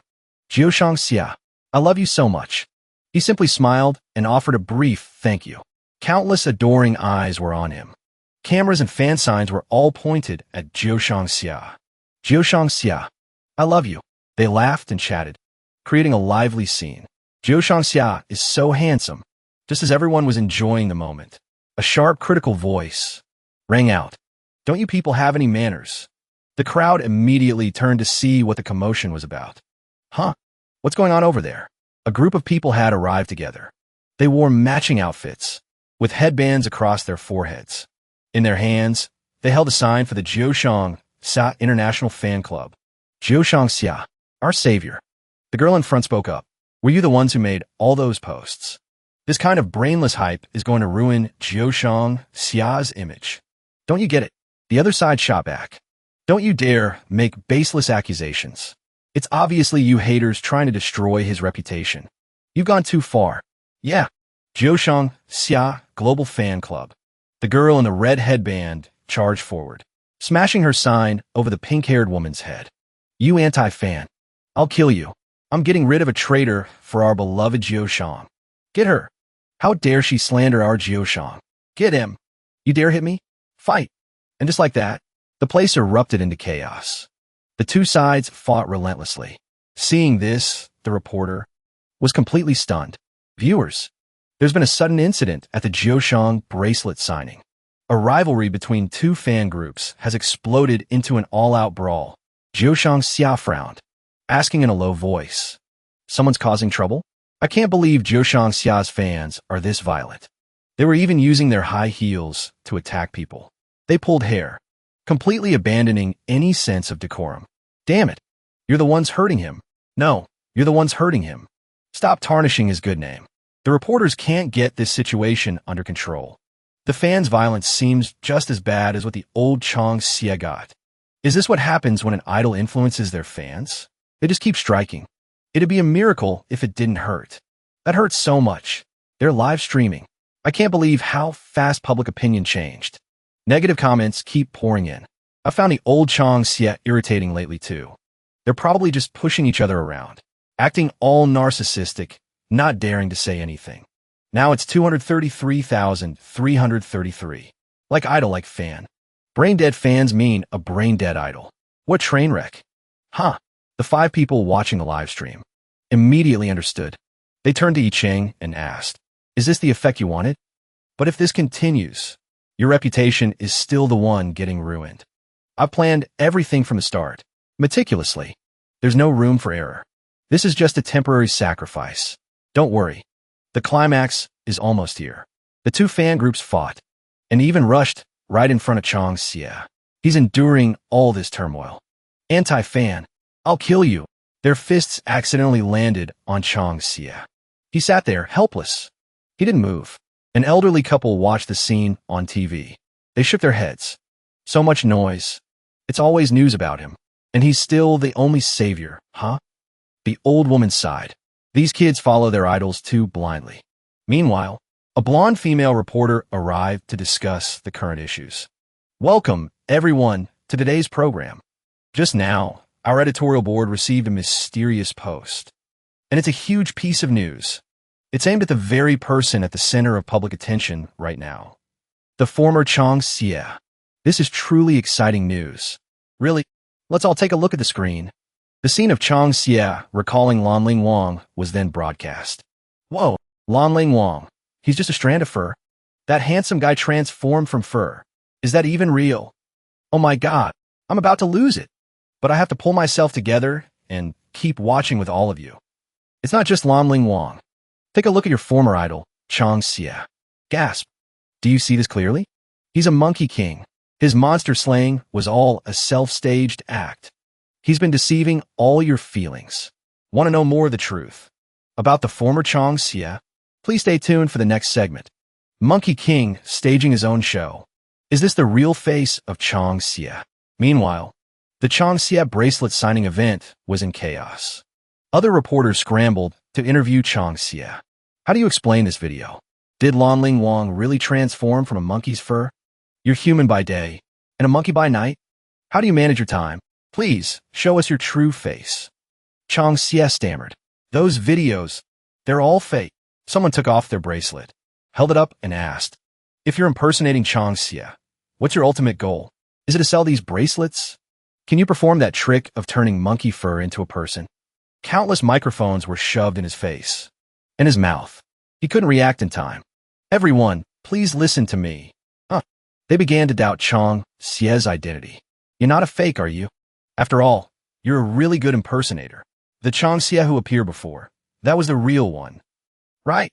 Is that true? Please answer us. Experts have already verified it. Those videos show no signs of tampering. How do you explain this?" A barrage of questions hammered him. He was just as Yicheng said. The higher you climb, the harder you fall. He furrowed his brow in rage, unable to hold back any longer.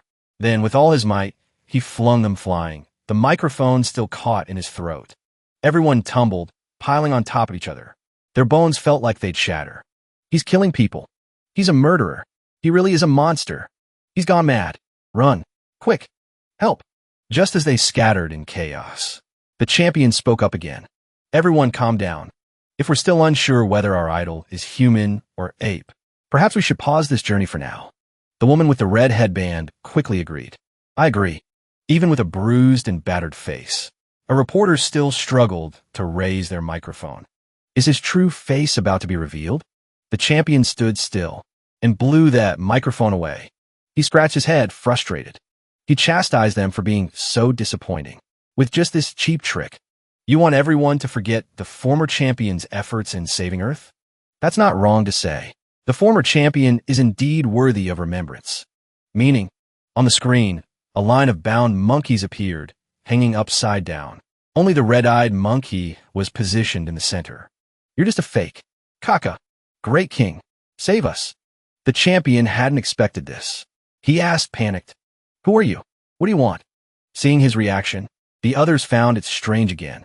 Oh my God, what's going on? Really? That monkey picked up a chainsaw. It spoke softly, as if deeply concerned. Don't worry. I just want to play a game with them. A game. The chainsaw moved closer to them. They immediately started screaming nonstop. Kaka! The champion revealed half of his true form. He roared, Stop! Seeing this, the reporters hastily snapped photos of the evidence. Got it. This is his true face. How dare he trick us for so long? This is probably the first time humans have been fooled by a monkey. No. Who exactly is this? How can anyone know? We got the picture. Oh my God. Do you have anything else to say? When his true form was revealed, the champion still didn't realize. He had only transformed because he was too worried about his kin. It wasn't until the crowd's screams pointed it out that he touched his own hairy face. Kaka! The hanging monkeys stared at the spinning saw blade. So terrified their eyeballs seemed ready to pop out. Their screams were too much. They had cotton stuffed in their mouths. But thinking about it, that little monkey had only meant to scare them, to make the champion reveal his true form, and nothing more. She set the chainsaw down and put both hands on her head. It turned out to be Xiao Xiao in disguise. After successfully forcing him to reveal his true face, she immediately took off her hood. My efforts as a spy weren't in vain after all. She held a remote control. Press the red button. Just give the word. Let them fall freely from the sky. Instead of hanging there upside down. They're a protected species, after all. Can't just go around provoking them. The crowd of reporters was growing larger by the second. Imposter. What else are you plotting? Are you trying to take over the world? What is it that you want? Why are you doing this? Can you please explain yourself? You fraud. Give me back my youth. His young fans wailed, their worlds crumbling around them. Fraud. I wasted my youth on you. Down with him. Down with him. You're not worthy. He's a monster who wants to eat people. Help. Song Xie's reputation was now in tatters. The crowd pelted him relentlessly with trash. Banana peels, clothing, and all sorts of things flew right at him. A pang of bitterness shot through him. Just moments ago, they were all singing my praises. And now, every single one of them wants to stomp me into the ground. All he could do now was laugh bitterly. There was nothing he could do to change the situation. His identity was exposed. He burst into laughter like a madman. Ha ha! Fearing he would do something dangerous, everyone scrambled to get away. He's lost it. He's gone insane. The monster's going to eat someone. Run. The two women who had been fighting earlier now fled together. But Song Xie appeared before them, grabbing them in a tight embrace. A twisted, perverse look spread across his face. What's wrong? Weren't you just saying you wanted to have my little monkeys? Turning on me so quickly? She screamed. You're an imposter. I don't want to be the mother of a monkey. Oof. You're all so damn fickle. Good thing I came prepared. With a powerful wave of his hand, everything around him, people included, was sent flying. Luckily, the pink-haired girl was caught by Yicheng. Are you all right? Her eyes lit up. It's the real former hero Song. Can't stay here looking like this. Yicheng helped her to her feet. Yicheng pretended not to know her, playing the part of the righteous hero. The classic hero saving the damsel in distress. Things got out of hand fast. The pink-haired girl was overcome with guilt. Former hero song. I'm so sorry. I can't believe we didn't recognize you last time. But he covered her mouth with his hand. Shoo. Right now, his attention was focused solely on that monkey. What's he planning to do? This was the question on nearly everyone's mind.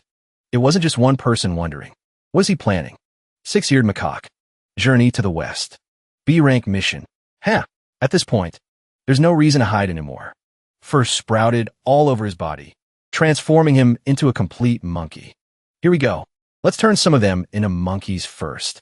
Chi transformation energy activated. The circlet on his forehead immediately began to glow. As usual, people scattered in chaos at the first sign of trouble. What's happening? Run. What's going on? As the monkey unleashed his power, the bracelets they were all wearing also began to glow. They tried to take them off, but they were stuck. I can't get the bracelet off. What do we do? It was a feeling of being heartbroken and struck by lightning all at once. Now, this is exciting. It was time for the two brothers, Ichung and Nanyu, to make their move. Nanyu, get ready. You're back for more? He gripped a golden weapon and charged forward to face Ichung head-on. You already lost me once. You really came back just to die? Ichung held a spray bottle in his hand and sprayed it directly into the man's eyes. He writhed in agony, screaming, "My eyes!" Seizing the opportunity, Ichung moved on to his next trick. I hear your sense of hearing is pretty good too. He took an object and slammed it hard against a metal sheet. The noise was unbearable for his opponent. Pain seared through his eyes and ears. He thrashed around like a madman who belonged in a psychiatric hospital. He wildly kicked over tables and chairs. You despicable bastard. Shameless. You're scum. Before deciding to use this tactic, Ichung had already put in earplugs so he wouldn't hear a thing. I could never be as despicable, shameless, and scummy as you. Once he was completely exhausted, he finally collapsed, lying perfectly still. Only then did Ichung walk over and grab him. Let's go. It's time to settle the score. He planted his foot on the man's head. Suddenly, a beam of green light shot down from above, enveloping them both. What's going on? He looked up and smiled faintly. The Great Age of Apes plan is a success. It's too late for regrets now. Ichung had planned for everything, but he never expected this. What the? The people all around them were transforming. What is happening? I'm growing fur. This is so weird. They all turned into screeching monkeys. From their appearance to their sounds and actions, they were just like real monkeys. Meanwhile, in a supermarket in another city, a child wearing one of those bracelets also began to grow fur. The little girl felt that something was horribly wrong with her body. She tugged on her mother's dress and cried out, "Mommy, I feel strange." The mother looked at her daughter in alarm. She asked, bewildered, "What's going on?" Everyone who owned a bracelet was now acting like a wild monkey. They ran around frantically, knocking things over and swinging from the light fixtures. The entire supermarket was thrown into chaos. It turned out they were chasing a girl in a banana costume, an employee promoting the store. The girl could do nothing but run for her life. She could only manage to stammer out a few words. Stay away. But they could no longer understand human language. The mother stared, frozen with worry. Have they all turned into monkeys? Her daughter had also completely transformed. She was acting just like a monkey. All she could do was screech. The little girl then ran off to join the pack of monkeys. The woman reached out a hand in despair, calling after her. My daughter. She tried to run after her child. This plague was spreading far beyond the city. This new species seemed to make up 99% of the population. Only a handful of humans were left. Overwhelmed with despair, the woman could barely stand. She collapsed to her knees by the entrance. Tears welled in her eyes. This can't be real. I must be dreaming. A breaking news report interrupted the broadcast on a nearby TV. The Jiushang bracelet causes the wearer's appearance and intelligence to gradually regress to that of an ape. At present, apeification disasters of varying degrees have been reported in numerous locations around the world. The time has come to rise. My brethren, the merchant villain no longer bothered to hide his intentions. The Age of Apes has finally begun. But as he was gloating over his plan, a slipper flew out of nowhere and smacked him in the face. A furious voice yelled out, "Age of Apes, my ass." In your dreams. He was tightly bound into the chair. They even used locks to ensure absolute security. Icheng insisted again. We humans have evolved for thousands of years to climb to the top of the food chain, not for monkeys to come and rule us, only to have sandals thrown in our faces. Only then did he stop his frenzy. He sat there, quiet, peering at him out of the corner of his eye. Mighty, his eyes narrowed. I remember you, always looking up at the heavens. So arrogant, exactly like him. That guy was none other than the renowned great sage equaling heaven from the previous world. He and I were exactly alike. Our powers were equal. Even the gods couldn't tell us apart. But even though we were completely identical, he was born omnipotent, and the world called him the great sage equaling heaven, while I was merely an imposter, scorned by all because the Buddha declared him to be the true one. Despite my resentment, I could only accept my fate to be struck down by the great sage's technique. And my spirit should have been annihilated. Yet I suddenly found myself in this world. Fate brought us together. The moment I saw it, I knew. This delicious, rich fruit held a miraculous power, capable of making one omnipotent. After eating that fruit, I grew stronger, even stronger than the great sage himself. I thought I was born to be a hero, just like this world's former icon. But I've had enough of being an imposter. This title of former icon is nothing but a stepping stone for my grand scheme, to utilize this chi-infused bracelet and usher in the era of apes. It will be a perfect world, one of only obedience and praise, without a single shred of doubt. And I, the six-eared macaque, will be the one and only hero of this world. Shang Xia was deep in thought. Arrogance makes one careless and underestimate the enemy, ultimately missing the chance for victory. I have never been arrogant. I've always been careful every step of the way.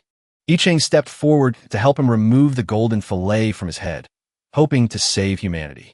But no matter what he tried, he couldn't get it off. Damn monkey. This golden fillet of his is really too tight. Manhwa stood beside him, examining the bracelet closely. This bracelet truly held an incredibly familiar energy. Natural energy. Meanwhile, I Ching was about to yank his head off. Hearing this, he suddenly remembered that familiar natural energy. Could it be? He blurted out the name unexpectedly. Muro. The moment he pictured that hideous image, he immediately denied it to himself. No. The golden fillet on his head suddenly shone brilliantly. Outside the door, a gang of stinking monkeys gathered, Shang Xia grinning triumphantly. He had been waiting for this moment for a very long time. The monkeys outside hammered on the door furiously. The door was already cracked.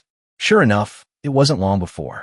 The glass shattered with a crash, creating an opening. Shards flew everywhere. They immediately rushed in. One person rejoiced. Two people were worried. I Ching, once again, had not anticipated this situation. What? His reinforcements have arrived. They charged in with ferocious expressions, leaping high. Their main target was I Ching alone, seeing victory already within his grasp. Shang Xia was overjoyed. My children. Now, show them the might of the era of apes. Their chattering turned to roars. They didn't just burst through the main door. They smashed the side doors too, pouring in, flooding in from every corner. The other side was no different. At this moment, I Ching and Manhwa, it's safe to say, had no escape. They were completely surrounded. He clearly understood why they were here, trying to surround me to save your monkey king. But he was determined. Not a chance. He kicked the mirror up toward the ceiling. Unexpectedly, the kick brought a cage crashing down, trapping the monkey king inside. The monkeys outside were stunned. Their plan had failed. They desperately clung to the iron bars, gritting their teeth, refusing to let go. I Ching was no longer surrounded by them like before. Their target had shifted. Finally got to use this thing. The monkey king couldn't accept being caged like this, but all he could do was lash out with words. I can't believe you'd resort to such a dirty trick. But I Ching didn't care what kind of tricks he had to use, as long as it meant saving this world. Outside the door, it was chaos. Shards of glass littered the ground. The scene was treacherous. Even more monkeys were closing in, hanging upside down from the trees, waiting. Inside the brightly lit house, the horde of monkeys was frantically rushing in. Seeing how bad the situation was, I Ching told Nanyu to find a place to hide. He already had a weapon ready in his hands, a folding chair. In the blink of an eye, another group of monkeys attacked. All right then. Looks like if I don't wipe you all out today, you'll It would just be a bigger disaster down the road. Icheng looked incredibly cool. With just a chair, he sent monkey after monkey flying. He showed no mercy. Ha ha ha. Now this is a rush. I've been so damn bored lately, I thought I was going to suffocate. Icheng cut them down, their bodies piling high. Seeing this, Nanyu shouted, Brother Song, go easy on them. Don't forget who they really are. They're people. Hearing her reminder, the Monkey King chimed in with a taunt. That's right. A great hero can't go around killing people. It was only then that the Monkey King, with a start, realized Nanyu was there with him. Why are you here, too? Nanyu replied casually. I've been here the whole time. It's come to this. And he's still tied up. The Monkey King was already devising a plan. He's the one with the power to traverse space. That's not a bad ability to have. It'd be great if I could get him on my side. When the two of them were alone, Nanyu moved closer and asked, By the way, what's your relationship with Mu Yao? Why do you have a Mu Xian power? He muttered the words in confusion. Mu Xian power?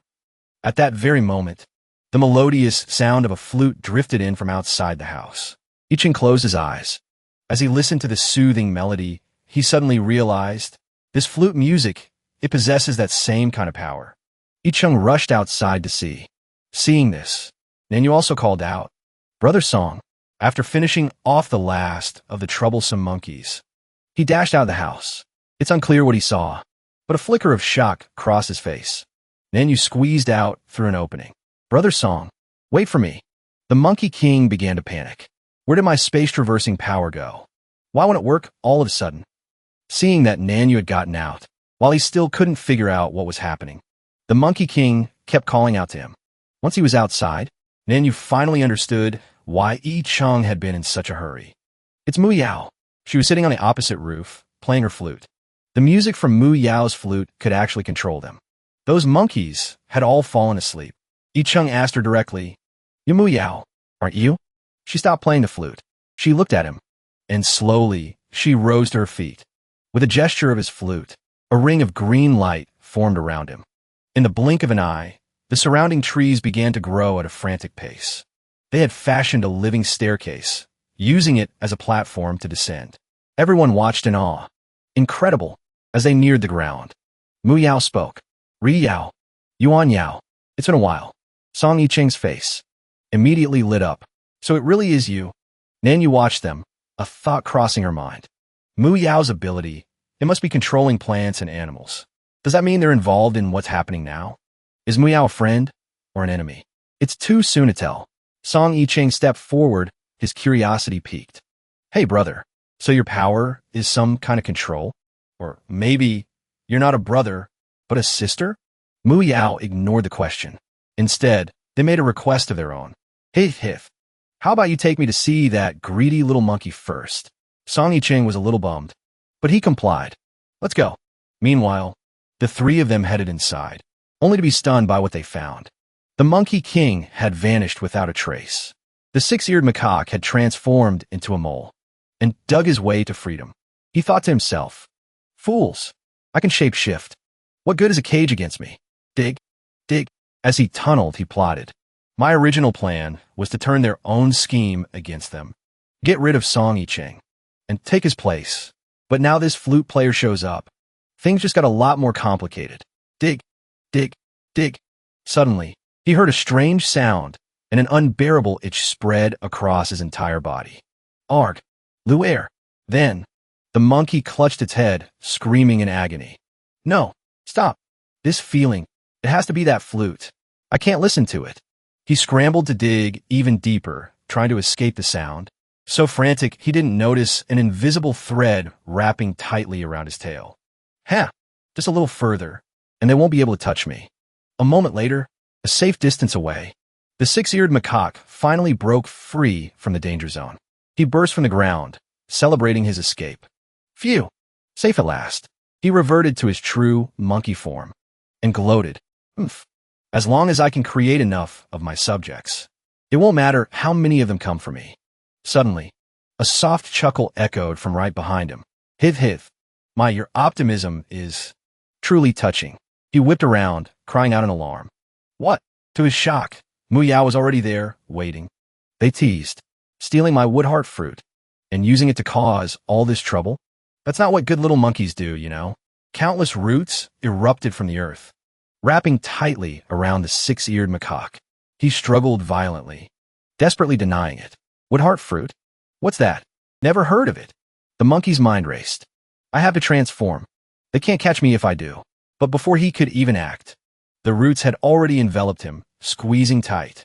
He was being crushed. How can this be? I'm being bound even tighter. Even transforming is useless. From behind, I Ching tried to intervene. Wait, you can't kill him yet. The people he turned into monkeys can't stay that way forever. He might know how to change them back. Mu Yao replied with a smile. What's so bad about being a monkey? Then his eyes went wide. He declared, after all, what's the real difference between a man and a monkey? To I Ching's horror, the roots instantly crushed the macaque to a pulp. He's dead. Then, a wood heart emerged from within the tangle of roots. Mu Yao gently reached out and took it. Mine. I Ching approached him. Where's the six-eared macaque? Did you really just kill him? Mu Yao, still smiling, answered. He has returned to Mother Earth, becoming nutrients for new life. It's a beautiful thing, isn't it? Stunned, I Ching pressed him. Then what about all those people? Mu Yao explained. Oh, they weren't quite ready to become nutrients. Right now, they're probably just dreaming of bananas.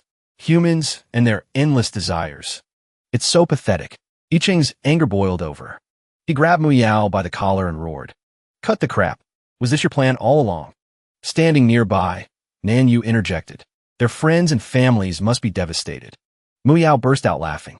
Haha, you two are so wonderfully empathetic, so full of compassion for all living things. As a fellow luminary, I, the Wood Mother, am truly ashamed. I Ching clenched his fist and swung at him. You! Roots immediately shot out and bound him. Mu Yao spoke in a gentle tone. Brother Sun, calm down. There's no need to get so worked up. Then, a giant man-eating flower sprouted from the ground behind him. To I Ching's utter astonishment, it swallowed him whole. What? Nan Yu screamed in panic. Big Brother Song. He thought anxiously. The anti-transmigrated system hasn't activated yet. Song I Ching's powers are still sealed. Realizing this, he placed a hand on his chest, bracing for a fight. But I'm no match for Mu Yao. Mu Yao cooed softly. Don't worry. Don't you worry. Little you.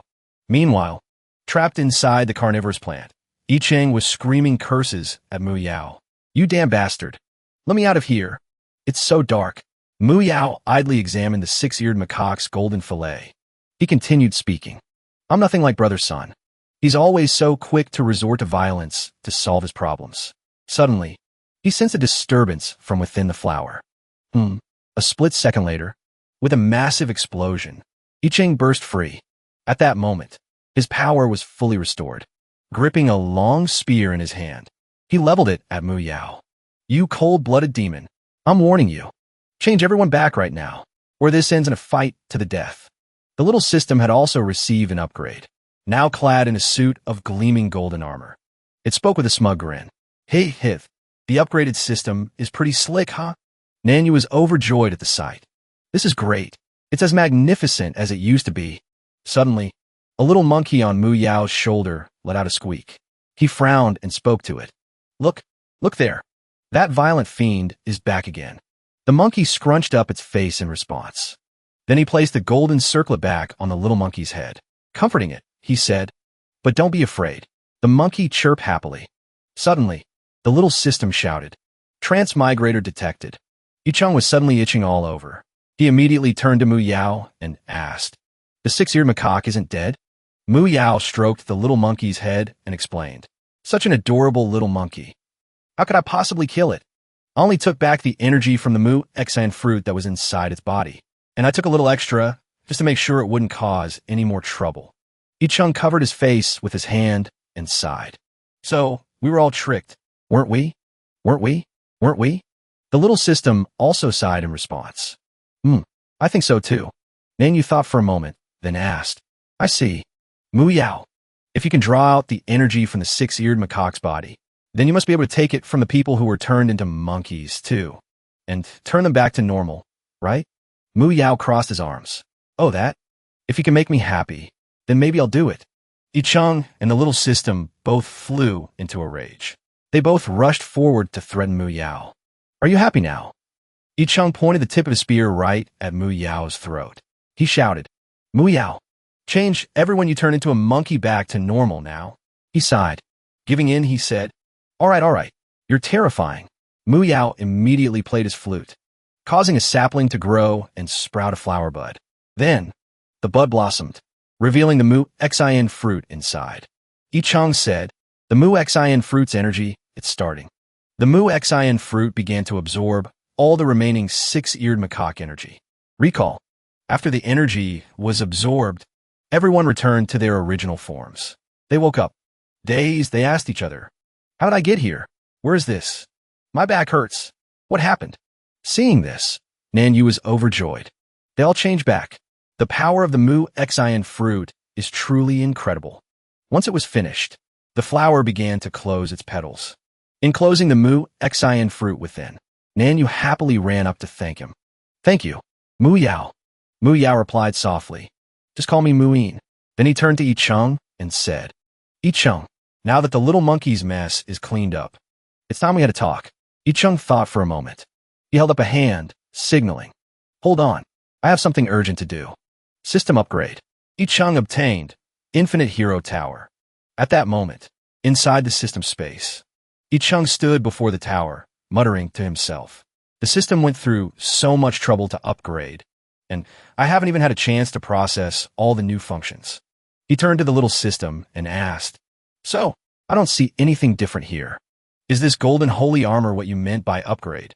The system replied, Don't you want to go inside and see for yourself first? Upon hearing that, Yi Cheng stepped forward to open the door. Suddenly, the system pulled his arm back, stopping him. Wait, before you go in, ask yourself something. He looked bewildered. The system explained further. The anti-transmigrated system was originally designed based on its host's desires. Therefore, the form the system takes after upgrading is a direct reflection of the host's inner self. Yi Cheng's eyes widened in realization. So that's how it is.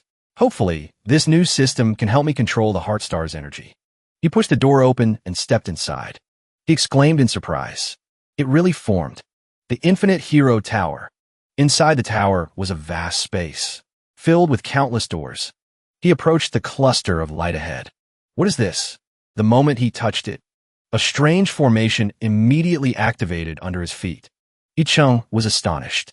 This is a strange formation. Could this be the 7 luminous star formation used to seal the Heartstar back then? 7 figures immediately appeared at the 7 corners of the formation. He observed them for a moment, then asked, Among them, there are 3 I don't recognize. Is that why they only appear as illusions? So, what's the meaning of this grand formation? The system shook its head and replied, How should I know? The system only manifests your thoughts. However, this formation also has a very convenient function. Yi Cheng, overjoyed, replied, Does that mean I can? Both spoke at the same time. We can freely use its functions, some of them anytime. He sighed and said, Looks like I was overthinking it. Before he could finish his question, Mu Yao suddenly appeared before him. How do I summon them? Do I need to chant a spell? He sighed. I thought I'd finally found a reliable teammate. Who knew they only covet our energy? Yi Cheng scratched his face, looking bewildered, just like Lan Hui thought. They appear automatically. Nan Yu also quickly appeared behind him. Where's this? Mu Yao said as he approached. But it just so happens. I can finally say everything I've been meaning to say. Yi Cheng immediately stopped him. Too close. He placed a hand on Yi Cheng's shoulder and seriously proposed. This time, you can't refuse me. Mu Yao began his story. On the border of Huaxia, there's a vast forest stretching for nearly 1,000 miles. The Ancient Abyss Domain. From the outside, the Ancient Abyss Domain seems like any other primeval forest. However, the moment you step into the Ancient Abyss Domain, you're bound to notice a chilling abnormality. Aside from the lush, green trees, within the Ancient Abyss Domain, there are no other living creatures, let alone wild beasts or flying birds. Even snakes, centipedes, and underground insects avoid this forest. Over time, the locals gradually forgot its original name. They simply called it the Dead Zone, the Land of Death. Upon hearing this, Yi Cheng cried out in alarm. You traveled 1,000 miles to find me. Just to tell me a ghost story? Mu Yao replied cheerfully. Of course not. Nan, you seem to realize something. she said. This ancient abyss domain. Could it be? Mu Yao continued. That's right. That place is where the Heart Star was sealed. After inheriting, I immediately sensed a change in the molten abyss seal. Icheng thought to himself. It's this incident with the Star Core seal that brought us all together again. And maybe the frequent appearance of these wormholes is related to this, too. Then he asked, so what do you want me to do? Mu Yao suggested. To come with me to the abyss and investigate, of course. Outside the system space, a portal slowly materialized. Lan Ling and his group had returned. We're finally back. Time to get moving and stretch my legs. Daji looked around, a bewildered look on her face. Why does this place look so different? Lan Ling sighed. We've been resting for way too long. It's actually making me restless. Xiang Long stretched as well. Daji shifted back to her human form. She eagerly dashed into the tower. She said cheerfully, I'm about to see what Chang has been up to, hiding in here. Suddenly, she cried out in surprise. Huh? Lan Ling asked, confused. Daji? What's wrong? The group drew closer. Seeing the scene inside, they were all stunned. Icheng frowned, an image of a huge pile of sweets materializing above his head. Things to prepare before we leave. Nanyu continued. Could it be food with some kind of special function? Mu Yao explained haltingly. Their special function is... Then, he broke into a grin and finished his sentence. To provide me with a huge amount of motivation. An angry Icheng turned away. Nanyu, let's just leave him and go by ourselves. You must know where the seal is, right? Nanyu scratched his head. Sorry. I don't know. It seems for security reasons. The duty of guarding the altar was entrusted solely to Mu Yao from the very beginning. Mu Yao chimed in cheerfully. Let's go. We'll work after we've had a good meal. Lan Ling stepped up from behind and stopped him. Wait. If our leader is busy, why don't you send me on ahead? Mu Yao happily agreed and jotted something down. Seeing this, Icheng turned to greet him. You're back, Lan Ling replied. Yes. Daji watched in amazement. After he finished writing, Mu Yao handed the note to Lan Ling. The addresses are on here. Get going. Lan Ling took the note. He quickly mounted Xiang Long and departed. Yes, sir. Moving out. Watching him go, Icheng thought. Brother Lan must have been really bored.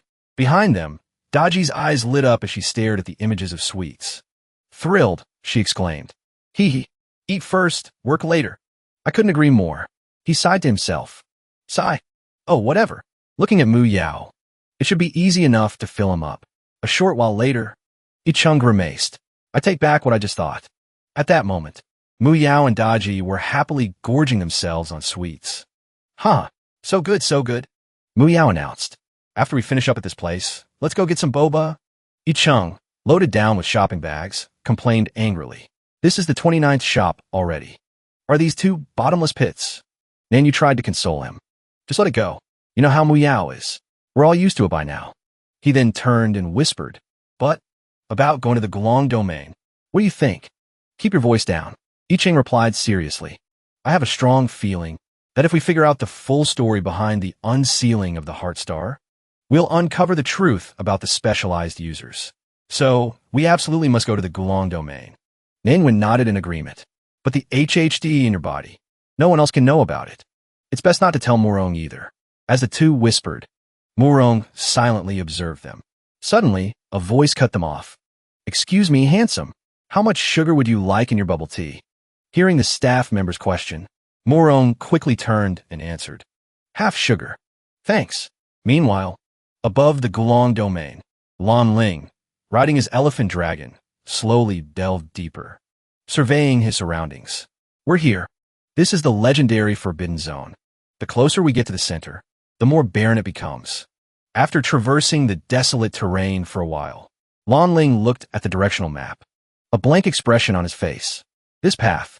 Lan Ling stared at it for a moment, feeling a strange itch all over. He suddenly remembered. The ink wasn't even dry when this was made. Suddenly, a sound came from behind him, alerting Lan Ling. Someone's here. He immediately moved to another spot, thinking to himself, caution first. The unfamiliar figure behind him looked around in confusion. Wait. After running for a bit, Lan Ling stopped to observe. He let out a sigh of relief. Phew. Finally managed to shake them off. He continued deeper muttering to himself. The forbidden zone. As expected, not even an insect can survive here. Just then, the forest began to show strange signs, but Lan Ling didn't notice. He walked for a long time, then angrily yelled, "How is this possible? It's another place I've never been to. I clearly retraced my steps earlier." Suddenly, the elephant dragon detected a spatial rift and roared a warning. Lan Ling was startled. What the? There are so many spatial rifts. He continuously dodged the rifts, but in the end, he couldn't escape. He fell into one. Oh no! Suddenly, a hand reached out and pulled him back, startling Lan Ling. It was Murong, carrying a sleeping Daji on his shoulder. Murong sighed. Sigh. I wanted to eat more. Unable to bear Murong and Daji's whining anymore. After they had eaten their fill, Iching decided to take them to an amusement park. Everyone around them stared at him, whispering curiously, "Is he a celebrity? He's so handsome." Iching and Manhwa, laden with bags, followed behind. He whispered, "Manhwa, how about you use your divination ability to find the Gulong domain's location? We could just ditch these two kids and head straight there." Manhwa stammered in response. That's a bit difficult." Suddenly, Iching sensed something was wrong. Brother Lan Ling is in trouble. Manhwa watched him lean closer, his arm around her shoulder. Suspicion. "Brother Song, what's wrong? Once this is over, I'll have my wine and my prize." "No time to explain. We're leaving now." Mu Yao asked, bewildered. "Mu Yao, what did I do?" He shouted. "I know where the Gu Rong domain is now." Immediately, to everyone's astonishment, they soared into the sky. "Look, up in the sky. What is that?" "They're flying." A moment later, they arrived at the Gu Rong domain. Mu Yao and Nanyu, panting for breath, chased after Yi Chung and shouted, "Yi Chung, stop. You can't go any further. You can't just barge into the death domain like this." Yi Chung looked around. He thought, the death domain is as strange as they say. The trees are clearly withered, but they twist as if they're alive. If my gut is right, Brother Lan lost contact somewhere around here. Mu Yao, furious, summoned roots that wrapped around him. He yelled, "The death domain is filled with deadly energy and space-time rifts. You could be torn to pieces at any second." Hearing this, Yi Chung cried out in alarm. "What did you just say? Then, isn't Brother Lan in grave danger?" He immediately used his spear to slash through the roots, binding him, and charged deeper inside. The slash cut Mu Yao's hand. He cried out in pain. "Ack!" Mu Yao muttered to himself. "I already sent young Master Hua to rescue him. What the hell went wrong?" Nanyu shouted anxiously. "Brother Song, be careful." Mu Yao chimed in. "Serves you right. You ran straight into the most violent space-time storm." Yi Chung fought against the space-time rift alone. He never expected it to snap his long spear. He was stunned. "What? Damn it." Nanyu rushed to help. Brother Song, just as he was about to be pulled into the rift, Mu Yao yanked Yi Chung out.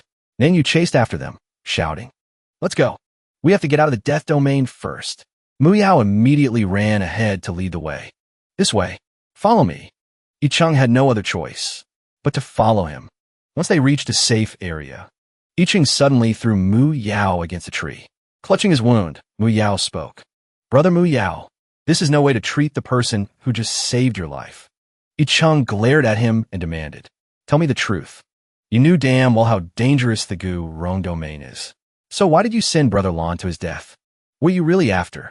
Mu Yao thought to himself, "It was so hard to finally get out of the village, and now I have to go back before I've had any fun. But it looks like I took the joke too far this time." He thought for a moment, then said, "But the path I showed him definitely wasn't supposed to go through the death domain." Yi Chung roared, "You expect me to believe you didn't give him the precise location? And what the hell is the deal with this death domain?" Mu Yao turned and looked back. He explained, "The truth is, since ancient times, the death domain has always been expanding outward. This expansion is accompanied by space-time storms, which create hidden rifts all over the area. Combine that with the deadly miasma, and it's unbelievably dangerous." Yi Chung was suspicious. "Then why did you only decide to drag me here to investigate now?" He continued, "It all started a few months ago. Mujio asked for my help. That's when I learned about the seal's existence within the death zone. I also discovered a pattern. Every year, on the summer solstice, the temporal storm in the death zone subsides for a few days. Only on that day can we go in and investigate. It dawned on Icheng and Nanyu. So that's what this was all about. He's been dragging us around, wasting all this time. But it wasn't just on a whim after all. He roared. Why the hell didn't you tell us this sooner? Mu Yao replied with a pout. I was afraid you wouldn't take me out for good food anymore if I told you. Icheng began to think. If what Mu Yao says is true, Brother Lan's disappearance without a trace is most likely connected to that time-space rift. Does that mean we just have to wait? Suddenly, Nanyu pointed at something behind them and shouted, Everyone look! There's a strange mark over here. Could it be some kind of secret entrance? Mu Yao said approvingly, as expected of someone with the gift of divination. You're certainly more perceptive than some people. Icheng came closer, questioning him again. A secret entrance? He suddenly remembered something. He jabbed a finger at him. His hand accidentally brushed against the ancient mark on the tree. He said loudly, Wait a minute. I almost got sidetracked by you. We're not done talking about what happened earlier. Start talking now, and maybe I'll go easy on you. He watched as the ancient mark activated and began to glow. He stammered awkwardly. The tree roots at their feet suddenly swelled, forming a bottomless entrance. The two of them fell in, stunned. Why is it so dark? The two of them were in free fall for a long time. Mu Yao quickly jumped in after them. Finally, they hit the ground. All of a sudden, Icheng cried out, There's a ghost on my shoulders, and it's covering my eyes. Nanyu screamed back, Don't turn around. I'm scared I'm touching something disgusting. Mu Yao unfurled a glowing leaf. He said with a smile, Hee, you two are so worldly and experienced, and yet you're both so adorably naive. It's quite rare. Just then, Nanyu, who was sitting on Icheng's shoulders, covering his eyes with his hands, quickly pulled them away. He laughed awkwardly. A misunderstanding. This is all just a big misunderstanding. Haha. Icheng opened his eyes and looked around. Where are we? Mu Yao explained. My home is just ahead. The three of them boarded a small wooden boat. Following the sound of a gentle flute, they drifted deeper inside. A short while later, at the mouth of cave, Mu Yao spoke up. We're here. Icheng gazed at the small village and the magnificent scenery surrounding it. He marveled. I can't believe it. A place like this exists just outside the death zone. The local villagers saw them and gave them a warm welcome. Welcome back, leader. He burst out laughing. He said, Isn't this the legendary Peach Blossom Spring? Mu Yao asked, surprised. How did you know? My home is Peach Blossom Village. Icheng replied nonchalantly. Your boy here still remembers his 8th grade literature. You don't even know about this? Did you get held back a grade or something? He'd struck a nerve. Mu Yao said sadly, You're right. I grew up in a village. I never got to go to school in the city. Go on, laugh if you want to. Nanyu quickly tried to comfort him. Don't cry. Don't cry. Icheng blurted out awkwardly. That's not what I meant. Nanyu shot back. Still making excuses? Icheng tried to explain. I didn't mean it. Suddenly, a voice rang out. Well. So Muinzi has returned, has he? Mu Yao quickly scrambled ashore, calling out with joy. Village chief. The other two looked around, confused. Where's the village chief? They had no idea. With a sweep of her leg, the village chief sent them both to the ground. She leaned over them, a smile playing on her lips. Well now, are these the friends our little Mu Inzi brought home? Tisk tisk, such well-behaved and respectful children. Even performing such a grand bow for me. You're making this old woman's heart melt. Icheng replied through gritted teeth. Greetings, senior. That leg sweep. This tiny old woman is not as simple as she looks. Where in the world does she get all that strength? He had never seen anything like it. She continued to taunt him, planting her foot on his head. All right, she said. That's enough now. No need to keep kneeling for so long. He grimaced in pain. Just as Icheng was about to fight back, she slammed his head into the ground. She remarked, a little surprised. This kid's tougher than he looks. He cursed internally. This damn old hag. Mu Yao held out a piece of fruit with both hands. He said respectfully, Village chief, I brought this durian pastry back from the city for you. It's delicious. She gave Icheng's head a hard shove with her foot, vaulting over to grab the fruit. Then she spun around and returned to her chair. She spoke as she ate. Aya, our Mu Inzi is so thoughtful. All right. I got a message from Hua Xiao yesterday. He said he met that handsome, purple-haired friend of yours. At his side, Icheng's ears perked up. Handsome, purple-haired friend? The old woman continued. Unfortunately, I lost contact with him right after. It's been worrying me sick. Mu Yao explained. It's very likely that my subordinate, Hua Xiao, and your brother Lan fell into a spatio-temporal rift together. As for the situation inside a spatio-temporal rift, not even we of the Peach Blossom Village know. Because no one who has ever fallen and has ever come out. He then added reassuringly, but don't worry. Hua Xiao is incredibly skilled.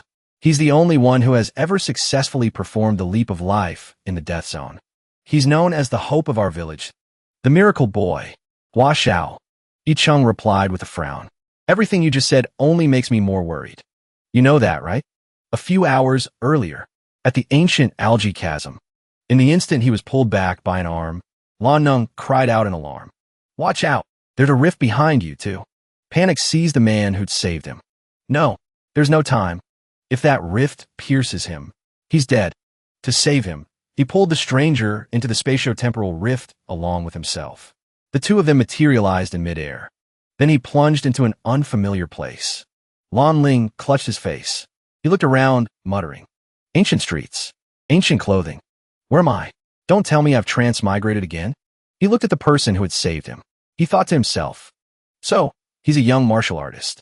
He tried to save me earlier, but I ended up dragging him into this. He immediately called out to wake him. Hey, young man, wake up. Do you have any idea what's happening? Hua Xiao woke up. He scrambled back in a panic. Lan Ling gestured for him to calm down and explained. Don't be scared, young man. I mean you no harm. I just want to ask if you know what's going on. Then he cupped his hands in thanks. And also, I thank you for saving me earlier, righteous warrior. I, Lan Ling, am truly grateful. Hua Xiao was stunned for a moment, then shook his head. Suddenly, he reached behind his back and drew his greatsword. Lan Ling immediately said, Young man, don't do anything rash. Lan Ling added, Young man, calm down. Turns out, that greatsword was just a writing tablet. He spoke sheepishly. I misunderstood you. Watching Hua Xiao begin to write on the board, he thought to himself, could it be that he can't speak? He held up the writing tablet, bowing his head in apology. I was originally ordered by Chief Mu to come and provide support for you, but I couldn't call out then. That's why things turned out this way. My sincere apologies. Lan Ling realized with a start. So Mu Mingzhu sent you to help me. It was too tense back then. I felt like I was being watched. Suddenly, a group of Imperial soldiers marched past from behind, shouting loudly, Conscription! Conscription! By Imperial decree, conscription. All men, step forward now. A soldier punched a child by the roadside, sending him flying. Don't block the way. Lan Ling muttered in annoyance. These guys don't look like soldiers at all. He stepped forward to block two approaching soldiers. They were cursing. Are you deaf? Where are all the men in your households? Get out here now. The moment he finished speaking, that soldier walked right through him, as if he didn't exist. How can they treat women and children like this? That soldier grabbed an old woman from inside her house. Old hag, are you not going to hand over your son? Lan Ling froze. He tried again with another soldier. He thought, is this an illusion? A soldier grabbed an old man by the hair and dragged him out, mocking. You dying old man. No son? Then you're going. The old woman cried and pleaded. Please, sirs, spare him. Her grandson clung to the soldier's leg, yelling. Let go. The soldier kicked the boy away. Seeing this scene, Hua Xiao rushed forward anxiously. He blurted out, Please spare his life. Lan Ling turned back to explain. Young man, it's no use. This is an illusion. As the soldier phased through him, Hua Xiao was utterly dumbfounded. Suddenly, the ground shook, cracking open beneath them as the two fell. Lan Ling watched him fall to the ground. He asked worriedly, Junior brother, are you all right? He noticed giant teardrops falling. He looked up, utterly speechless. What is this? He glanced at Hua Xiao. He thought, this illusionary realm. Could this be Junior brother's inner world? Is this the person from his dream? Why is she crying so sorrowfully?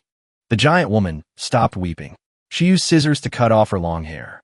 In an instant, the space shifted once more. Seeing this, Lan Ling spoke. The illusionary realm has changed. This time, the two of them were looking down from above at a miniature battlefield. He exclaimed in astonishment. This chaos. Unarmed peasants fighting against armored soldiers. It's practically leading them to their deaths. Suddenly, he spotted a familiar face. among the soldiers. He turned to Hua Xiao and asked, "Is that young general?" Hua Xiao silently turned his face away. Lan Ling chided himself. I spoke out of turn. As a soldier, who has the right to refuse battle? The scene shifted once more. Inside a colossal factory, weapons moved continuously along conveyor belts. Lan Ling looked around, muttering, "What a strange place. So many weapons. Where are they all going?" The ground beneath them was about to give way. He and Hua Xiao leaped to a higher vantage point to observe. So that's it. These weapons, which should have been sent to the battlefield to slay enemies, are all being destroyed right here. They're being melted down into a scalding pool of liquid metal. What in the world is going on? Then, he looked up and pointed at a stranger floating in the air. "Who's that?" The figure spoke. "It's been millennia. I'm almost home." Hearing this, Hua Xiao immediately drew his river sword and attacked. Demon Master Huogua. D. Lan Ling instantly understood. It seems he's the mastermind behind their defeat in battle. Demon Master Huogua turned and parried the attack, then seized Hua Xiao by the throat. He sneered. "Oomph. You want to kill me? A mere low-ranking officer. Where does such confidence come from?" Hua Xiao spat in the Demon Master's face and cursed. "You use the nation's power and influence to gather all the metal weaponry into this demonic formation. You've harmed the nation, harmed its people. Anyone could wipe you out. What's confidence got to do with it?" The Demon Master muttered. "A test. The grand formation is almost complete. Killing you will serve as a small contribution." Seeing Demon Master Huogua toss Hua Xiao into the furnace, Lan Ling rushed forward in alarm. "Junior brother." The Demon Master saw a rift appear and joyfully exclaimed, "It worked. It truly can create a path." Lan Ling cried out in horror. A space-time rift. After Hua Xiao vanished into the space-time rift, the space shifted again. Lan Ling helped him walk through the forest. He thought, still couldn't break free. It's yet another illusionary realm. Hua Xiao suddenly coughed hoarsely. He helped him sit down on a nearby rock. He thought, even though this is an illusionary realm, the furnace's extreme heat still impacts the physical body. Seeing him shivering and groaning in pain, Lan Ling grew very worried. He looks like he's in agony. I wonder if he has burns under his clothes. He decided to help the young man take off his shirt. He thought to himself, soaking in the water without his shirt on might help him feel better.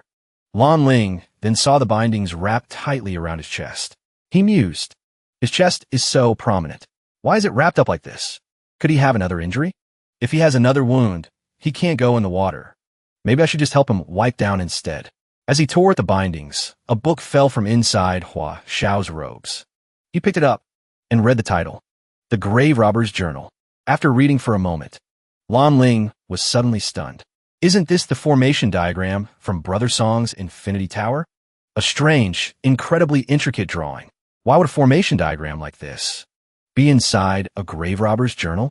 What's more, he could tell the paper was clearly from the modern era.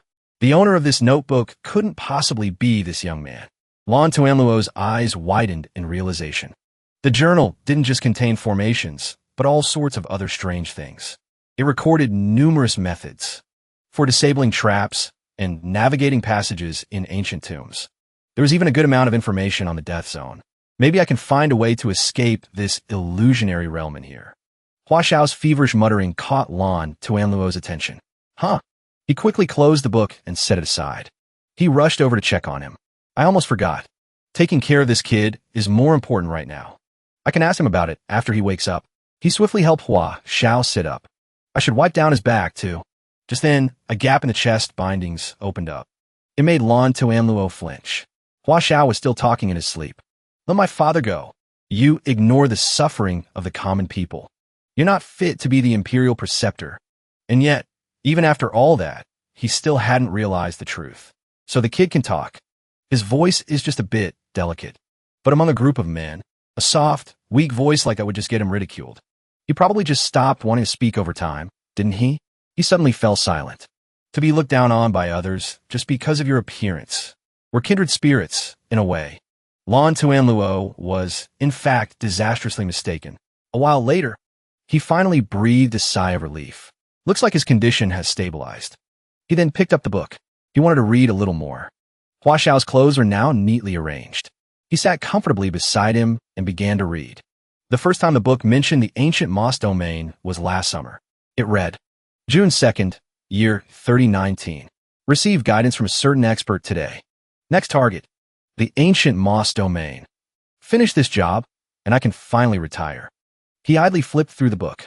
The map was drawn by the journal's owner as they went along. But there was also guidance from that expert, though their advice was always vague at the most crucial moments. To be blunt, this expert sounded more like a fortune teller. Suddenly, a page caught his eye. It was an entry, possibly about the fire seal.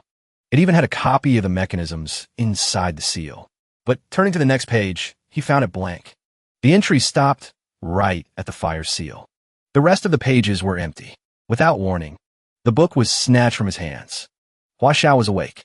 She clutched her robes tightly. Her face was dark. It left him a bit flustered. Little brother, you're awake, she asked bluntly. You know everything? Lan Tuanluo answered frankly. He assumed she was referring to the space-time rift. You're just like me. You transmigrated to this world. And I also know why you refused to speak. Even though I didn't mean to find out. But he'd already figured it all out. However, what she asked was something else entirely. His confident reply made her fume. He's the one who took my shirt off. And he has the gall to act all high and mighty. But then a thought crossed her mind. But just now, when I was trapped in that illusion, he was the one who saved me. Seeing Hua Xiao's expression, Lan Junluo seemed to fumble for words. What is wrong with me? Why am I suddenly going soft on him? He put on a sympathetic face. My friend, don't you worry. Truth is, I'm in the same boat as you. He added, your secret is absolutely safe with me. She wasn't sure if she understood what he meant. In the same boat as me? Is he also a woman disguised as a man?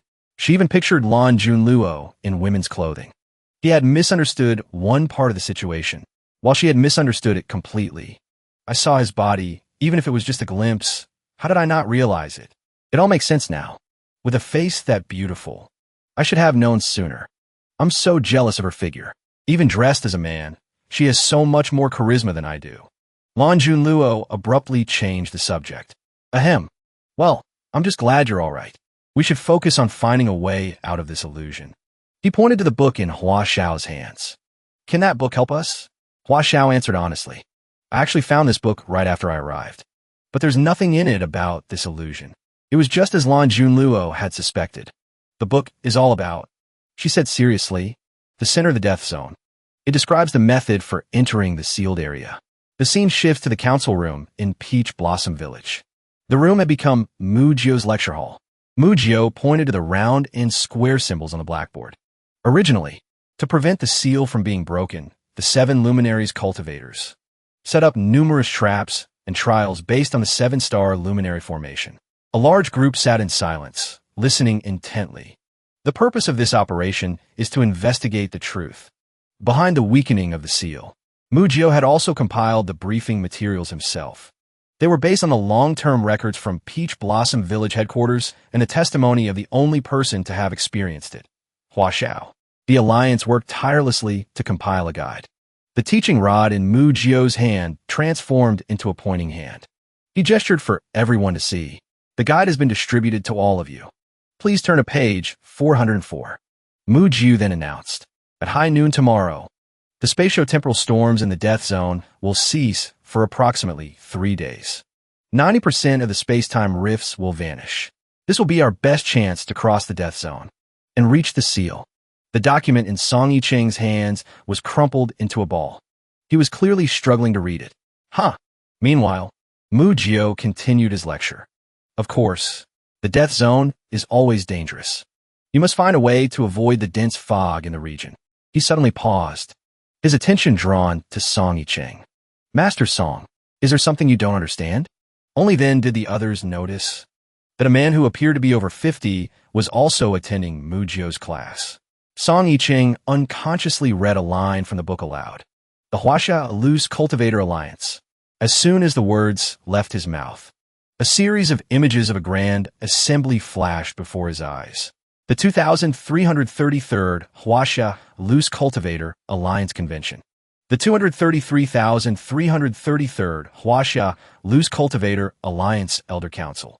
The 233,333rd Elder Council. Song Yicheng stood there, his jaw hanging open.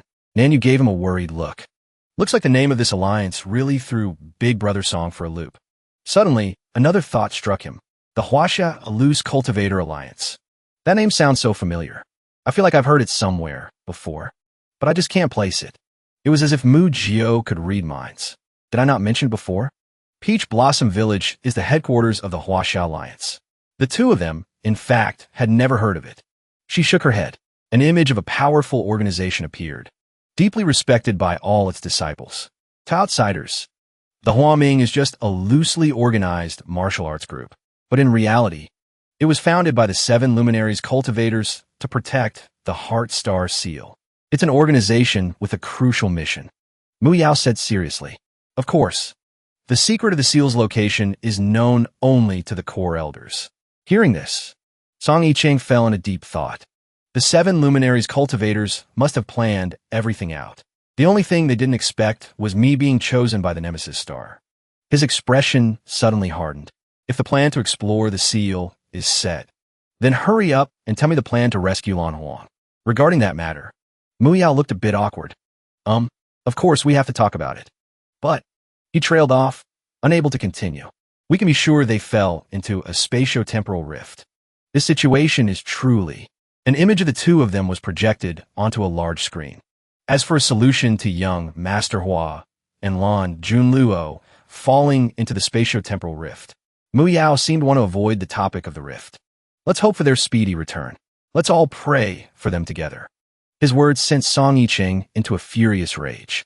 Pray? What a bunch of ignorant fools. Nan Yu followed suit.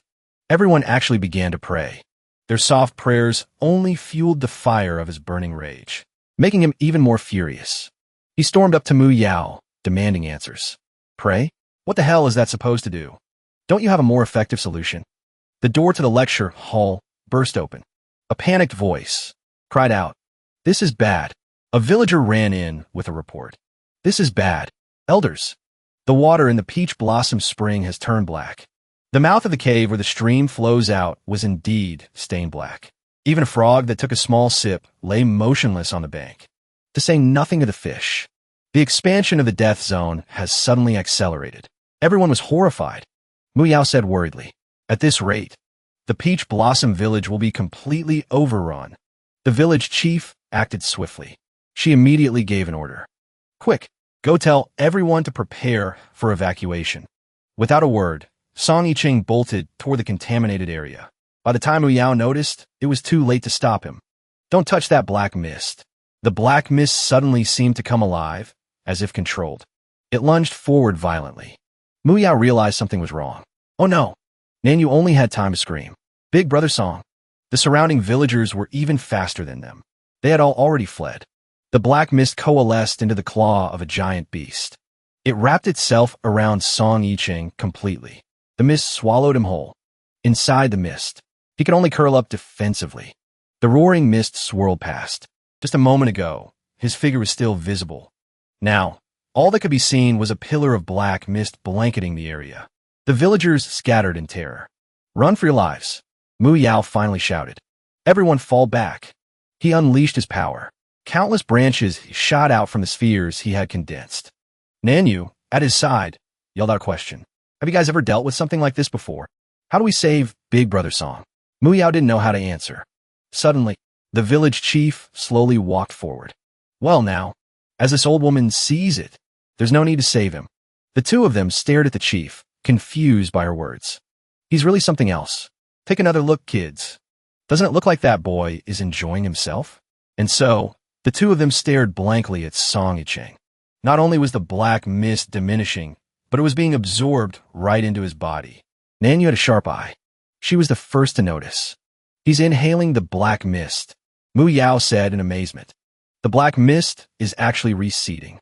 The black mist had truly thinned to just a faint wisp of smoke on the horizon. The village chief exclaimed with joy. "With a human vacuum cleaner like him, we won't have to worry about entering the death zone tomorrow." Mu Yao finally let out a relieved smile. "So this is the power of the head of the 7 luminaries?" Song Yicheng finished absorbing it all. and landed back on the ground. This reminded him of a familiar scene from the other world. This deathly energy that others couldn't avoid fast enough is a great tonic for me.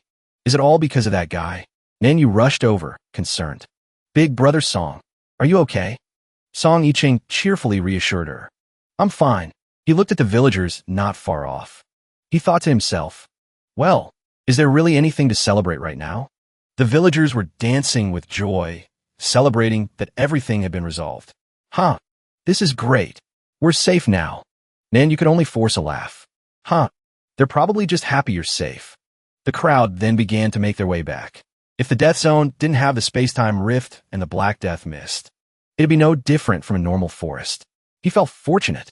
Good thing that person is here. This is really great. A vortex of black mist formed in the forest. Song Yicheng was thrilled. Huh. He had gotten used to the deathly energy entering his body. He even felt a strange sense of pleasure from it. He could even unleash his power, using the black mist as the primary fuel. He could even convert it into his own energy. Suddenly, he sensed something. HM? Where did this system come from? He waved his hand, clearing away the surrounding black mist. His determined eyes gazed into the distance. You feel it too? He confirmed. 10 o'clock. About 500 meters out. They looked towards the part of the forest where all the leaves had fallen. Only bare trunks remained. And so, Song Yicheng took off in a hurry. The black mist still swirled around him. I have to go check it out. You guys wait here for me. Hearing this, Mu Yao and the village chief shouted in unison. Stop! The people at the front heard them, but those behind kept moving forward. They suddenly crashed into the line of people who had stopped. Immediately, they piled into a chaotic mess. Hey, don't step on my foot. They pushed and shoved. The whole group tilted to one side. Why'd we stop all of a sudden? They cried out in distress. Mu Yao felt that this was very annoying. Village chief, did we bring too many people? People in the back were still complaining. What's going on? The village chief frowned, poking the person behind him with his staff. The chief quickly dismissed Mu Yao's words. Not at all. Not too many at all. And at the seal's location. It's not just the mist. Nanyu asked, confused. But what is Big Brother Song going to do? In the timeless, illusionary realm, two figures struggled across the scorching desert. They sighed. How long have we been trapped in this illusion anyway? Hua Xiao was exhausted. He could barely stay on his feet. Are we really going to be trapped here until we die? Lan Junluo still had some strength left. He quickly caught her. I can't think like that. The temperature here is getting higher and higher. Veins bulged on Lan Junluo's forehead. This illusion itself isn't dangerous. The real danger lies in a wavering and vanishing will. Suddenly, Hua Xiao noticed something. Lan Jun, look, a lone tree in the middle of the desert. This tree looks so familiar. Lan Junluo quickly remembered. So that's it. The tree from when I fell into that rift the other day. It's exactly like this tree. Hua Xiao also realized. When we fell into that space-time rift, that tree was right beside us. At this moment, Lan Junluo felt reborn. He took Hua Xiao's hand and headed toward the tree. The exit is over there. She was still misunderstanding, though. Outwardly, she called him, but in her heart, he was the beautiful and powerful Sister Lan. Why hide her true identity? I wonder. As soon as they reached it, their feet touched the exit. Then, both of them were sucked into a hole in midair. They returned to the barren forest. The two had successfully escaped the illusion. They're back.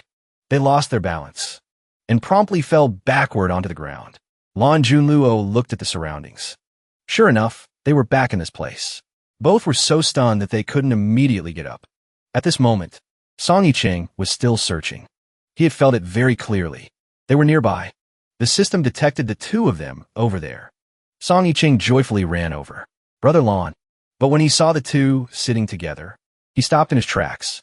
Suddenly, he held himself back, afraid he might have mistaken them. He called out softly, Lan Jun. Lan Junluo saw him and was overjoyed. Brother Song. The two greeted each other with a brotherly embrace. This is great. But in Hua Xiao's eyes, it was different. This person, could it be? She blushed again. Sister Lan's husband. Lan Junluo enthusiastically introduced them. Brother Song. This is the person, the Hua Alliance, sent to assist me. Song Yicheng enthusiastically stepped forward to greet her. You must be Hua Xiao, right? I've already met your alliance leader, and I've heard tales of your exploits. The system quickly announced. King Lan Jun, and she seemed to have a pretty good relationship. Huh? This hindrance mission won't be difficult after all. Hua Xiao's profile panel appeared. Hua Mulan. Mission level, E. Legendary playing. I've met the real person. So the Hua Xiao the villagers were talking about is actually Hua Mulan. Suddenly, he noticed. Wait a minute. Brother Lan and she have such a good relationship. He must already know about her cross-dressing identity, right? Another wave of misunderstanding washed over him. Brother Lan is usually so aloof. He's rarely this close to anyone else, let alone a woman. This is truly rare. He looked puzzled. Could something be going on between these two? Lan Junluo brushed off Song Yicheng's hand, which was resting on Hua Xiao.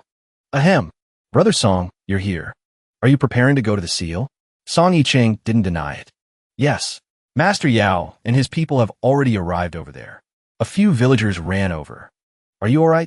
Oh, thank goodness. My Hua Xiao. They were even happier to see Hua Xiao. Hua Xiao, we found him. What luck. This is great. Then you said happily. Now we can finally enter the sealed grounds without worry. Hua Xiao easily carried the village elder on his back. Granny Elder, we need to leave quickly. Lan Junluo was unaware he had fallen in love. He glanced at Hua Xiao, feeling shy. Suddenly, his errant thoughts snapped him back to reality. Underscore what's wrong with me? Underscore. Underscore he's just a kid. Underscore. Underscore and he's a boy. Underscore. Tong Yicheng declared. All the brothers are present. Move out. At the seal grounds. The deeper they went, the colder the already eerie forest became. They followed Tong Yicheng along the narrow path. The black aura of bones still radiated from him. Clearly, they were nearing the center of the death zone, but the chi was growing weaker. He noticed, underscore, there was no path ahead. He rushed to the edge of the cliff ahead, looking down at countless sharp peaks of various sizes below. Is this the sealed area? Mu Yao was also quite surprised. The seal should have been buried deep underground. Yet so much of it is exposed like this. Hua Xiao added, I was actually accidentally teleported into this very mountain in the first place. Suddenly, a sound came from below the cliff, forming a pillar of black smoke, and dark droplets were falling all around it. Tong Yicheng quickly realized something was wrong. A gigantic black cloud covered the entire sky. Raindrops fell from the cloud to the ground. Everywhere, thick black smoke rose. Everyone realized the rain was black. The rain fell relentlessly. Tong Yicheng turned and ordered, everyone fall back. This rain is actually black chi. It was as if the rain was falling only on him. Don't just stand there.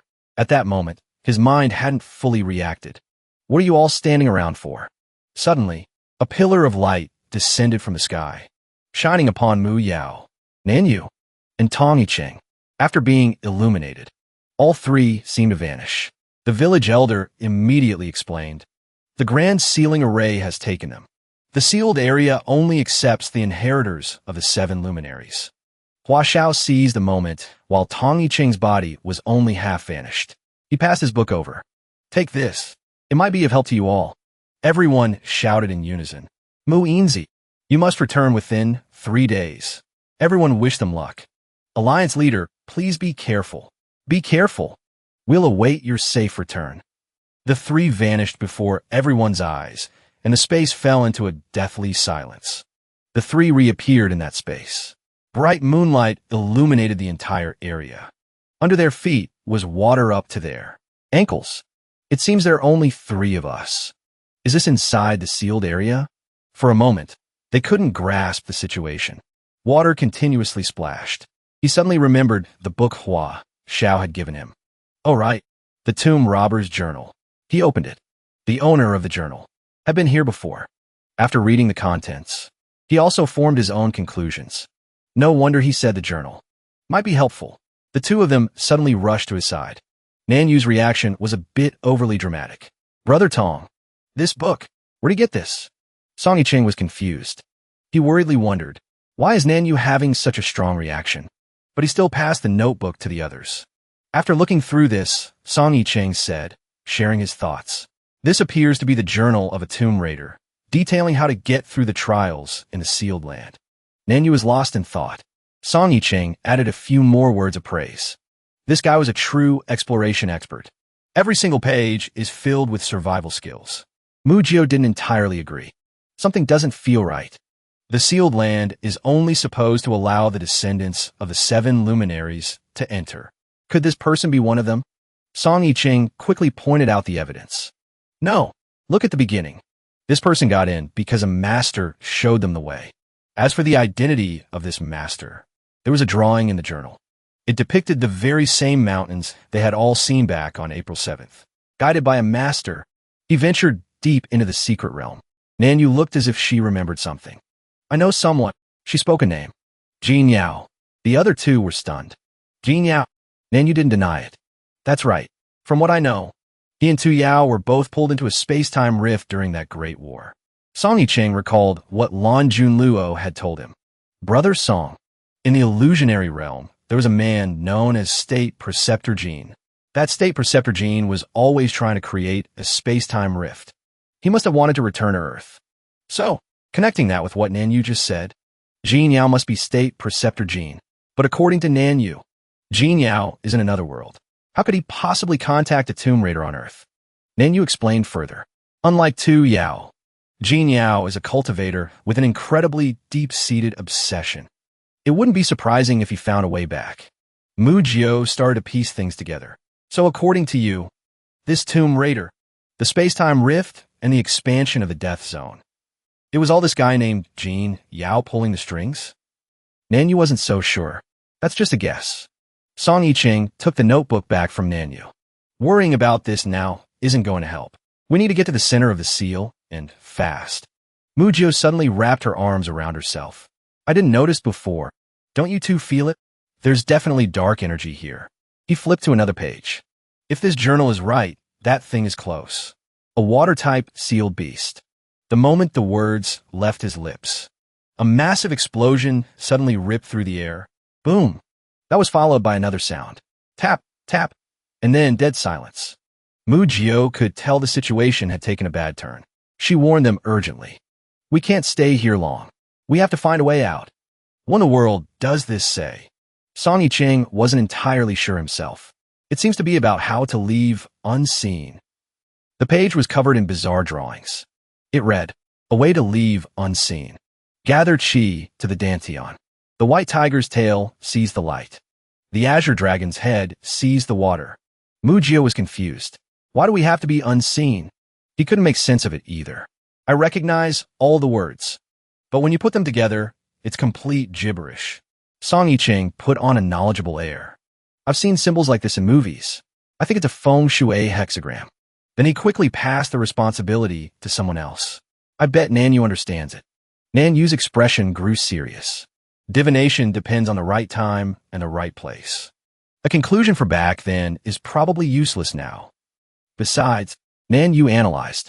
All the methods in this journal are about exploiting temporary loopholes to take shortcuts.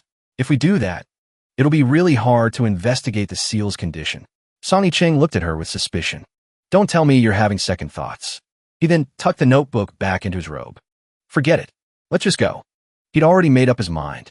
If I can't rely on my spiritual power, then I'll just have to rely on my own strength. With that, he summoned a purple sword. Its original form appeared to be a spear, but it was broken. My overlord spear. Mu Yao fell silent. Is this Brother Ri Yao's extreme spear? The Shao Cun system added. The overlord spear was damaged by a space-time rift in the purple domain. But the Shao Cun system offered some comfort. But don't worry. The system is here. You'll never be without a weapon. A beam of light shot out from the square pattern on its body. Then, a golden long spear emerged from it. His eyes widened in amazement. Song Yicheng immediately grabbed the long spear and thrust it upwards. Suddenly, a red, gelatinous substance oozed from the point of impact. Whoa, it's soft. All at once, the surface of the water around them began to ripple. Then, massive waves rose up, threatening to crash down on the three of them. Watch out. Be careful. Song Yicheng threw up a shield to envelop them. The water came pouring down with a roar. But they realized there was another sound. That sound wasn't just water hitting the shield, was it? A monster appeared, a humanoid fish with arms. Its face was covered in eyes, and its mouth spewed a constant stream of water. The three of them managed to leap to a spot the water couldn't reach. Is everyone all right? Its cry made them all jump. The fish monster quickly scrambled toward them. It seemed furious, while the others were still stunned. Then you realized something. It's not just angry. This sealed beast, one of the fish monster's arms transformed into a floating stream of water, has been completely corrupted by the dark energy. The stream of water morphed into a water axe and immediately swung down hard on the trio. The force of the water axe made their shield feel incredibly heavy. Is this thing really made of water? A few drops of water broke off from the axe. They reshaped into droplets that surrounded them, then instantly turned into throwing stars. They all shot toward the gaps in the shield at once. The water shurikens flew through the air with a whoosh. Then they suddenly shifted from liquid to solid. The ice projectiles were even faster. Whoosh! Muyao tried to use his plant-based abilities to block the projectiles, but there were just too many. He took several cuts.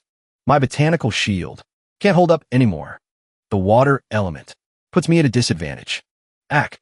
The projectiles seized the opening and pierced through. SHNK! SHNK! SHNK! Seeing this, Song Yicheng grew frantic with worry. Rumble! Suddenly, ice flows erupted from under his feet. Sharp mountains of ice sprouted up all around them. Song Yicheng yelled in alarm. Muyao! Nanyu! He suggested. Try the Chinkoan mirror's teleportation function. The ice pillars surged upwards in unison, making a deafening noise. Crackle! Nanyu couldn't cast it. She was having a hard enough time just dodging the projectiles. I can't. Spatial skills are useless inside the seal. The ice continued to close in on the three of them. Crack! Meanwhile, the fish monster suddenly whipped its tail. It leaped high into the air. The only thing left was a dense field of ice spikes. Looking at the spikes, Song Yicheng suddenly realized something. That's right. This monster has been corrupted by dark energy, and the ice is still growing. Crack! Crackle! He suddenly broke into a wide grin. Ha! Perfect timing. This is my chance to tame it. With that, he reached out and touched an ice shard. At the same moment, the monster fish sensed what was happening. Song Yicheng began to rapidly absorb the dark energy. Whoosh! As the energy was drained, the ice shards lost their power, and they instantly exploded. Boom! The rest of the ice followed, shattering in a chain reaction. Rumble! In a flash, it all turned to dust, and Song Yicheng felt a surge of new power. Nanyu exclaimed with excitement. He absorbed all the energy from the ice. Mu Yao added with admiration. His dark constitution is so incredibly useful. The monster fish roared in fury. Roar! It refused to give up. It immediately swung its two massive fins, charging forward to attack. Hurrah! Song Yicheng, of course, was completely unfazed. Oomph! A desperate last struggle. He shrouded himself in a cloak of dark energy. The moment the monster's fins touched it, they disintegrated. Boom! He then gathered the floating ice fragments. Crackle! Crackle! Using the dark energy, he created a small vortex. Whoosh! And finally, he siphoned every last trace of energy from its body. The monster fish fell from the sky, crashing hard onto the ground. Seeing the creature's sudden dive, the other two cried out in unison. Brother Song, watch out. But the monster fish didn't move. It just let out a few soft whimpers. NNNGH. Then it closed its eyes, as if accepting its punishment. NGH. They cheered with delight. He really tamed it. Song Yicheng spoke up. Not so fast. I'm almost done. He then placed his hand on the monster's body. The dark energy began to slowly flow into him. FSSSHHH. As the last of the corrupting energy was drawn out, the grim color of its scales gradually began to fade. SHHH. Perhaps because the dark energy he'd absorbed was too immense. Black markings began to creep across his face. The sight startled even him. At the same time, the monster fish began to change shape. Boom! A cascade of long hair unfurled, revealing a breathtakingly beautiful woman. She sat there quietly, a picture of graceful elegance. Song Yicheng was a little stunned. So this is your true form, Shui Yao. Seeing him, she offered a faint, gentle smile. Descendant of Ri Yao. Was it you who purified my sealed beast? He suddenly flushed beet red. You're Shui Yao? Then you moved closer. to get a better look at Shui Yao. Mu Yao gasped in admiration. She's so beautiful. The woman raised her slender, pale hand and placed it on his cheek. I am so glad that you still remember me. Then she corrected him. I am not Shui Yao. I am merely a wisp of her divine consciousness, left here to maintain the seal. It's unclear if Song Yicheng even heard her words. His face was now an even deeper shade of crimson. Her other hand was now resting on his chest. Suddenly, water began to gush out. Swish! A stream of cool, refreshing water poured into his body. Whoosh! Song Yicheng felt as if he was merging with the current. The sensation was incredible. Smooth, warm, yet impossibly vast. It was like swimming naked in a calm ocean at dusk. Completely unbound. Shui Yao found it a little puzzling. How miraculous!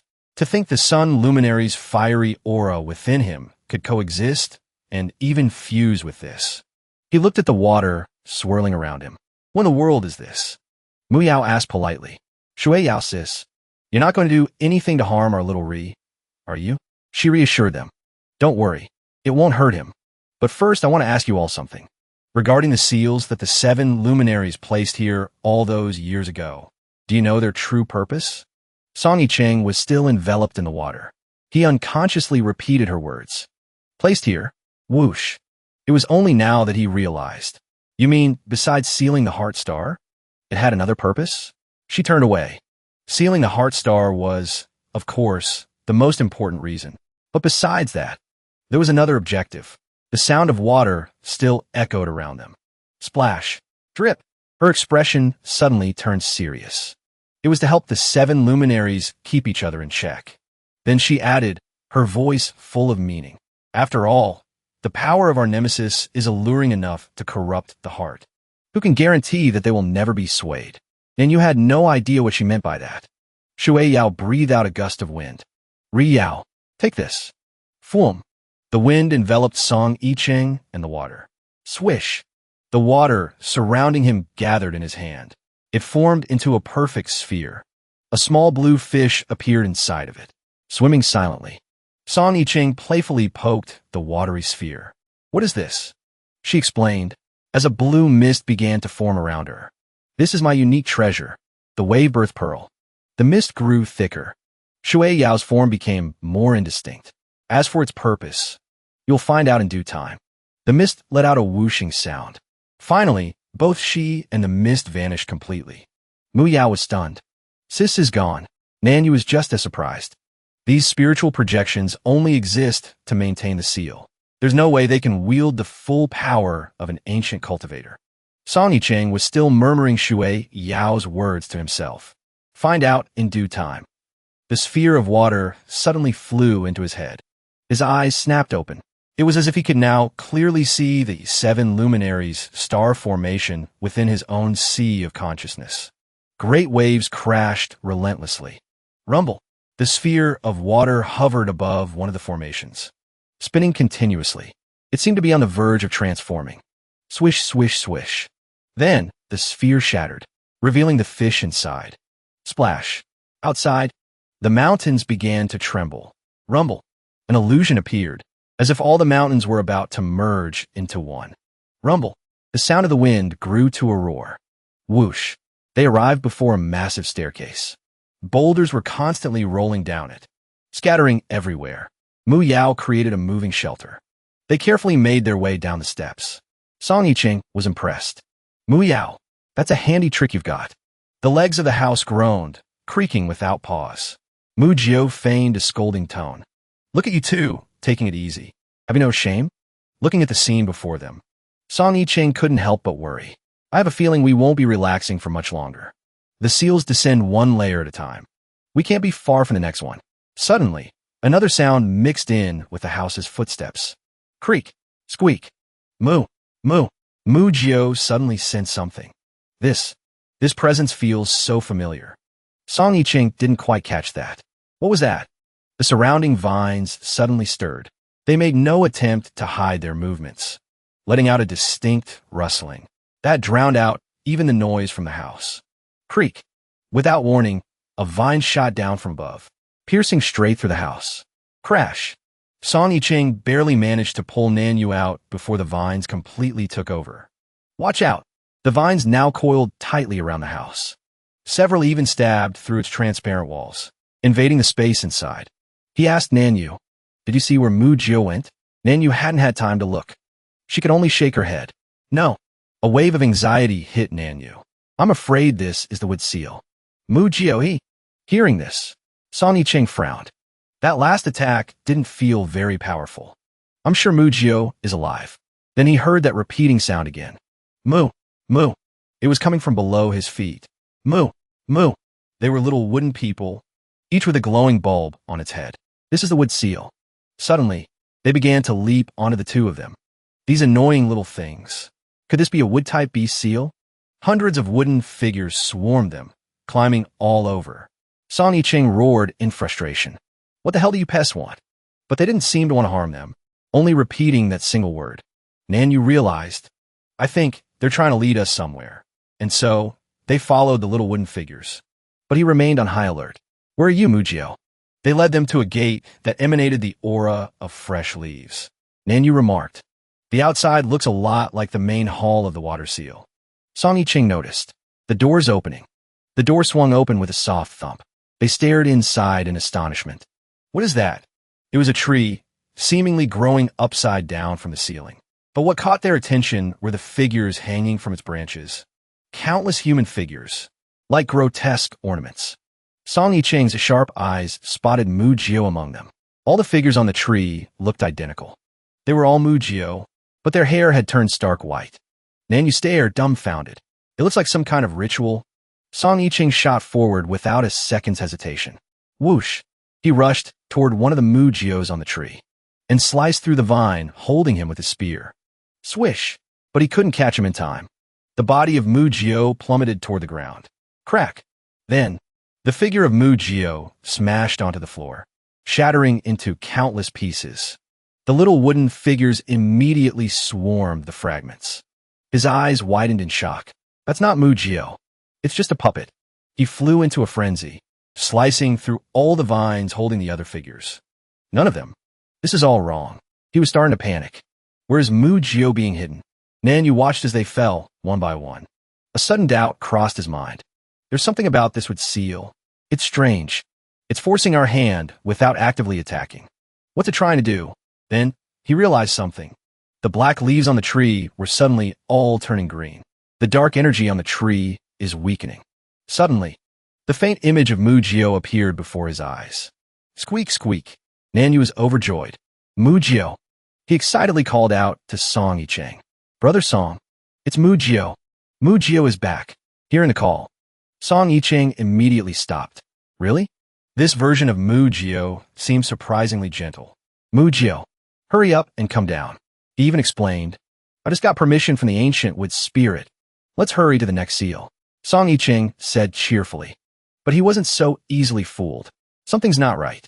Is he really Mu Jio? Mu Jio kept urging them on. Let's get out of here quickly. Of course, Song Yicheng was already on guard. He said he got the ancient spirit's approval, yet he's acting so secretive. It's too suspicious. Just then, Mu Jio revealed his true colors. Finally, I can leave this godforsaken place. Suddenly, he heard something. He turned his head. Song Yicheng decisively thrust his spear right into Mu Jio's back. A few more stabs should be fine, right? The imposter gritted his teeth. His thorny vines counterattacked, lashing out violently at Song Yicheng. Whoosh, whoosh, whoosh. He sneered. Oops, didn't mean to use so much force. Sorry about that. His attack made Song Yicheng realize. So he really isn't Mu Jio. The real Mu Jio's vines are much softer than this. He immediately used his spear to slash through the vines. I'm the one who should be sorry. I wasn't even using my full strength just now. At this point, the masks were off. Spit it out.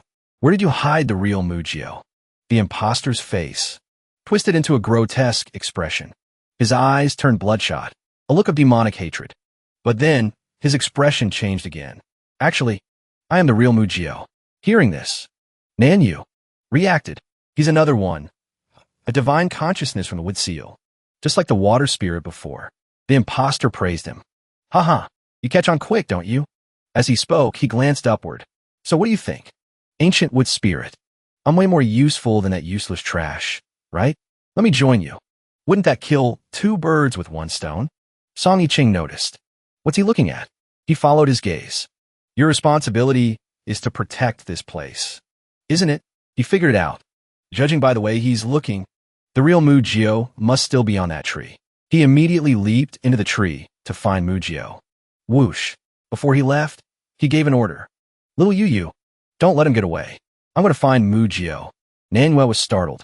Seeing Manhwa in such a weak state, the fake Mu Yao immediately threatened. Mu Yao, don't be as foolish as Ryu, who doesn't know when to quit. But then he spoke with feigned enthusiasm. Cooperate with me. Let's go to the ceiling center together and split the Dark Star. What do you say? Manhwa had already seen through his scheme.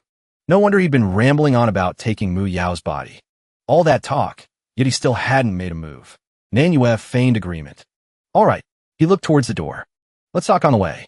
Manhwa, ignoring his words for now, also feigned flattery, but seriously, sealed away and imprisoned in such a grand hall for so many years. It must have been truly difficult for you, stealing little Mu Yao's body and wanting us to get you out of here. I can totally understand that feeling. The fake Mu Yao couldn't wait any longer. All right, let's hurry up then. That Ryu isn't easy to deal with. He urged her. You go first. I'll follow.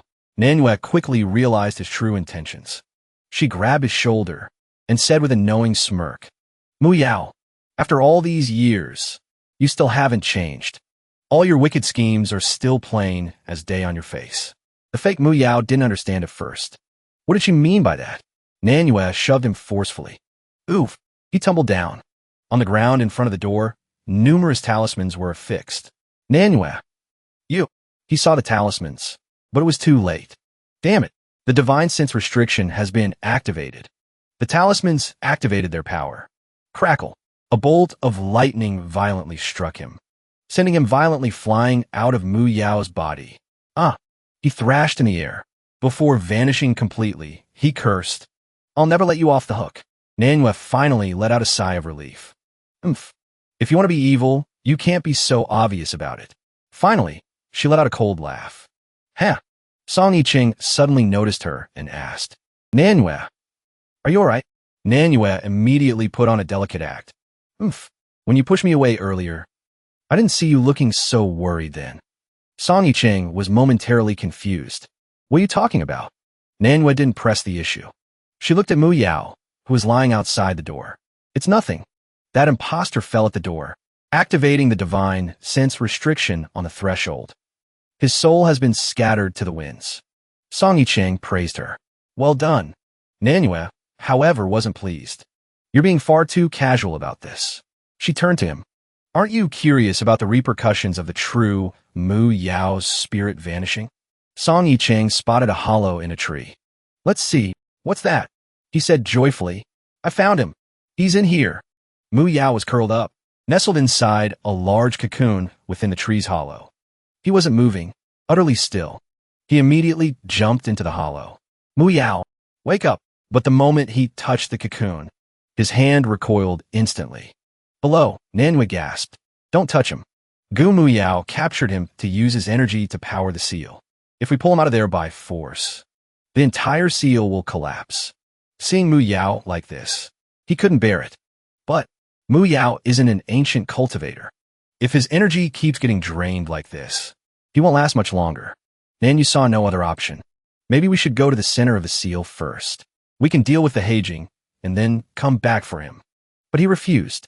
No way. Leaving him here alone. I can't do it. Just then, the little wooden figures brought something over. Mu. They nimbly carried Mu Yao's body from the entrance up into the tree. They're carrying him up. Song Yicheng suddenly realized.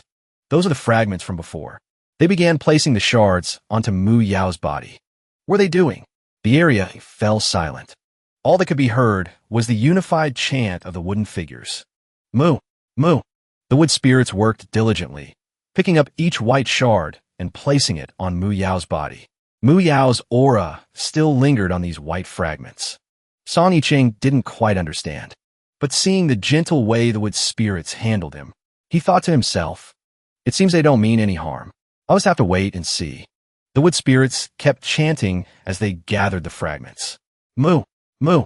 Before long, amidst the sounds of moo moo, moo moo, Mu Yao's entire body was encased in the white shards. Nanyu gasped softly. Ah, so that's what they're doing. This is to protect his physical body from harm. The wood spirits seemed to be cheering for one another.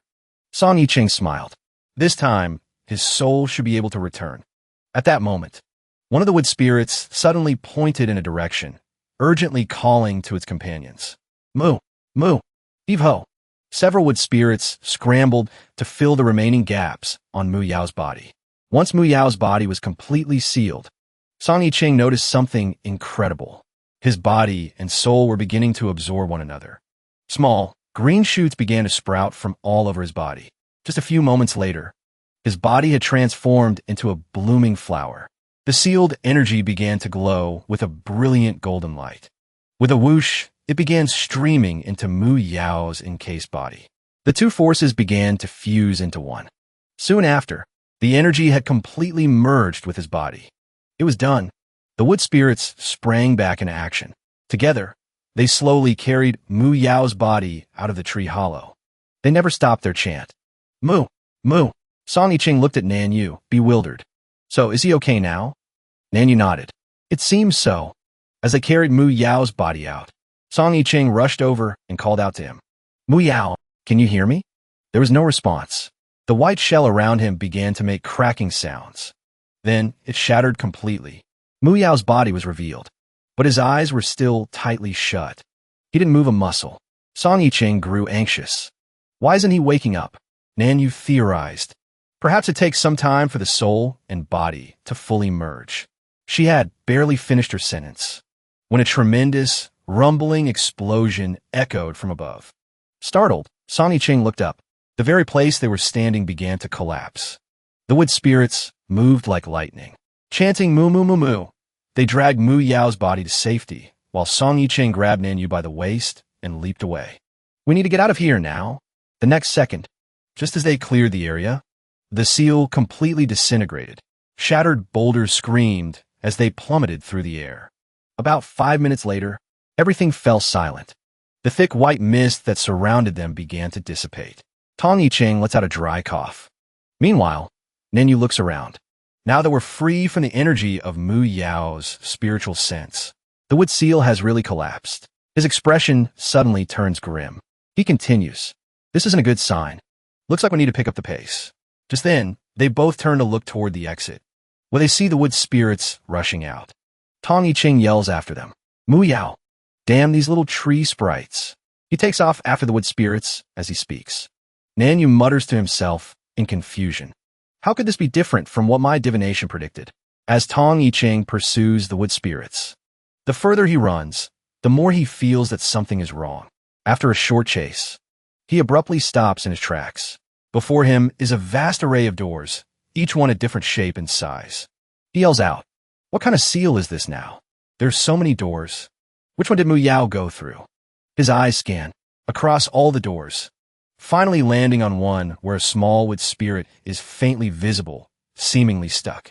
The wood spirit is struggling to squeeze through the opening. Song Yicheng approaches. He says with a smirk, "Hiv hiv. Trying to sneak through? Were you? Busted." He walks up and shoves the door open.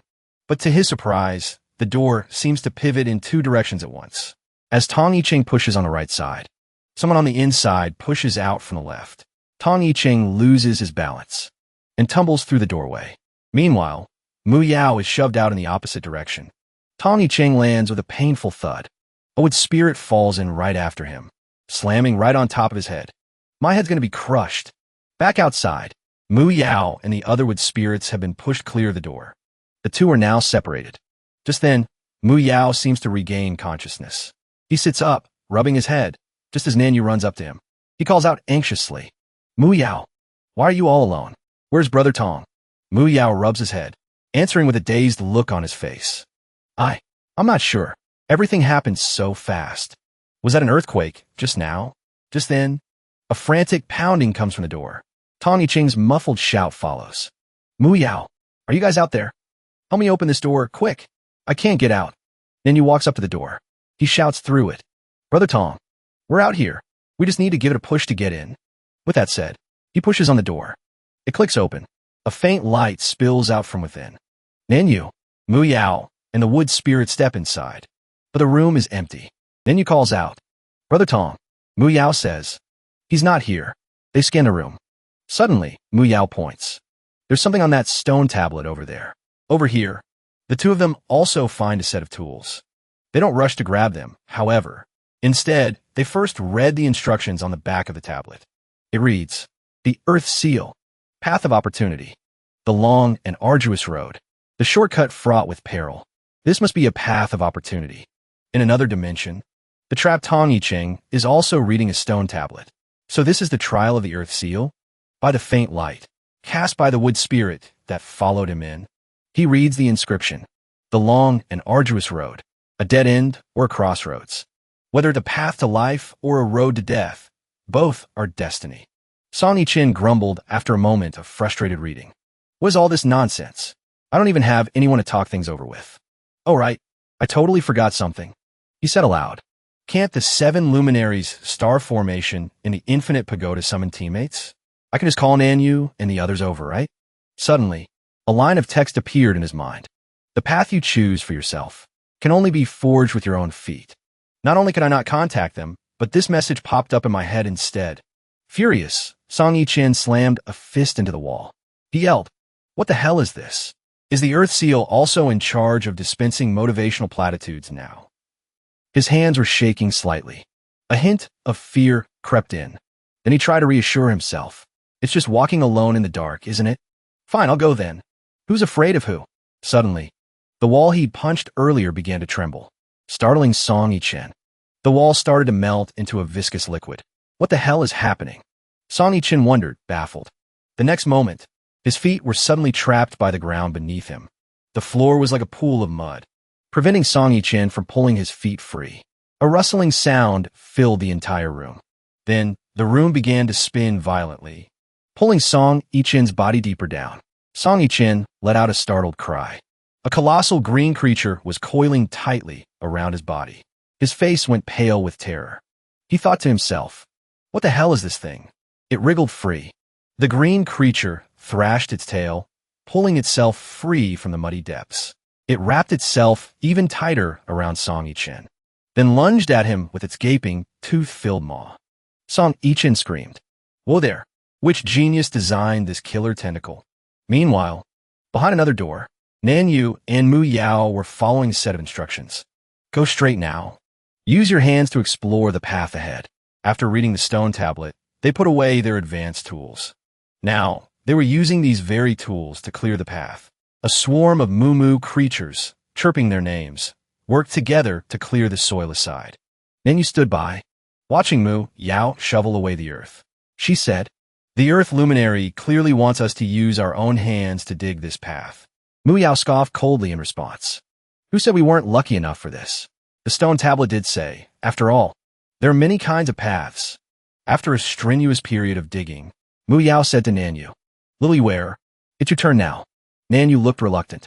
But, Brother Mu Yao, you've only been digging for a couple of minutes. Oof. Mu Yao's expression darkened. He said nothing more. The Moo swarm also glared angrily at Nanyu. Despite her reluctance, Nanyu had no choice but to pick up the shovel and start digging. She sighed. She wondered what kind of path Big Brother Song was on.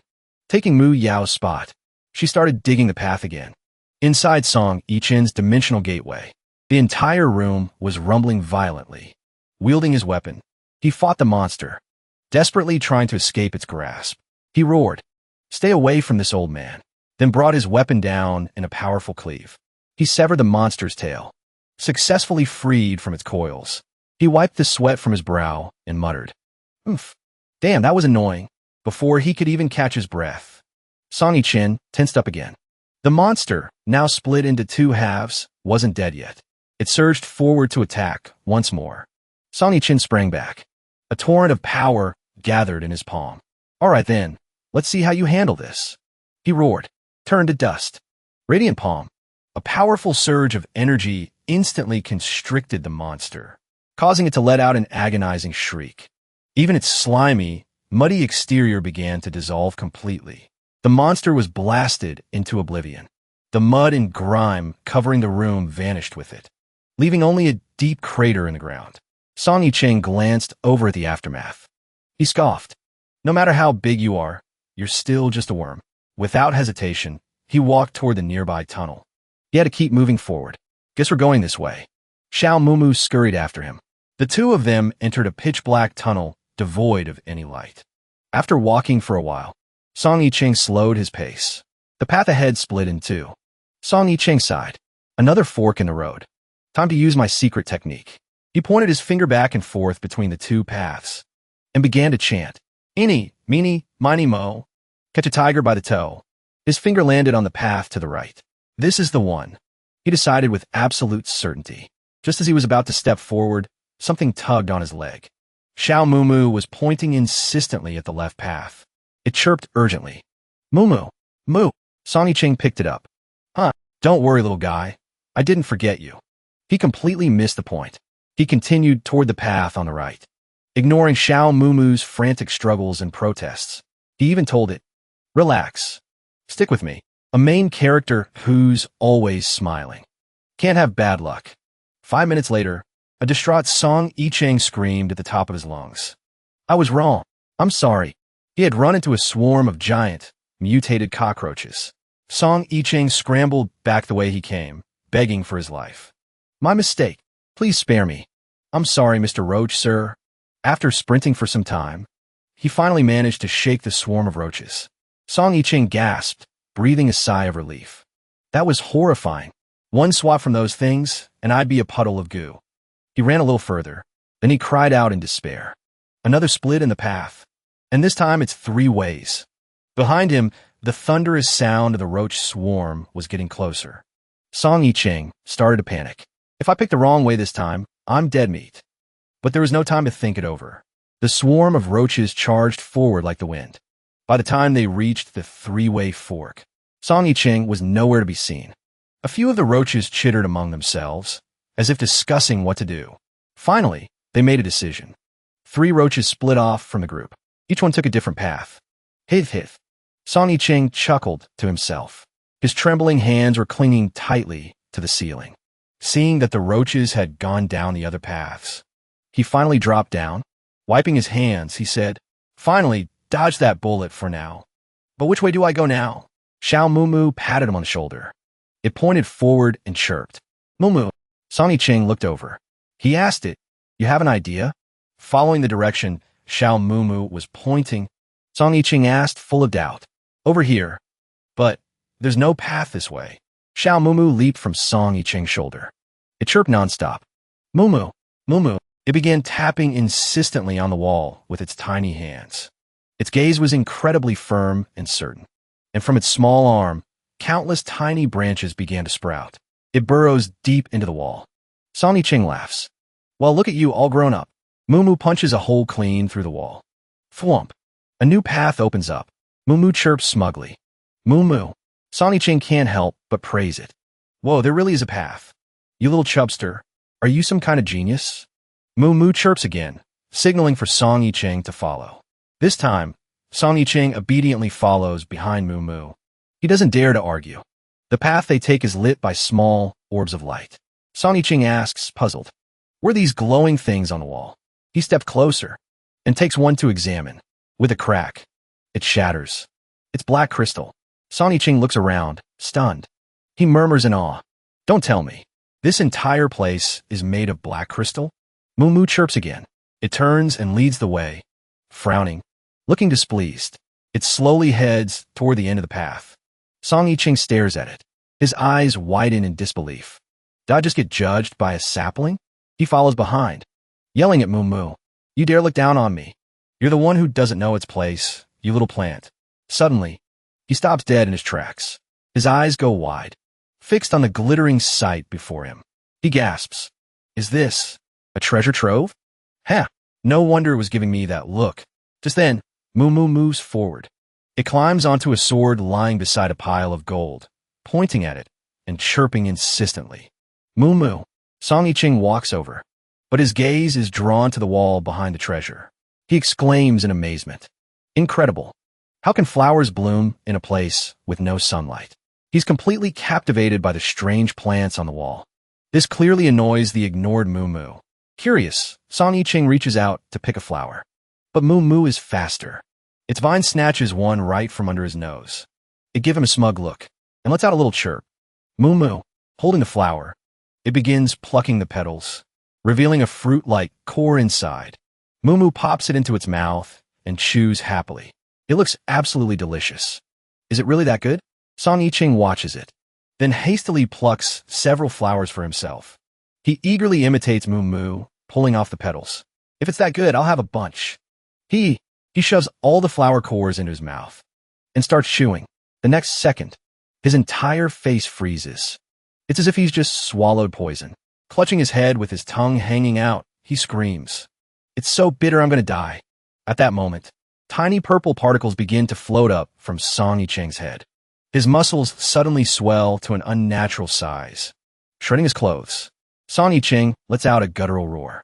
His body continues to transform. His robes are torn to pieces, revealing a chiseled 8-pack. Moo Moo stares at him, its little leaf trembling in shock. Then, it covers its face in a panic and cries out, "Oh crap, he ate too many green rock flowers. He's going to explode." Song Yicheng's foot slams into the ground, causing a large crater to form. Not only has his body changed, but his hair has also grown abnormally long in an instant. Moo Moo stared at him, stunned. Song Yicheng wasn't just taller now. He gave off an overwhelming sense of pressure. He was completely ripped. Moo Moo let out a sigh of relief. "So you didn't explode after all. What did you say?" Song Yicheng raised an eyebrow, questioning Moo Moo. Moo Moo stopped making its usual chirps. It began to speak in a human language. "I said that the stone lotus you just ate is an unbelievably amazing treasure. It can strengthen your entire body." Song Yicheng snatched Moo Moo. He glared at it. Hey, then what did you mean when you said I was about to explode?" Moo Moo explained. "That kind of stone lotus is an extremely potent tonic. An ordinary person could never handle it. It's normal for them to explode into a bloody mess." Song Yicheng looked at his reflection in the black crystal nearby. "So, does that make me?" Moo Moo cut in, laying on the flattery. "My lord, you have an extraordinary physique. Your talent is beyond compare. You didn't explode at all. Instead, you just got totally jacked, and even stronger." Song Yicheng reached out and plucked the remaining stone lotuses from the wall. Moo Moo's voice piped up, "But the body-strengthening effect of the stone lotus isn't permanent. Eating more will only give you a temporary boost." Song Yicheng nodded. "I see." Suddenly, he remembered something. He paused. "Wait a minute. Something's not right here." He narrowed his eyes at Moo Moo. "Tell me," he asked, "how can you suddenly talk?" Moo Moo replied, a bit helplessly, "I could always talk. It's just that before you evolved, my lord, you couldn't understand the language of us Moo Moos." Song Yicheng recalled the scornful look Moo Moo had given him when it was leading the way earlier. He frowned. "You were totally looking down on me just now. So why would you bring me to such a great place?" Moo Moo gave a strained laugh. "I'm not about to tell you that I was the one who wanted to come here. Not a chance." It started spinning a tail in a fawning tone. "Actually, I recognized your extraordinary nature from the very beginning." Suddenly, Moo Moo sensed something. It yelped, "My lord, we need to get out of here fast. A treasure like this is usually guarded by something. We just stole its treasure. So we're definitely in for it now." As soon as the words left its mouth, a monster burst out from the adjacent wall. The creature looked like a purple scorpion, armed with 2 giant pincers. Moo Moo shrieked in terror. "It's here. I wasn't just being paranoid. This scorpion is obviously here to guard its treasure." Song Yicheng didn't say a word. He launched a kick at the scorpion, but before his foot could even connect, the scorpion turned and fled in a panic. But Song Yicheng gave it no chance. A single kick sent it flying into oblivion. He sneered. "A little pest like this is easy enough to crush with 1 foot." Moo Moo, perched on Song Yicheng's shoulder, asked, "My lord, where are we headed next?" He pointed down a path and replied, "We follow my gut, of course. Who cares if it's a real path or not?" And just like that, he took off. With a single push of his foot, his whole body shot forward like the wind. After eating that flower, Song Yicheng could run tirelessly. Not even the walls could stop him. He just smashed right through them to keep going. Meanwhile, on the other side, Nanyu and Mu Yao were still diligently digging away. Nanyu digging and reciting poetry. May I ask, where does this path lie? Mu Yao sits beside him, cheering him on. Little yeah, you got this. After all this time, the two of them have barely dug anything. Little did they know, their entrance and Tong Yicheng's were mere meters apart. Tong Yicheng raced through the earth, but their paths coincidentally didn't cross. He went from one path to another, without knowing how long he'd been traveling, and not caring what was in his path. He just kept going. As he ran, he casually swatted a few bugs. He even sprayed them dead with bug spray. He even encountered some winged humanoid creatures, but they too died by his hand. He reached an enclosed space. Wham! He slammed a slab of rock into the ceiling, then followed up with a punch, instantly opening a new path. Has the path of fortune been cleared? He walked, asking himself, is this the Earth's seal? Is old man Xianjin going easy on me? No, wait. This is just a wisp of his divine sense. He surely wouldn't recognize me. But the style of this Earth Temple Hall is truly unique. A strange space with countless layers of doors appeared before his eyes. Mumu stared for a bit. Then, with a worried tone, said, something's wrong. My lord, there's a dangerous aura here. Tong Yicheng glared, asking it. Didn't you just say the path you found was precise, and that I discover treasures? Mumu shook its head in reply. But even if there are treasures here, they're unreachable. Suddenly, from another corner, came a strange cry. Tong Yicheng glanced over, asking, what's that noise? He headed straight for the source of the sound. He thought to himself, another untouchable treasure? Initially, he only spotted one. But then, unbelievably huge ants swarmed out. In barely half a second, Tong Yicheng was completely surrounded. He gasped in alarm. Holy crap, where did all these ants come from? Looking at this swarm of ants and the surrounding structure, it suddenly occurred to Tong Yicheng. Could this be a colossal ant nest? The ants kept pouring out. Their heads were massive, and their mandibles razor-sharp. Upon seeing these ants more clearly, Tong Yicheng gasped in fear. Scorpion ants. This isn't the earth seal. It's clearly the insect seal. His weapon was instantly summoned. He used it to sweep across the ant swarm. After a few strikes, the ants began to swarm even more densely. There are too many ants. Tong Yicheng couldn't keep up. A nimble ant sank its fangs deep into Tong Yicheng's thigh. A sharp pain shot through him. Only then did he realize he'd been bitten. He angrily kicked it off, growling angrily. You're forcing me to go on a killing spree. The ants weren't repelled. Instead, they became even fiercer. And their size also grew. Tong Yicheng was horrified. Why are they suddenly growing so big? Mumu, beside him, also startled Tong Yicheng. Mumu said, they're not getting bigger. It's that you're shrinking. These ants are venomous. They're making your gigantification effect fade prematurely. What? Tong Yicheng panicked, crying out. Just then, the swarm of ants charged towards him. I was too careless. I never expected these ants would be venomous too. I can't let these giant bastards surround me like this. Did I let something slip? Misspeak. That's right. Use that move. Fatty. Follow me. Tong Yicheng struck an attack pose. Slip of the tongue. Wave of 4 Cs. With a thump, he launched himself into the air. He grabbed Mumu with one hand, while unleashing a palm strike toward the ant swarm with the other. Tong Yicheng said smugly, not a chance. He took out a bowl. He moved against the swarm. Pathetic. 4 Cs demon roam. After a few lightning-fast moves, he looked at the remaining ants and chuckled. See how tough I am? Too scared to get any closer, huh? Tong Yicheng grabbed Mumu's hand, and they fled in this direction. Mumu cried out, wait. They backed into a corner. Tong Yicheng sneered and pointed at the swarm of ants. Ha! Look at them. He even stuck his tongue out and made a face at them. Nyam nyam nyam nyam. You think a little poison like this is going to stop me? Mumu wasn't looking at the ants. He was looking behind them. He smacked Tong Yicheng hard on the shoulder and cried out in terror. It's here. Tong Yicheng whipped around. His expression turned grim. Before them stood a colossal, terrifying creature. Hakbap said, an ant, an ant, an ant. The queen. The monster turned its gaze toward Mumu, analyzing. Plant-based. Then it looked back at Tong Yicheng, evaluating. Mumu threw his arms around Tong Yicheng and screamed, don't eat me. I'm just a dried-up old piece of wood. I have no nutritional value. He tried to pull Song Yicheng away, but found he was frozen stiff. He wouldn't budge. Staring at the terrifying Ant Queen, he said, "You know, you look kind of familiar." Mumu trembled in fear and shrieked, "Oh my God, could you be any pickier about who you try to chat up? How can you even talk to something like that?" The Ant Queen and Song Yicheng both shot Mumu an annoyed glare. He immediately threw his hands up. My bad. Please, you two continue." The Ant Queen of the swarm began to roar. Its entire body reared up, and it began to gather power. The moment it stomped down, Song Yicheng swiftly dodged out of the way. Song Yicheng leaped into the air, approaching the enemy from behind. From this angle, he could vaguely make out something white inside it. Song Yicheng squinted, trying to get a better look. He realized there was something inside its abdomen.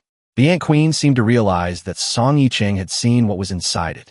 It immediately opened its maw wide and spat a stream of thick, green liquid. Song Yicheng leaned to the side, narrowly dodging the attack. Anything the liquid touched was instantly corroded. Song Yicheng remarked with admiration, "Worthy of the title Queen. That venom is no joke." Now, it was his turn to strike back. He leaped up, unleashing a powerful thrust, aiming straight for the Ant Queen's abdomen. But to his surprise, Song Yicheng was repelled by the Ant Queen's tough hide. Song Yicheng shouted, "How is it so tough?" The Ant Queen gave him no time to recover. It spat its venom relentlessly. Song Yicheng dodged again and again, trying to figure out a new way to attack. "Damn, I can't seem to pierce its hide." Too bad its weakness was so glaringly obvious. He suddenly let out a sly grin. And then the taunting began. "Over here. Shoot me. Shoot left. Shoot right." He dodged every single shot, all while running his mouth. "Whoa, so scary. Over here, over here. Follow me. Ma'am, you really should lose some weight." Mumu stood to the side, blurting out in amazement, "Brother Chung, what kind of game are you playing?" Song Yicheng shouted. "Watch closely." As the venom flew toward him, he knew his moment had come. "This is it. Whoa, so scary." He provoked the queen ant, then dodged its venomous spit. The venom's trajectory was exactly what Song Yicheng had planned.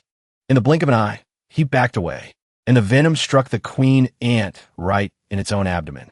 The queen seemed to realize what he'd done, but it was too late. The venom had already hit its mark, letting out a corrosive sizzle. I'm not done yet." Song Yicheng charged forward, weapon in hand. He aimed for the spot corroded by the venom and plunged it deep inside. The successful strike made the queen ant let out a wretched, agonizing roar. Song Yicheng yanked his weapon out, and the fluids from the queen's abdomen gushed out with it. Mumu scrambled away in fear, dodging the spewing slime, but his sharp eyes caught something. Something fell out. It was a white object, looking just like a cocoon. Inside, it seemed to envelop a human body. Mumu hurriedly called out to Song Yicheng. Something fell out of it. Meanwhile, the Ant Queen had flipped onto its back, its legs twitching in the air. It was completely still. Suddenly, the human cocoon erupted in a flash of green light. Song Yicheng and Mumu stood nearby, whispering, "Someone's about to come out." Just as they predicted, a shadowy figure appeared within the green light. A few seconds later, a face came into focus. As Song Yicheng looked at the face, he cried out in shock, "Tu Yao!" At the same time, the surrounding rock and earth began to collapse. A giant door materialized before them. The man called Tu Yao stretched his arms, saying with a grin, It's been a while since I've felt this refreshed." Song Yicheng stared at the man, thinking to himself, "Is he really Tu Yao? How can he be so young?" He then asked cautiously, "Tu Yao Xuanjin, don't you remember me?" Tu Yao looked at Song Yicheng and asked with a frown, "Your host. Could it be Ri Yao?" But he immediately dismissed the thought. "No, that's not right. It can't be. Ri Yao was a reincarnator. So, Ri Yao really did die in battle." Mumu suddenly spoke up from the side. "Time is frozen within a seal. The consciousness of the 7 luminaries cultivators sealed inside won't age. So naturally, they won't have any memories from after they left their original bodies."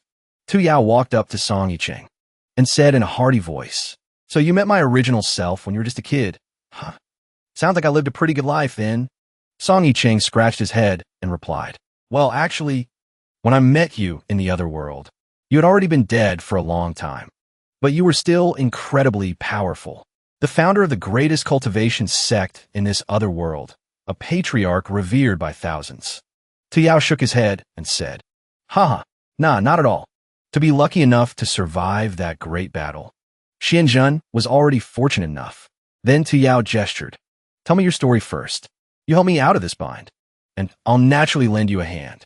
Song Yicheng said, Actually, I came here to investigate the truth behind the seal's activation and resolve the issue of the expanding rift. Tu Yao thought for a moment before answering.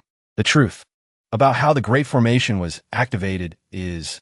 This was set up by the 7 luminaries working together before our decisive battle against the Black Star. The energy powering the Great Formation comes from the divine consciousness of the 7 luminaries and the resonance of the 7 stars in the sky. If nothing had gone wrong, the sealing power of the Great Formation could have lasted for 10,000 years. But 2 years ago, one day, the seal received an uninvited guest. Song Yicheng asked, surprised. An uninvited guest? 2 years ago? Could it be the owner of this notebook? He took out a notebook from his pocket and pointed at it. Tu Yao took the notebook and immediately confirmed. It was him, that Tomb Raider. How did that end up in your hands? Song Yicheng replied. It's a long story. Just tell me what happened that day. Tu Yao began to recount. That day 2 years ago was a once-in-10,000 years event. The 7 stars aligned. The alignment weakened the seal's power. The divine consciousness of all 7 of us nearly fell into a deep slumber. That person seized the opportunity and broke in. I don't know what method they used, but they avoided all the dangerous mechanisms of the seal. I could sense his presence, but I couldn't stop him. The strange thing is, from that day forward, he tampered with the core of the seal. Song Yicheng listened, thinking to himself. The timing of that person's appearance and the method they used were both far too suspicious. And just as Manhwa said, could this person be related to Jin Yao? He immediately asked Tu Yao, was it Jin Yao? He too seems to be like you, falling into a space-time rift during the Great Battle, into another world, and has always been looking for a way to return. Tu Yao scratched his head, trying to recall. Jin Yao, given his childish personality, it wouldn't be surprising if he did something like that. But how could he have done it? Song Yicheng's expression darkened. As he hadn't found any useful information, he changed the subject. Patting Tu Yao's shoulder, he said, Oh right, tell me about your treasured artifact, the Qiankuan mirror. Tu Yao questioned, puzzled. I've been meaning to ask. Don't you need to go to the center to investigate? Why are you still here? Song Yicheng draped an arm over his shoulder and replied with a laugh.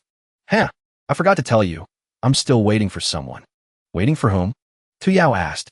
Song Yicheng pointed at the dozens of doors over there and said, Tell me first, are all the normal exits from the path of opportunity over there? Meanwhile, on Nanyue's side, he was looking up at the sky, sighing, as he dug the path. Oh my God, how much longer do I have to dig? Muyao also said tiredly, The village chief always told me to exercise more. I never listened. Nanyue's vision blurred. He continued, exhausted. My body just isn't built for muscles. Suddenly, a violent tremor shook the air above them. Mu Yao cried out in alarm. Don't tell me, it's an earthquake. Nanyu cried out as well. I knew our digging wasn't up to code. Is it going to collapse? The ground beneath them suddenly began to sink rapidly. Something that looked like a human finger pierced through the soil and rose up. A giant hand emerged between Nanyu and Mu Yao, catching them securely in its palm. The two screamed in terror. What is it now? The hand suddenly lifted them high into the air. A familiar voice and face appeared. It was Song Yicheng. My old friends, I finally dug you out. Mu Yao screamed in terror. Chung, how did you turn into this? Song Yicheng safely placed the two of them back on the ground. Mu Yao said with a laugh. Looks like the path of opportunity for newcomers really did have some opportunities.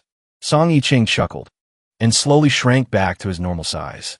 Mu Yao asked curiously, Where did you get that giant power from? Growing big, shrinking small, looking good. Song Yicheng replied, It's not some crazy, heaven-defying ability like that. It was just the effect of this red pill. He said with a sly grin, pointing at Tu Yao. Tu Yao here was just too generous. He insisted on giving me a little welcome gift. A few minutes earlier, Song Yicheng had whispered to Tu Yao, Brother, you ancient cultivators must have tons of treasures, right? And you look like you're loaded. I'm not a greedy person, really, but clearing these dungeons is seriously tough work. After a bit of persuasion from Song Yicheng, Tu Yao had reluctantly said, all right, take these. This is a Sheng Hua Jing. Its effects are much better than that stone lotus you just ate. Recalling that scene, Tu Yao's heart ached with regret. All he could do was sigh. Hui Yao frowned and shouted, if everyone's here, then let's not waste any more time. Let's get going. Within the 7 Yao, Hua and Jin are the most aggressive. The 2 great seals ahead. Their trials will definitely be much harder. Full of confidence, Song Yicheng dashed forward. Just leave it to us. Nanyu struggled to keep up. I really can't run anymore. Mu Yao also hurried to catch up, shouting, wait for me. Tu Yao watched their figures slowly disappear. He thought to himself, the successors of this generation are so different from their original selves. Only he hasn't changed a bit. After Song Yicheng's group left, they continued on their way. Song Yicheng called back a reminder. Oh right, the effect of that Sheng Hua Jing is only temporary. If you guys want to use it, you have to be careful. He glanced back as he spoke. Where'd they go? The 2 of them had vanished from behind him. A moment later, Nanyu and Mu Yao appeared, walking slowly and panting for breath. I can't run anymore. Nanyu looked ahead and said wearily, hey, you guys look. The path ends up ahead. Before them was a dead end. Their path was blocked by a river of molten lava. Everyone gasped in shock. That's lava. The river of lava radiated an immense amount of heat. The little branches on Mu Yao's body cried out in a panic. So hot, so hot. Mu is going to get burned up. Mu Yao said anxiously, the trial for the seal of fire. Don't tell me they want us to swim in this lava, do they? Nanyu spoke up. No, that's not right. That can't be it. Zhuang Shun thought. Could this be an effect from the collapse of the earth seal? Song Yicheng observed for a moment, then spoke doubtfully. Why are there signs of life in the lava? At the same time, a branch shouted, it's appearing. Something's appearing. Amidst the lava flow, a creature with shimmering golden scales appeared. A golden serpent emerged from the lava. At the same time, a firebird swooped down from above, attacking. Song Yicheng asked, utterly puzzled. Why are the golden serpent and the firebird fighting each other? The 2 divine beasts fiercely attacked each other. Their roars echoed nonstop. Nanyu let out a breath. It seems that outside the sealed domain, the restrictions have lost their effect. Meanwhile, Mu Jio tried to find a connection. Why are the firebird and golden serpent fighting among themselves like this? The battle between the 2 divine beasts began to shake everything around them. Suddenly, the large branch spoke up. They're fighting amongst themselves. This is our chance to pass through. It signaled to the other smaller branches. You little imps, get yourselves ready. A group of small branches gathered at their leader's feet. They said, yes, boss. One branch asked curiously, is that really the boss with a body that huge? The other branches replied, of course. That's right. Let's get out of this cursed place. What are you doing?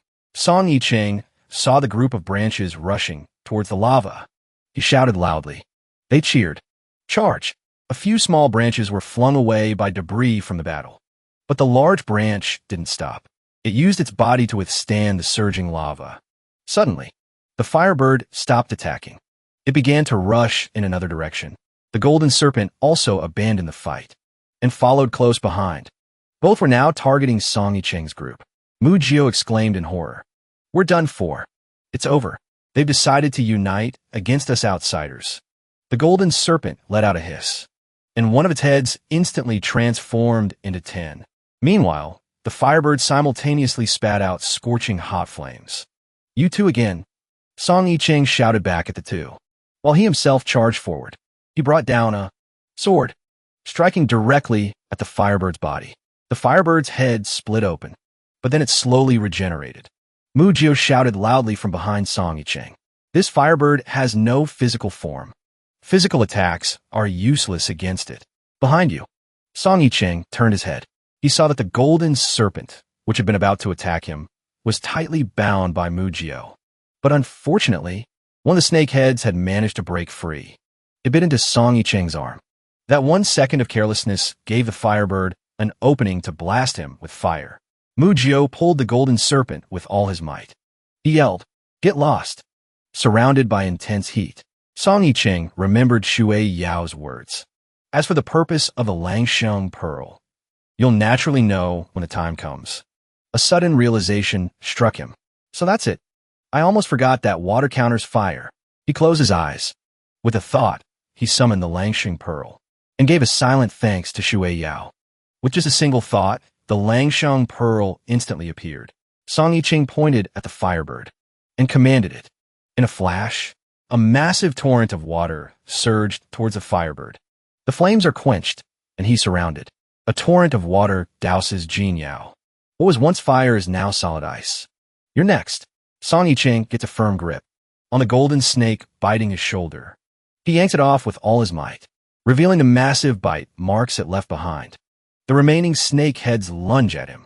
Song Yicheng grabs them with both hands and repeatedly smashes them into the ground. He slams Jin Yao's heads so hard it looks like their brains are about to splatter. Nan Yu and Mu Mia watch the golden snake's grim fate unfold. 1 minute he's minding his own business. The next he's getting a severe concussion just like that. So brutal. A moment later, Song Yicheng has crumpled the golden snake into a ball. Usmar, hith, escapes his lips. Meanwhile, the frozen Yao is silently thawing. A fiery figure emerges and asks, "You little punk, where the hell did you steal the wave-born pearl?" Song Yicheng scowls back in annoyance. "Sister Shui Yao gave this to me." "You're Hui Yao?" Hui Yao's eyes narrow. "You've met Shui Yao?" He suddenly erupts in fury. Shaking his fist at Song Yicheng, he roars, "You think you're worthy of meeting Sister Shui Yao, and you have a nerve to steal her wave-born pearl? I'll kill you, you goddamn lapdog." Enraged, Song Yicheng hurls the golden snake at Hui Yao. He shouts, "Snap out of it. Take a good look. I'm of the Sun Yao. And another thing, you're the lapdog here." The golden snake wraps around Hui Yao, pinning him down. Hui Yao says, "So you are a descendant of the Sun Yao. And that means you have Yu Yao and Mu Yao with you too." Nan Yu and Mu Mia both facepalm and sigh. This guy finally gets it. 5 minutes later, Hui Yao finally understands the whole story. He nods. "I see." He becomes much more reasonable. He says, "You helped me come to my senses. So of course, I'll lend a hand." But then he suddenly bellows, "But, I'm warning you, don't you dare get any ideas about my dear Shui Yao. Or else," before he can finish his sentence, Hui Yao's voice is cut short by a searing pain. Somehow, the golden snake has latched right onto his crotch. His eyes bulge in agony. Across from him, Song Yicheng says apologetically, "Sorry, my hand slipped." Just then, Yu gets an idea. He says to Hui Yao, "Brother Hua, why don't you use your true fire to wake up Jin Yao?" Wincing in pain, Hui Yao looks down at the golden snake. "You're right." He grabs the snake's head. With a great roar, a surge of power and fire blasts directly into the golden snake's body. Song Yicheng nods, stunned. What a warrior. He actually torched his own junk. Mumia points at the snake. "Hey, look, the golden snake is transforming." The snake goes limp on the ground, like a pile of goo. Then, its form slowly begins to shift, re-solidifying into a human shape. Jin Yao has turned into a little boy. Hui Yao is the first to speak. "Jin Yao, you're awake." Staring at Jin Yao, Song Yicheng is shocked. "No way. This little kid is Jin Yao? He looks nothing like the golden imperial preceptor that Hua Shao mentioned." Mumia steps forward with a teasing smile. "Well now, how old are you, little fella?" For such a tough-looking little face, it's surprisingly soft. As he spoke, he reached out and pinched Jin Yao's cheek. His expression was purely mocking. Jin Yao glared, cursing at Mu Yao without a second thought. The next second, he shoved his weapon right in Mu Yao's face. Jin Yao's temper was as fiery as expected, startling Mu Yao and making him recoil, just as Jin Yao was about to teach Mu Yao a lesson. A firm hand blocked his path. It was Song Yicheng, who couldn't stand to watch any longer. He stepped in to intervene, finding Jin Yao utterly insufferable. Song Yicheng scowled. He let out a sharp scoff, his voice tight with restrained anger. "TCH, your main body ran off to another world, creating space-time rifts with its madness, and causing even more trouble for the seal. I haven't even settled the score with you for that, and you have the gall to act up first?" Jin Yao froze, stunned. He asked, "Did I really do that?" No one said a word, but the looks on their faces were a silent confirmation of Song Yicheng's words. But Jin Yao quickly defended himself. "Well, there must have been a reason for it. Now let me go, or you'll regret it." Just then, Hui Yao stepped forward from behind to warn him. Jin, this man is a descendant of Ri Yao. We're no match for him right now. Jin Yao stubbornly refused to believe it. He denied it outright. He is not Ri Yao. I will never acknowledge him. My big brother Ri Yao was a man of impeccable character, profoundly learned, the most respectable and trustworthy person in the world. Compared to this stray dog that crawled out of who knows where, it's like comparing heaven and earth. Being compared to a dog, Song Yicheng immediately flew into a rage and shot back. What did you say? You're the filthy stray cat wallowing in the mud. Mu Yao couldn't take it anymore. He spoke up. Easy there, little son. Getting into a fight with a kid isn't exactly dignified, you know? Song Yicheng roared. Who's arguing with him? Jin Yao screamed at the same time. Who are you calling a kid? It wasn't until Nan Yu spoke up, but they finally calmed down a bit. He said, if Jin Yao and Hui Yao have both completed their spiritualization, then let's continue deeper inside. It's time to focus on the real mission. Hui Yao cried out in surprise. What? You still want to go deeper into the seal? Jin Yao was also doubtful of their abilities. He said, that's reckless. The seal is already in tatters. Do you really think a handful of you can deal with what's inside? Song Yicheng replied, his expression firm. Of course. We will achieve our goal. He frowned thoughtfully. He said, if the attacks on our consciousness are ineffective, before he could finish his sentence, he grabbed Jin Yao. Then he proposed, you two should come with us. Jin Yao yelled, let me go. Standing to the side, Mu Yao deliberately provoked them. Can they really pull it off? Or will they just start fighting halfway through and disappear in a puff of smoke? This taunt immediately ignited the fighting spirit of Jin Yao and Hui Yao. The two of them declared in unison, you dare look down on us. In the end, they had successfully joined the group. At that moment, Nan Yu muttered to himself, it's about time I made my move too. They continued deeper inside, with Song Yicheng following right behind Nan Yu. Looking at his expression, he thought to himself, the next step must be the moon seal. A while later, the group arrived in a strangely pristine and silent space. They were all taken aback. The Hall of the Moon, it's completely silent. Hui Yao looked around and spoke. Something feels wrong. Why can't I feel the moon luminary's divine consciousness at all? Song Yicheng gently tapped Nan Yu's shoulder. Nan Yu, do you know what's going on? Nan Yu didn't answer. He simply said, wait here. With that, he walked straight ahead. Hui Yao asked, confused. What is he doing? Nan Yu raised his hand and touched the top of his head. A crescent-shaped mark appeared. Everyone behind him stared in shock. Look, the seal mark, it's glowing. It revealed a path leading to another dimension. Song Yicheng called out, a hint of worry in his voice. Nan Yu. Just then, Nan Yu was about to step into the portal. He paused for a second and said with a smile, we'll meet again. As soon as he spoke, he vanished into the other dimension. The gateway sealed shut behind him. In a flash, both he and the path were gone. Mu Yao spoke, bewildered. Where did he go? Why did he just take off without saying anything? At that same moment, a loud crack echoed through the Hall of the Moon as the entire structure began to rapidly collapse. Hui Yao shouted in alarm. No time to worry about him. The moon seal is coming down.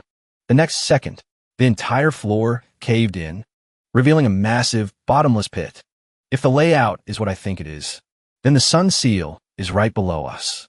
Song Yicheng thought to himself, am I finally going to meet the most reliable guardian of the sun seal? The group followed Song Yicheng, slowly making their way deep into the earth. Mu Yao said uncertainly, it's too quiet down here. Don't tell me we won't find the sun luminary's divine consciousness either. Hui Yao immediately shot down his theory. No way. When the moon luminary first designed this great formation, the sun seal was the final fortress for imprisoning the heart star. If the sun luminary's consciousness weren't here, the seal itself wouldn't even exist anymore. Song Yicheng continued. He's right. According to Tu Yao, 2 years ago, the 7 luminaries alignment phenomenon occurred. The divine consciousness of all 7 luminaries was temporarily weakened. Jin Yao nodded, confirming. That's right. Somehow, a human managed to sneak in. We were all in a deep slumber at the time. Hearing this, Song Yicheng realized something. So, Jin Yao wasn't the mastermind behind those Tomb Raiders. It really was someone else. Suddenly, a shattering sound erupted beside them. Looking up, they found themselves surrounded by towering black stone pillars. Song Yicheng yelled, everyone watch out. The words had barely left his lips when the black pillars came raining down. Song Yicheng didn't have time to dodge. He was slammed to the ground. He gritted his teeth, his face contorted in pain. The rest of the team scrambled desperately to evade the falling pillars. This power, it's immense. It shattered my diamond shield so easily. I don't know what's happening down there. I have to save them first. But for some reason, the long spear I just summoned disappeared in an instant.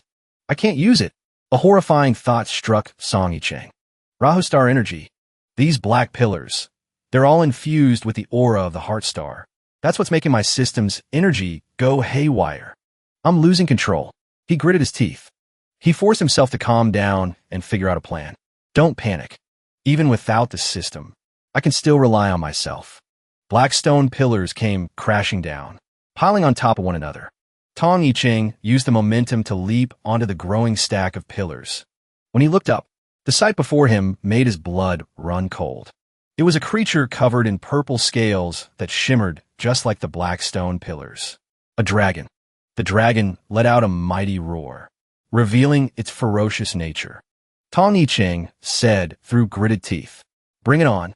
It's just a one-on-one with a giant dragon. Like I'm scared of you." The colossal dragon's roar shook the very ground. It opened its massive jaws and lunged. In an instant, Tong Yicheng vanished. Seeing this, everyone froze in shock. Jin Yao cried out. Ri disappeared. Hua Yao said, his voice trembling. "Don't tell me. He was eaten?" Jin Yao cursed furiously. "This damn sealed beast. It doesn't even recognize its own master?" Hua Yao asked with a snide laugh. "Weren't you the one who didn't recognize Ri Yao a minute ago?" Jin Yao flushed, retorting. "Why are you getting hung up on the details?" Just then, Mu Yao attacked with his vines. But the dragon's tail whipped him aside. He cried out in pain. Jin Yao shook his head. If you want to pull someone out of a dragon's mouth, he can't do it alone. The dragon grew more and more savage, relentlessly lashing its tail at everyone in its path. At that moment, Jin Yao shouted, "Hui Yao, team up with me." And so, Jin Yao's weapon and Hui Yao's flames merged into one, hurtling toward the giant dragon. They aimed straight for its tail, successfully sinking the weapon into its flesh. "Push harder!" Jin Yao and Hui Yao yelled in unison. Their combined strength drove the weapon deep into its tail, pinning it down despite its thrashing. The giant dragon glared at them with pure hatred, letting out an earth-shattering roar of agony. Jin Yao shouted to Mu Yao, "Mu Yao, now!" Mu Yao immediately shot out a vine, hooking it around the dragon's upper jaw and forcing its mouth open. Mu Yao yelled down the dragon's cavernous throat. Ri. There was no reply. Mu Yao realized, he isn't here. Peering deeper, he could only see that the dragon's gullet was a hazy, ethereal space. Tong Yicheng must be in some other part of the dragon's body. Meanwhile, he was sighing in frustration. I was all geared up for a life-or-death battle with that dragon, and it just swallowed me. Seriously? Does a protagonist like me get no respect? Just as he was about to check out his surroundings, a bright light appeared behind him. Tong Yicheng turned. It was a strange, spherical sigil. The aura felt incredibly familiar. Tong Yicheng slowly approached the orb of light. Suddenly, a pair of legs stepped out of the orb. They were followed by the figure of a man. Tong Yicheng had no idea who this was. He frowned, asking warily, "Who are you?" The shadowy figure admonished him in a low, rumbling voice. "You use my power every single day, and yet you don't even recognize me. How cold-hearted." The name Hixing flashed through Tong Yicheng's mind.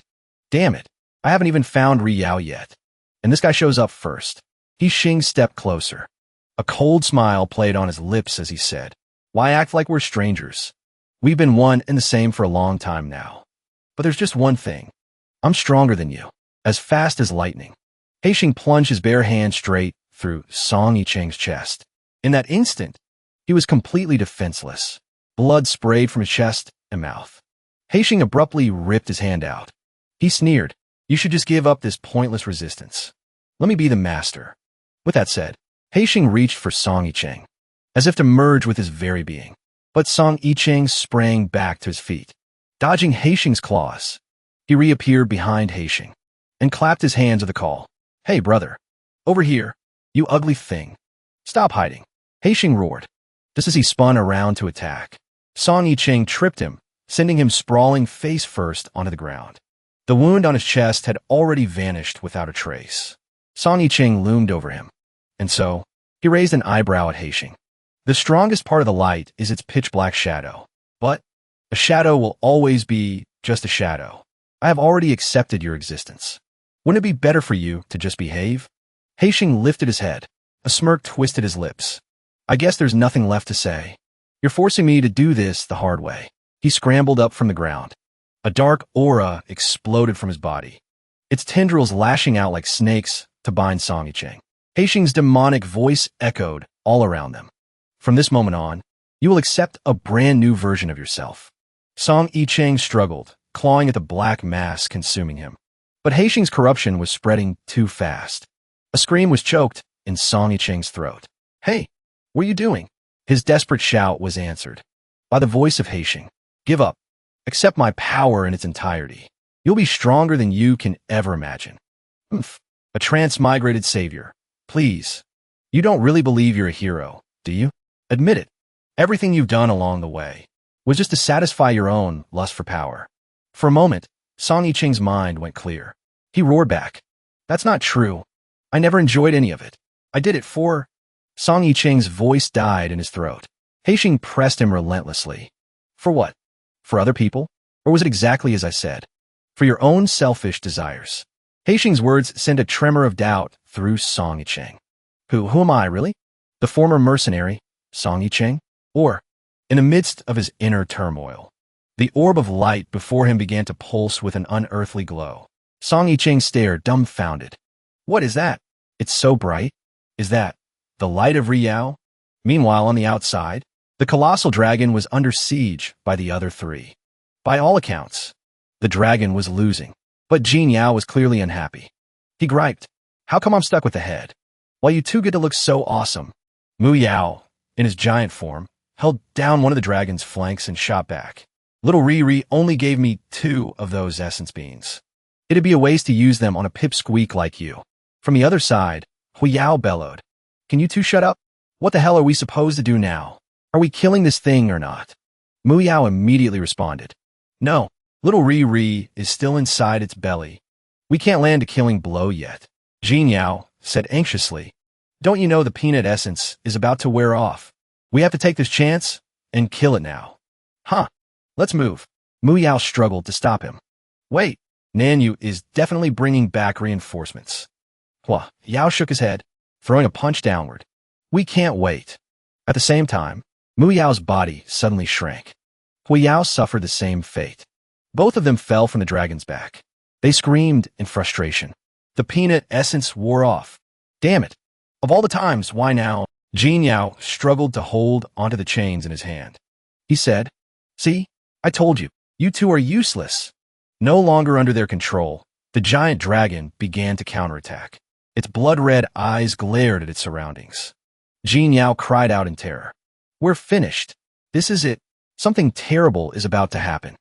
Suddenly, the giant dragon's body began to dissolve. A golden orb of light appeared, suspended in midair. Shielding his eyes from the glare, Jin Yao spoke. Riyao's consciousness. It really is Big Brother, Riyao's aura. Hu Yao stared intently at the sphere of light. He added, That kid's inside, too. Mu Yao spoke next. He's really still alive. But it doesn't look like things are going well for him. Indeed, Song Yicheng was being constricted by a mass of vine-like tendrils. Haixing held him in a tight embrace, whispering in his ear, Give up. Stop struggling. Song Yicheng let out a soft chuckle.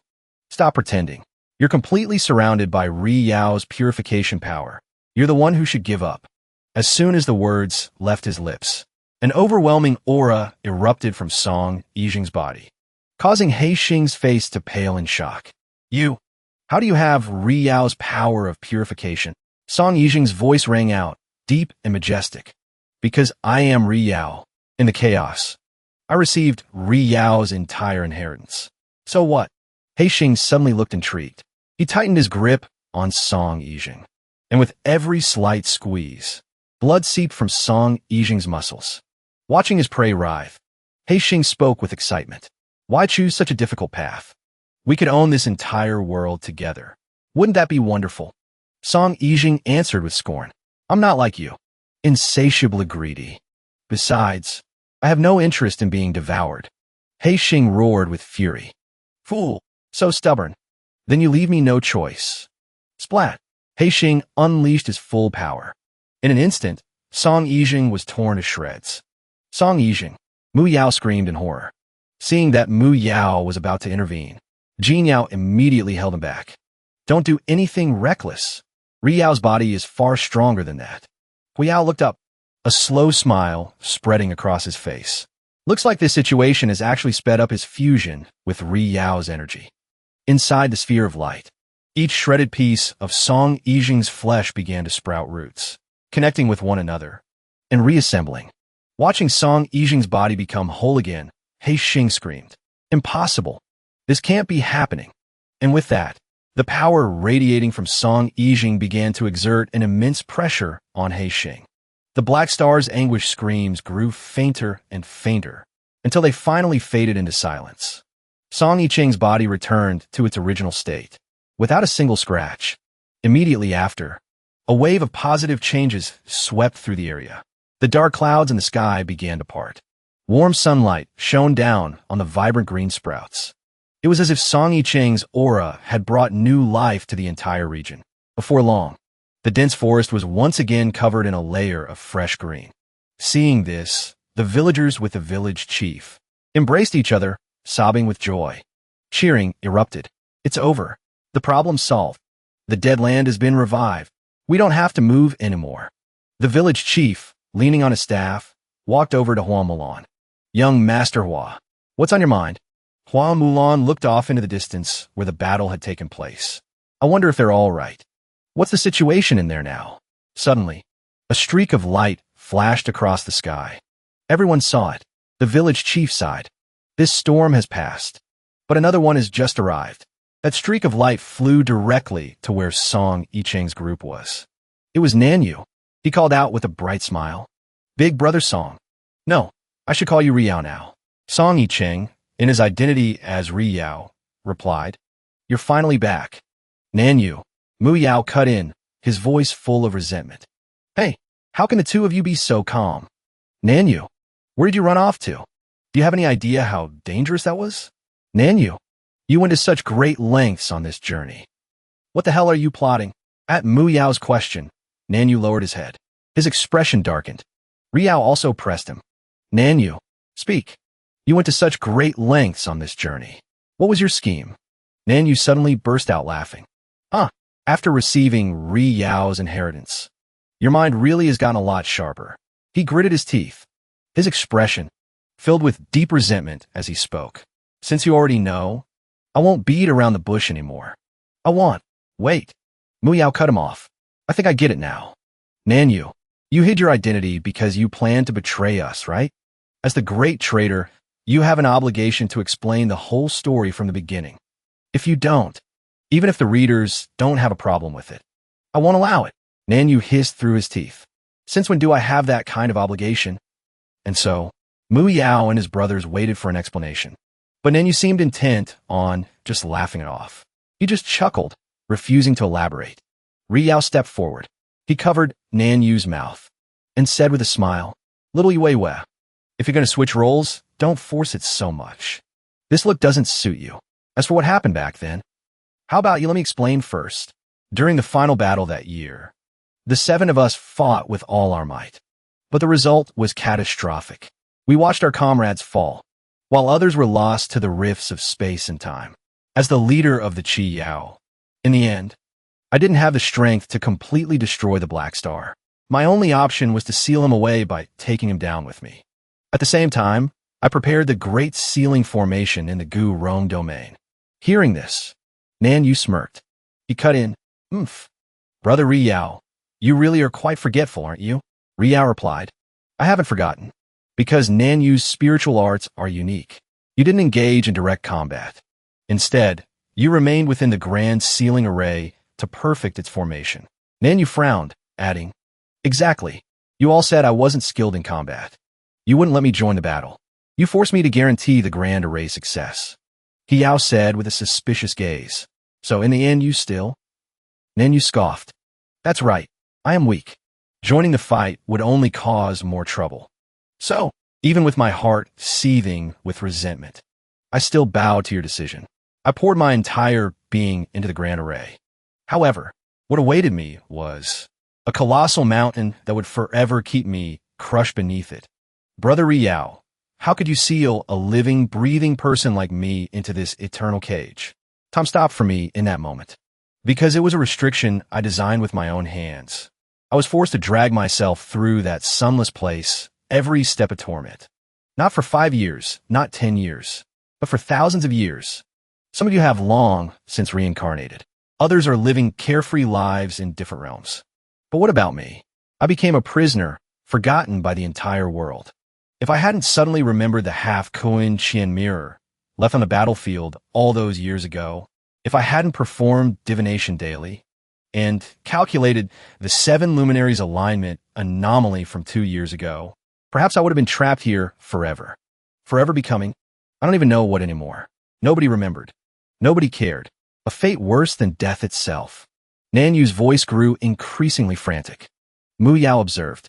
Gu Mu Yao was merely a divine consciousness, yet he couldn't bear the loneliness and sought to escape. How much worse must it have been for Nanyu, a living, breathing being?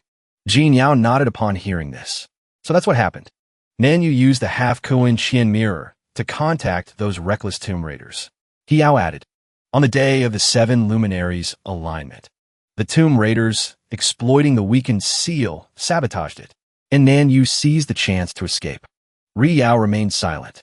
Nanyu stepped forward, taunting. Lord Riyao, why the sudden silence? Are you ashamed, perhaps? Suddenly, Riyao pulled Nanyu into a tight embrace, saying emotionally, I'm so sorry. It was all my oversight for letting you suffer such injustice. But I never forgot you, little brother. Murky tears streamed from Nanyu's eyes. Weeping, he said, Big brother Riyao, it's me who should be apologizing. It was I who sought out the tomb raiders to destroy the seal, which allowed that entity to escape.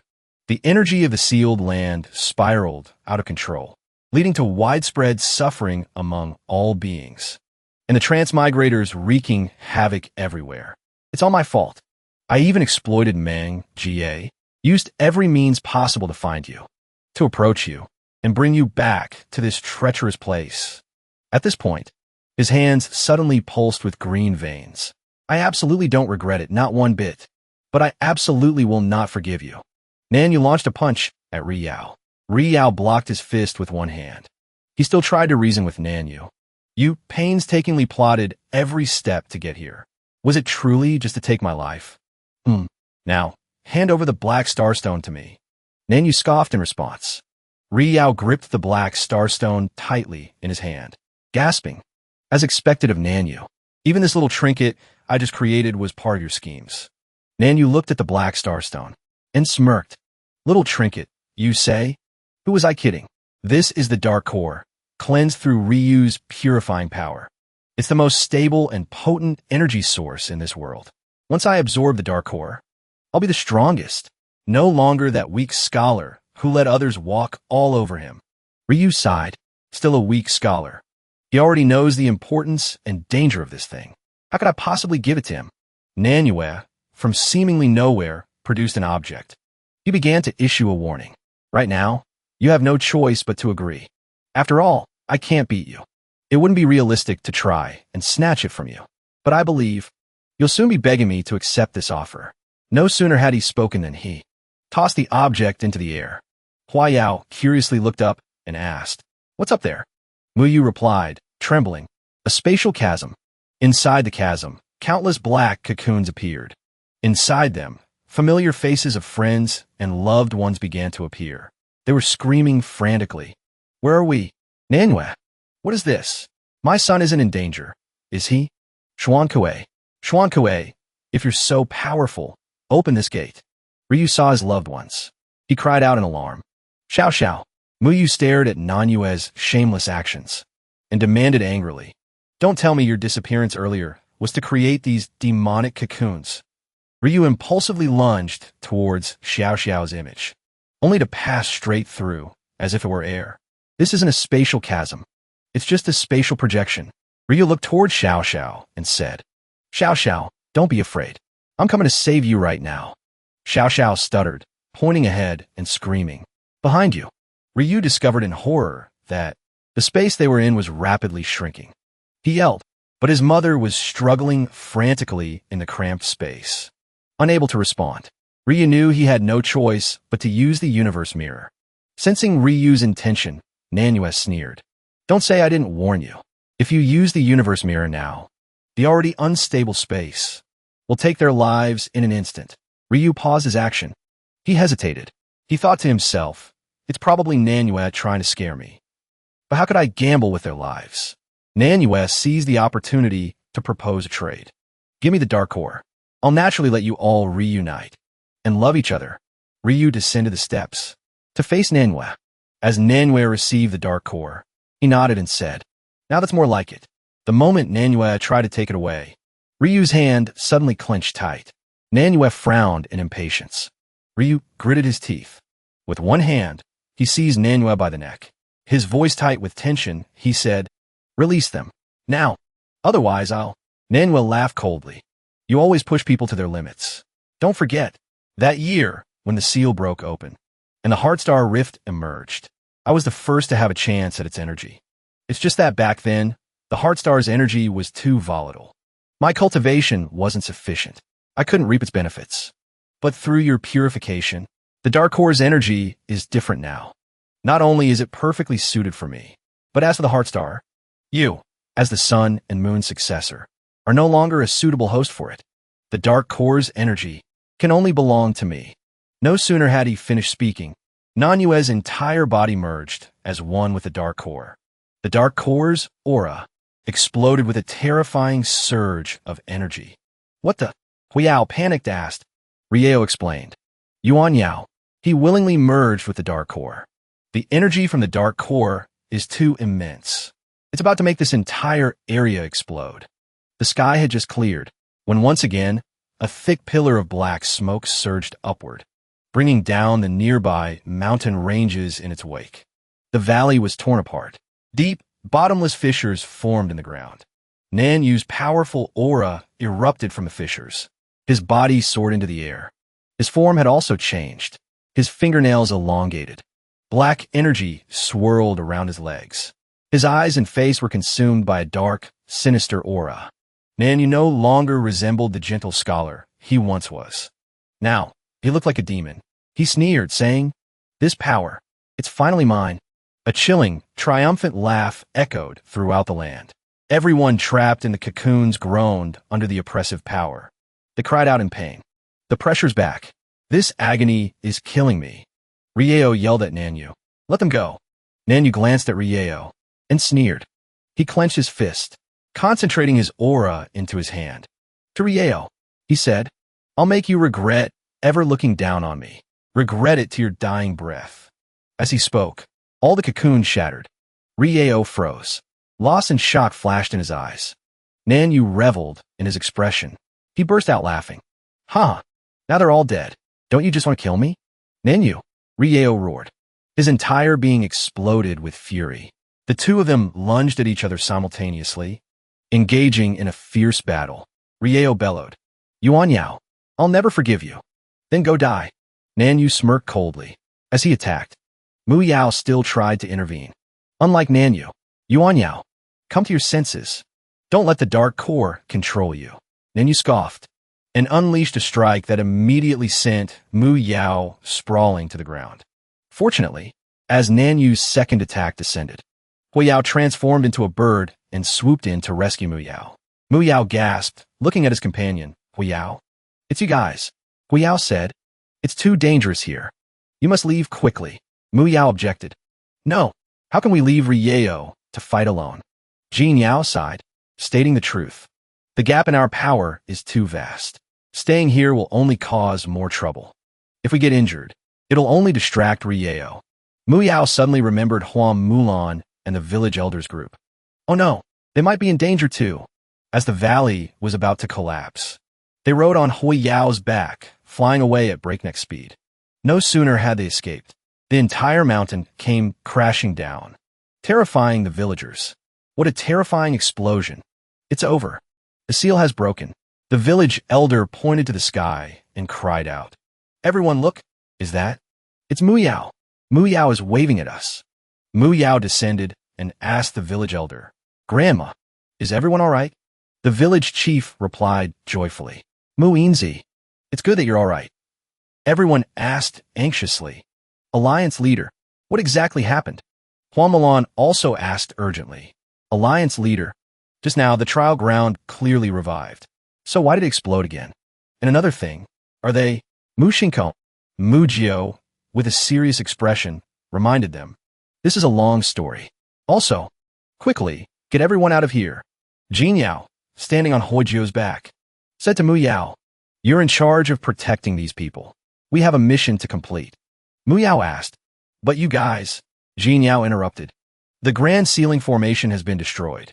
We'll probably disappear soon too. Hui Jiao continued, we might as well use our remaining strength to help Regio. Hui Jiao, Jin Yao, Mu Yao chased after them, calling out. But they had already flown away. Let's go. Jin Yao only managed to say those two words, then flew in a different direction. Regio and Nanyu fought from the ground up into the sky, battling fiercely, inseparable. With the help of the Dark Star Stone, Nanyu was clearly much stronger. His power was so great that he knocked Regio to the ground, unable to get up. He couldn't resist. Regio coughed uncontrollably from a beating. He panted heavily. His mind was a tangled mess. Still couldn't contact the little system. As expected, when I accepted Regio's inheritance. Even the Dark Star was completely purged. Even my sea of consciousness space shattered. Lan Xiong. He's already here. At this moment. Nanyu, on the opposite side, charged like a demon. Regio. Finally, I'm stronger than you. He roared from the sky. Regio stood up, wiping the blood from the corner of his mouth. He scoffed. It's just that I'm not used to controlling this new power yet. Regio. Hui Jiao and Jin Yao's calls rang out nearby. We're here to lend you a hand. Nanyu let out a cold laugh. Oomph. Just a bunch of dying fools. Regio's aura erupted. A new long spear appeared. His attire was no longer ordinary either. His battle robes fluttered, and the long spear made Regio's power skyrocket. Having a weapon certainly makes things much easier. He lunged forward, aiming straight for Nanyu. His first move dislocated Nanyu's jaw. Nanyu charged forward with his fastest speed, but only hit empty air. He exclaimed in shock. How can this be? I'm clearly the strongest now. Give up. Nanyu, Regio, from behind him, swung his spear and struck. After several consecutive attacks, Nanyu was panting heavily. Half of his face had transformed into the appearance of a dark star. It opened its mouth and spoke. True Regio, your body fundamentally can't unleash my full power. Retreat for now. Once I've fully recovered, seeking revenge won't be too late. Nanyu refused to yield, roaring at it. Stop spouting nonsense. Give me more power. It wasn't blind. It knew this madman's body was already on the verge of collapse. He was only clinging on by a thread of hatred. No, if this keeps up, I'm going down with him. Haren saw a chance and began to press him. Kid, give me your body and soul now, and I will grant you your revenge. Nanyu roared back at it. Shut up. The only reason I've lived this long is for my revenge against Ri Yao. If I don't kill him with my own hands, my life will have no meaning. Seeing Nanyu struggle, Ri Yao knew Nanyu's consciousness was about to be devoured. He couldn't let it go on. Ri Yao didn't hesitate, unleashing his great sun burial spear. He launched an immensely powerful strike. A terrifying explosion echoed through the heavens. The group with the village chief cried out. Everyone, watch out. Is it over? Haren's form was blasted out of Nanyu's body. It staggered to its feet, muttering in a rage. It's all that worthless trash's fault. Forcing me into this situation. Song Yicheng, if you're so determined to destroy me, then this whole world can die with me. In your dreams. Ri Yao shouted back, slashing down relentlessly with his spear. Haren roared, you can't stop me. Let's die together. Boom. A crushing explosion rang out. A colossal wave of energy erupted, causing Haren's entire body to convulse in agony. Just as the explosion faded, the whirring of helicopter blades filled the air. A chopper approached the blast site, carrying Zhao Ling and a few other familiar faces. She stared in shock at the devastation below. What in the world was that explosion? It completely changed the landscape of the entire area. Fatty Chong asked worriedly. Still no word from the boss? It must have been that Ninyu guy. He trapped us in a formation of dark energy. Said he wanted us to help him with a small favor. But it turns out he was just using us to threaten the boss. But then, for some reason, the dark energy formation suddenly dispersed, and that's how we were able to escape. As it turned out, after they escaped from Nanyu, they were rescued by a helicopter and evacuated from the area. Fatty Chong turned to the girl beside him, tried to comfort her. Xiao, don't worry. Now that the boss doesn't have us to worry about, he's definitely going to win. I hope so, but Nanyu has likely obtained Haren's power. The odds in this fight, they're not looking good. The radio in Zhao Ling's hand crackled to life. This is Team 407. This is Team 407. Come in, do you copy? Zhao Ling quickly asked. Have you found Song Yicheng? The voice on the other end replied. We're still searching for the target, but we have found other survivors. It was the group that had been with Mu Yao and the village chief. They were also being assisted by the rescue team. Zhao Ling and the others got off the helicopter. Her eyes swept across the survivors. It's Mu Yao. He was in the fight too? Seeing that Zhao Ling's group was safe and sound, Mu Yao breathed a sigh of relief. They're all okay.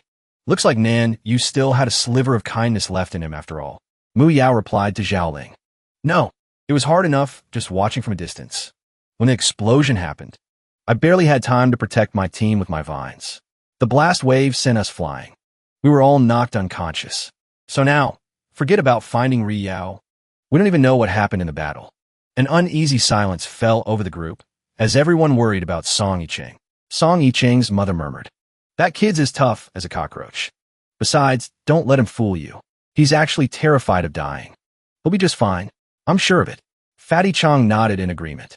Yeah, that's right. What's there to be afraid of? There's no way the boss would lose to a shameless scumbag like that. Xiao said, wiping the corner of her eye. Yeah, I believe in Yicheng too.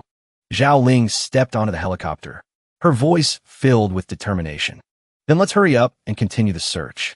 Mu Jio looked up at the gloomy sky, his heart heavy. The final nemesis. I think he said he wanted to destroy the entire world. Thankfully, he didn't succeed. Riyao must have done something. Meanwhile, Riyao had been knocked unconscious by the explosion. An unknown amount of time passed. He slowly began to regain consciousness. As he opened his eyes, he found himself surrounded by complete darkness. Ugh, where's this? His head was buzzing, but after a moment, he remembered. That's right. I was fighting Yu Jio, but he was completely consumed by the Dark Star. He tried to self-destruct and destroy the world. I grabbed him and used all my strength to contain the Dark Star's energy. After that, I don't remember anything. Suddenly, a voice echoed from out of nowhere. Song Yicheng, you who indirectly caused the self-destruction of the Dark Star are charged with the crime of attempting to destroy the world.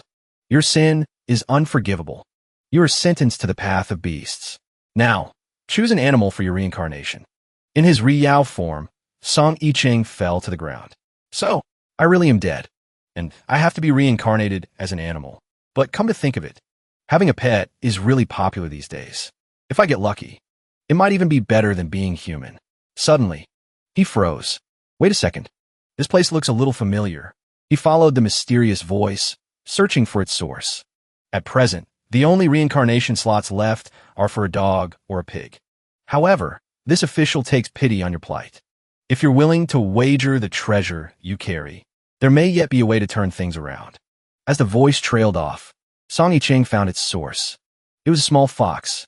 Song Yicheng snatched it up with one hand. The little fox shrieked in fear and hurriedly tried to explain. It wasn't my fault. They're the ones who insisted on making a bet. Nearby, the familiar voice of the system chimed in. Who told you to go off script? Now we don't know who won the bet. Lan Lang, sitting beside them, replied. But judging by Brother Song's expression, he'd probably choose to be reincarnated as a dog. After all, he's always been a total suck-up. When Song Yicheng saw them, he was overcome with joy. You guys are okay. This is great. Then this place must be. The system said nothing. It simply raised a hand, illuminating the entire space before speaking. That's right. This is your sea of consciousness. You inherited Ri Yao's legacy too abruptly before. A lot of data was deleted along with the Dark Star's energy. It took me quite some time to get the system to accept the Ri Yao energy in your body. By the time the modifications were complete, I realized the battle had been over for a long time. But it's a good thing. The system then showed Song Yiqing the state of the outside world after the explosion. The outside world hadn't been destroyed. The Dark Star had also vanished. Everything was finally resolved. Song Yiqing asked, still a bit dazed, did I neutralize some of the explosion's power? And then after I lost consciousness, you moved me here to avoid the blast fallout? The system replied, no. When I came out, you were in some unnamed space. I brought you back here after that. Oh, right. This was next to you. She took out a pair of glasses and handed them to Song Yiqing. He thought for a moment. It's the moon luminary. No way. Perhaps my survival instinct activated the self-rescue barrier. On the external monitor, they spotted someone approaching. It was Zhao Ling's helicopter, Song Yiqing's mother and Xiao Xiao. Seeing them, Song Yiqing cried out joyfully, Zhao Ling, Xiao Xiao, they're all right. Meanwhile, outside, the search team was moving about. This was the last area within the explosion's radiation radius. Zhao Ling ordered the helicopter squad to deploy a ground search team to continue looking. Even if you have to dig 3 feet deep, you will find him for me. The rescue team acknowledged. Zhao Ling, holding her comms, prepared to report back to HQ. Reporting code C11. Suddenly, someone spotted something, cutting her off. Up ahead, a moving target detected below, a small figure frantically waving. It was none other than Song Yiqing. He yelled, I'm here. The moment the helicopter touched down, Xiao Xiao couldn't wait, practically tumbling out. She threw her arms around him, calling his name repeatedly. Yiqing. Song Yiqing's mother disembarked, and then launched into a furious scolding. Is this about that cultivation nonsense again? And just like that, the entire world returned to its accustomed peace. Song Yiqing went back to being his usual self, lounging on the sofa. He'd always wait for his mom to yell herself hoarse for dinner before he'd finally budge. You rotten kid. All you do all day is play on your phone. He was scrolling through the news. After that, no new spatial rifts appeared. It seems the problem was finally resolved. Globally, no new spatial rifts have been detected since the massive explosion. But who knows what might happen with the remaining ones. I still have to go for an investigation later. Suddenly, the system's voice rang in his mind. Quickly, enter the sea of consciousness. Something's happened. Song Yiqing let out a tired sigh. Seriously, not a single moment of peace. Upon entering his sea of consciousness, he saw a spell formation already active. The system pointed at it and said, just now, the 7 luminary star formation was a bit unusual. The positions of the fire luminary and water luminary were a little misaligned. Looks like we're about to get a new friend. Song Yiqing scoffed coldly. Foe or friend? We'll find out once we check it out. He grabbed his long spear,